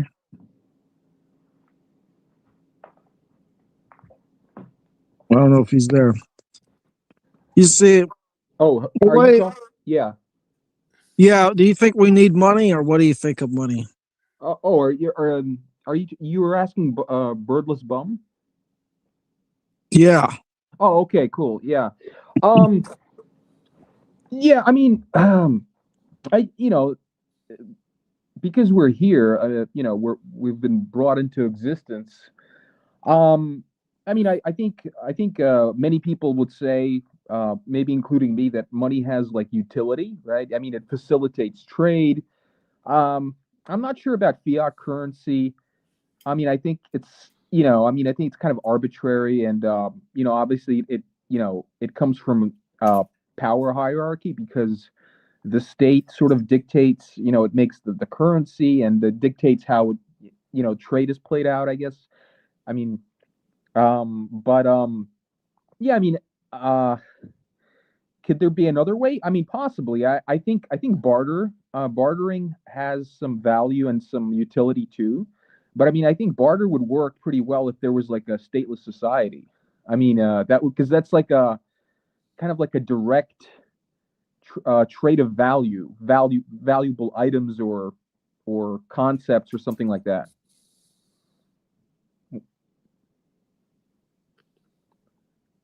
yeah. There's definitely going to be exchange of material resources, and barter, I think, is how they did it for a while. I know that a lot of cultures before money would ascribe wealth to cattle and salt. But as far as money goes, all it is really is just talismanic pieces of paper magic. And it's convinced people to give up their real life energy, their time, and their attention to get Yeah. pieces of paper. I mean, yeah, that makes sense. Yeah, I would say, like, I agree to a large extent. I mean, it's like, I mean, because a lot of the I mean, you can even extend this to capitalism kind of by itself. I mean, from from the small currency, everything that has to do with money, from currency up to the very kind of pillars of capitalism. I mean, a lot of it is just symbolic, right? I mean, there's not like, because like cash and a lot, like digital whatever currency, like loans, things that you can't really feel, that are kind of ideas. They're kind of intangible and they're symbolic, which means that, right? I mean, it doesn't really make much logical sense. I mean, unless of course you look at it, sort of, you look at it from, like from the um, a vantage point of the state. Um, it's I think it's also kind of like a control mechanism too, right? Within a the system of the state, because there's no direct exchange of you know now, I mean, if we had like if there was like some kind of anarchist or kind of voluntary society, probably people would, I'm not sure. I mean, it could be that maybe there wouldn't be a goal of people to get rich, and at least not nearly as much as, like, let's say, in the current world paradigm, right? Um, and yeah, I mean, uh, money could also be looked at as kind of like an animalistic extension. It's like, it's kind of it has some of those elements, like, I'm trying to save myself and kind of extend myself and my progeny, because because money conveys safety to me. That's kind of like the idea, that's what it seems to me. And so that, like the whole system of capitalism, it kind of plays on that. Well, I don't know, what do you think?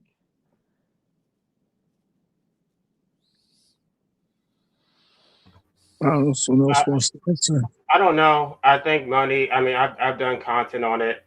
I think first of all, the fact that we don't have money, we have currency, and the only reason it has value is because of force. That's just the reason why we have all these wars, so that they can go around imposing their centralized banking systems and forcing them to accept the U.S. dollar as the gold standard, which allows us to rake their countries of their natural resources and labor.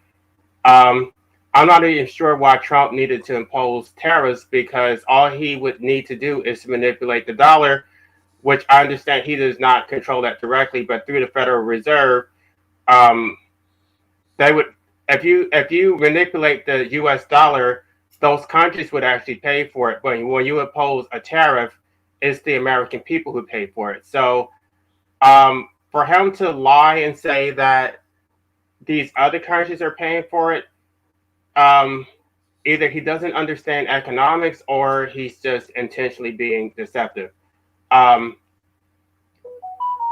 I don't like money. I would like to get into a bartering system. This is Yeah, my critique of libertarians, by the way, because libertarians act like they're anti-status, but they're not because their capitalism depends on the monetary system, which is imposed through the state, and their property rights, which are imposed through the state. yeah, Who's I a they? 100% agree with you on that. Yeah, I want to add some stuff 'cause what you had to say was very good. Forex is just basically gambling. Like they're gambling with, currencies, and the valuation of them is made that way. And I would say the whole global economic system is rigged with stuff like IMF, World Bank, and other similar stuff. And ultimately, the thing is, it's very disastrous. Like in Vietnam, or they cut down a lot of primeval forests to make room to grow trees, then to export the rubber to other higher developed countries. And they do that because their state, or the global multinational system, is being imposed on them. So they're pressured to increase their GDP and Right. stuff like that. GDP is just an arbitrary number. It doesn't really it doesn't really measure anything truly good, like the welfare of the people or the earth. So I would agree with you that ultimately, you know, um, the whole system is rigged to just make the banksters more powerful and stuff. So who are the they? So the they, I assume you'd be saying, would be the West, correct? Because they I run the think SWIFT system. I Yeah. think There's maybe nothing more. There's no greater power than the West at the moment, correct? yeah, Well, but specifically, it's the United States. yeah, Right. So the United States is an aspect of the West. You have the United States, Europe. I mean, It's Rome. it's all Europe. It's Rome. Rome. Rome. Absolutely. Vatican, the Catholics.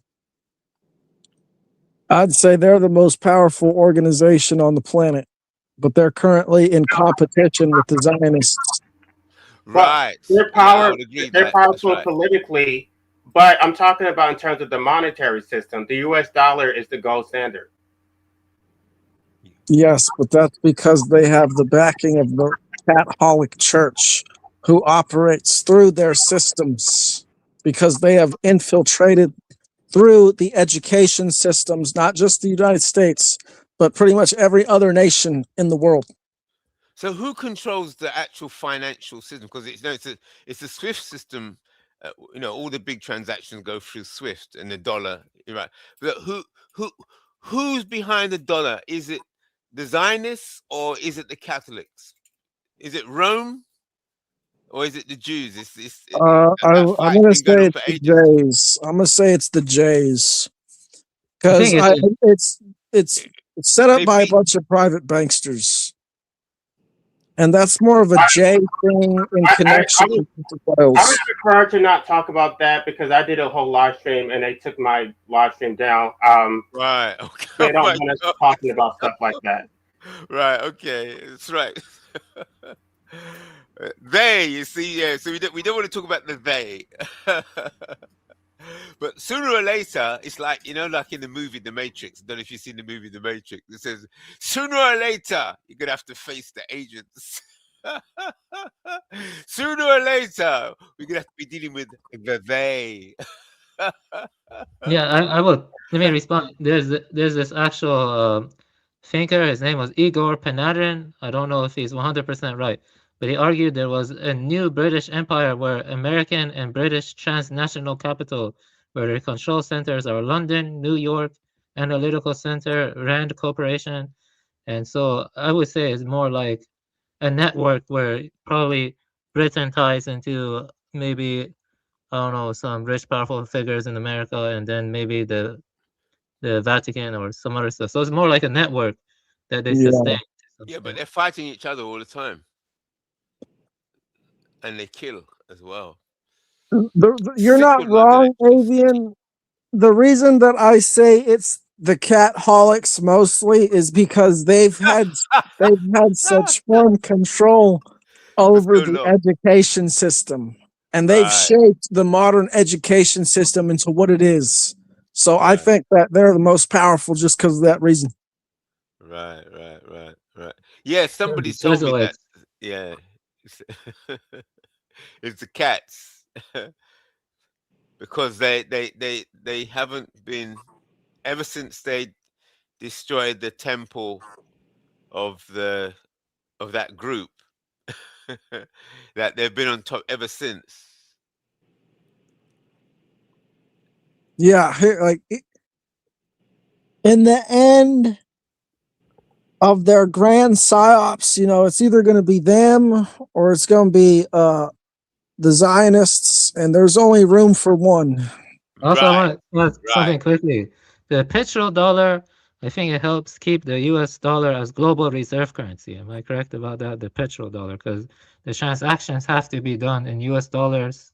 Like Gaddafi, when he said that he wanted to trade oil and gold, Hillary had him killed, Gaddafi and stuff. So Yeah, but then there's the euro dollar system. So I'm not sure how the petrodollar.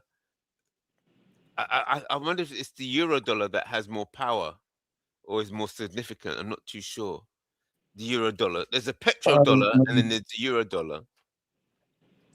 I would think it's probably the U.S. dollar because we have the stronger military, and that's generally what gives the economies their backing.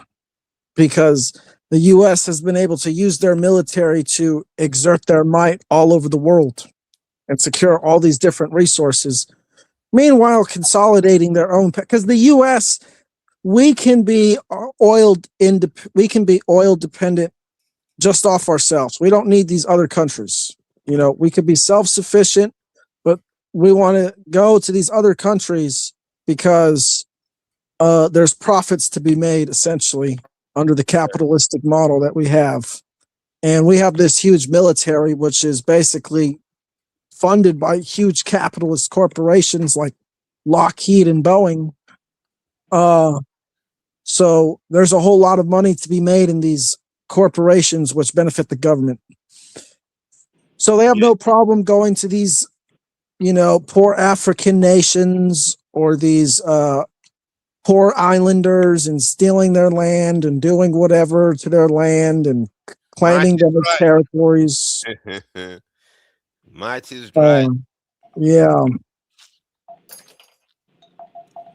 But really, this is what gives these people, the ruling class, their power. It's the military of the United States.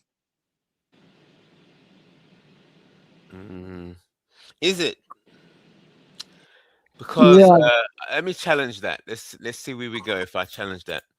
So a lot of people say the power is really in the gun, the battleship, the tank, the plane. But I somehow feel that the power really is in the ideological, spiritual realm, because the people that decide which way the guns are pointed and when they are fired, they don't carry guns.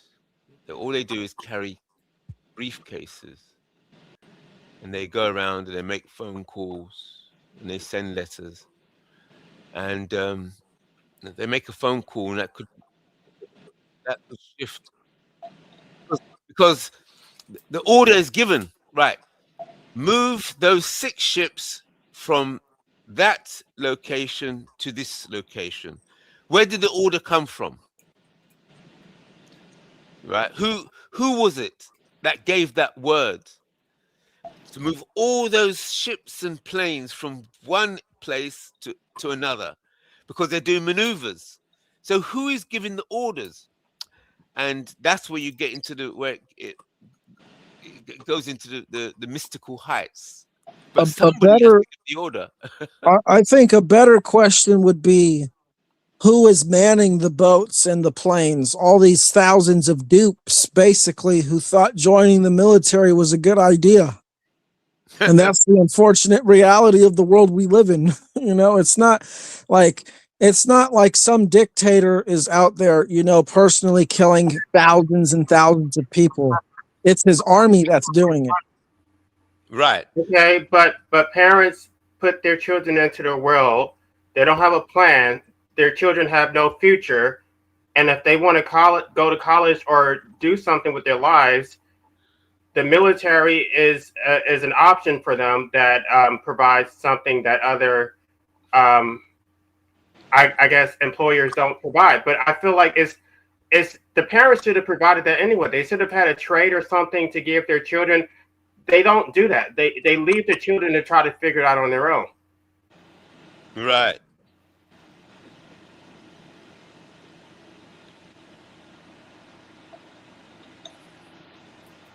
I mean, I Yes. served in the military. At the time, it was the best option for me. My parents did not have a plan for me. Right. Interesting. And you Like learned I said, discipline. it's unfortunate that this is, like I said, they're unfortunate dupes. Dupe is the proper word because they have been tricked into serving evil, but have been convinced that they're doing something good for themselves or the world, typically. Like the recruiting. Like if you watch the recruiting ad from the 80s, it's literally some knight slaying a dragon. No, Right. I never thought I was doing anything good. Um, Well, you I thought you were remember doing something good for yourself, right? when I was in basic training, they basically said you're a trained killer, and you thought you were here for education money, and that's not what you're here. And I just tuned. There was a colonel who was telling us this, and I just tuned him out. I'm like, that's what you say. I'm here for the money, so and I don't care what you say. I'm going to get what I can get out this, and then I didn't see myself as a killer. Like it's especially these wars of aggression. It's one thing when you're defending your country, but when you're just going around just starting wars and taking shit that doesn't belong to you, Right. I didn't sign up for that. Right. So I take it you weren't in the army then, the Marines. I was in the army. Oh, you were. Oh, wow. Wow. You got out? I got out. Yeah. Wow. Well, how do you get around not being a killer if you're deployed to combat? I probably shouldn't talk about that, but yeah. Well, you don't have to answer. But I'm just wondering. I mean, because I get denying it afterwards, but this is why I didn't join the military. Because if I would have went in and I knew better, I would have to carry that karma with me. And this is what kept me from joining. Well, I didn't have to kill anybody, so there's that. Well, that's good. Oh, LA, I just wanted to say that I think it's amazing that you went into the military and you kind of came out of it and became an anarchist and an anti-natalist. I think that's very commendable. Right. Well, I mean, I was 17 at the time. I didn't know anything. I just Yeah. That makes sense.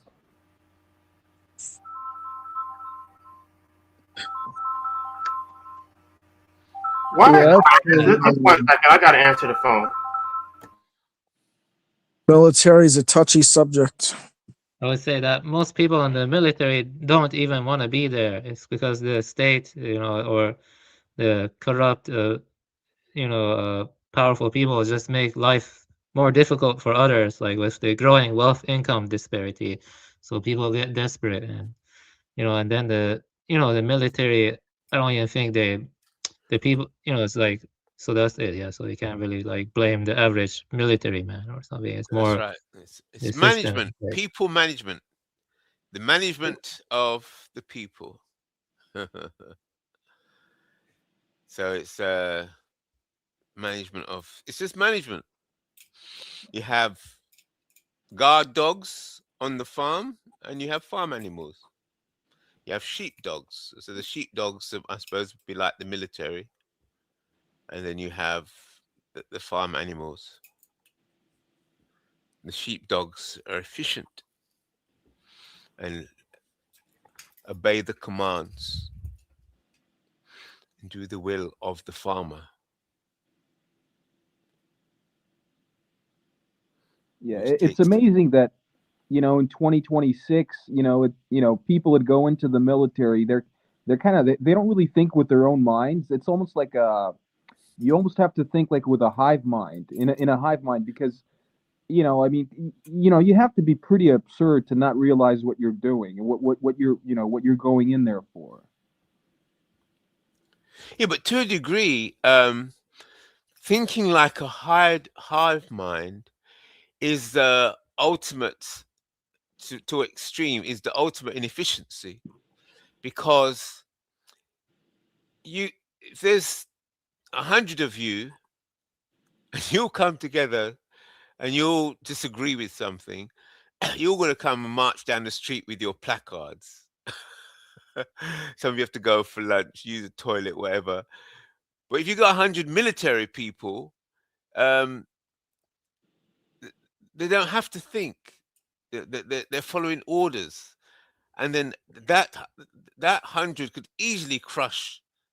That 100 professionals can easily crush you 100 free-minded people, because you're just a rabble. You're just a rabble of chaos of individuals with your Well, own personal here's the feelings. problem. Here's the problem I see is that the purpose of life is not just to be this efficient output machine for civilization. The Right. purpose of life is to live and have experiences that you can reflect on, right? Um, that's not what the military provides. The military actually destroys that capability and process by doing what you said, making everyone a hive mind. And not only that, it's it's not actually good for the environment or anyone else around them. The military is a danger to everyone not in the military, and it's a dangerous for people in the military. Right. Right. But so therefore the military, the purpose of the military is to go abroad and send chaos abroad, therefore leaving stability and order at home. So that's why they say we attack them over there, so they don't come here. So the military is to be sent out in order to preserve the order that is behind them and to cause chaos ahead of them. So all those other orders are crushed. So if your military is superior, might is right. If your military is superior, then you spread chaos elsewhere whilst maintaining the order behind at home, so that your children and society can prosper. So your order must be superior to all other orders. In order to do that, you've got to use the military to spread chaos in the other orders, but protect your order. So yes, it makes sense what you're saying. Yeah, so that's that. But in order to protect efficiently, um, there has to be the hive mind. The military is most effective the way by having absolute order, absolute hive mind.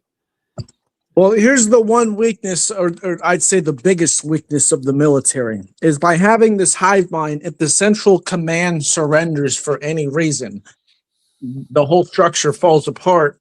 But under the militia that I described, where there's a decentralized war power essentially dispersed all over a nation or landscape,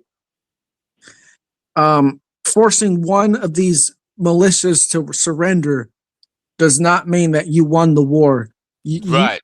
And not only this, if the people are ungovernable, there's no point in even trying to conquer them because they're going to be worth more trouble than their gain. That's right. That's right. Yeah, I mean, like, you can look to the Romans and the Germans, for example. Like the Romans couldn't conquer the Germanians. Not Germans, the Germanians, but because they were too resistant. Right. So they just left them alone. Had some border skirmishes here and there, but but the Germanians became Romans themselves, didn't they? So you can't beat them, join them. So the Germanics, they're the Romans now. They're running the Roman system. They're running the West. Right, and I talked to people about this, how there was a lot of anti-German sentiment. They don't know about this because, history goes to the victor, but they don't know that there was a lot of hatred against the Germans for being these so-called warmongers, even though they didn't even start those wars. They were just defending themselves from aggression. Right. And they got blamed for a lot of stuff, and people hated the Germans. And so they look at the Germans as being these aggressors, and it's like, it's not even true. Right. The aggression came from the Middle East, came from the Mediterranean. The Middle East and the Mediterranean. All the orders came from there. Rome, Islam, Judaism, Zionism, Christianity, all from the middle.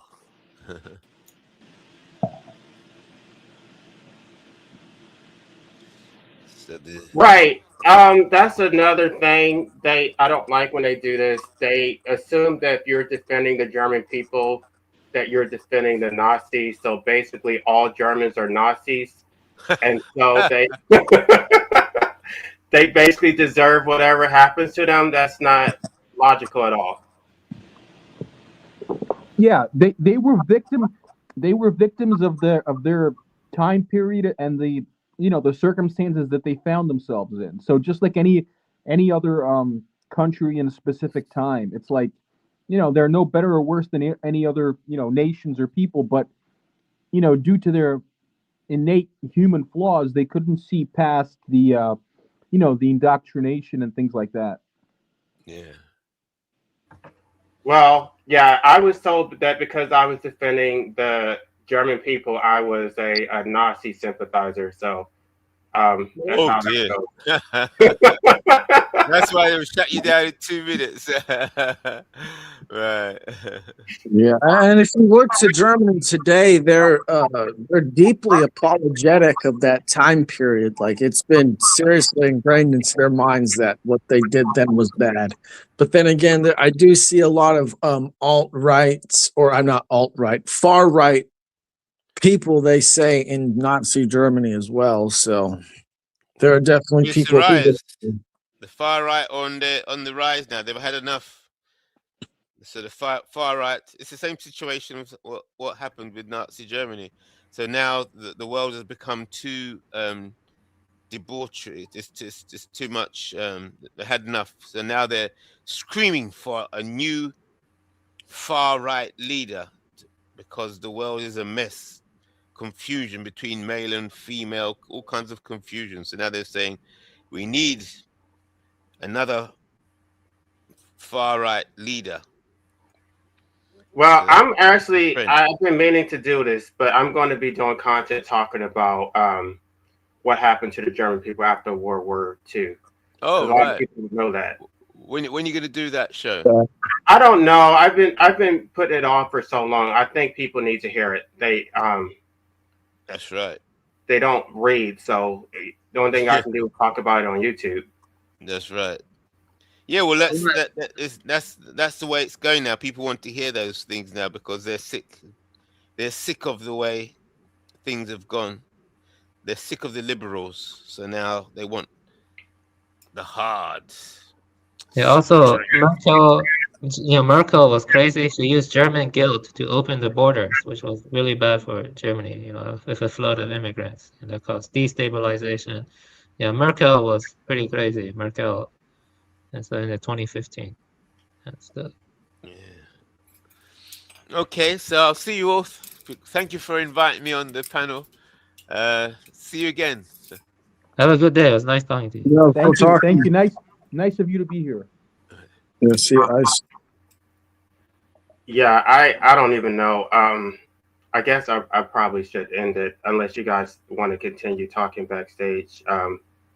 But I do appreciate everybody for coming on, and hopefully we'll do this again soon. it's your show, but if you want, I'll just say a closing statement and you can end it. But anarchy is just basically based in the voluntary consent of all individuals and removes the people who think that they have some sort of legitimate claim to tell others and coerce others how to live their life. This is what anarchy rejects. It rejects people who have some sort of God complex, because that's what it really is. Because these people have the ability to tell people how to live their life because they command an army or a police force. This is what's rejected. It's not rules. It is adherence to natural law and the natural hierarchy, not the man-made hierarchy backed by coercion. Yeah, Okay. I'm going to go ahead and end it, and I guess we can continue talking backstage. Yeah, that's fine. All right.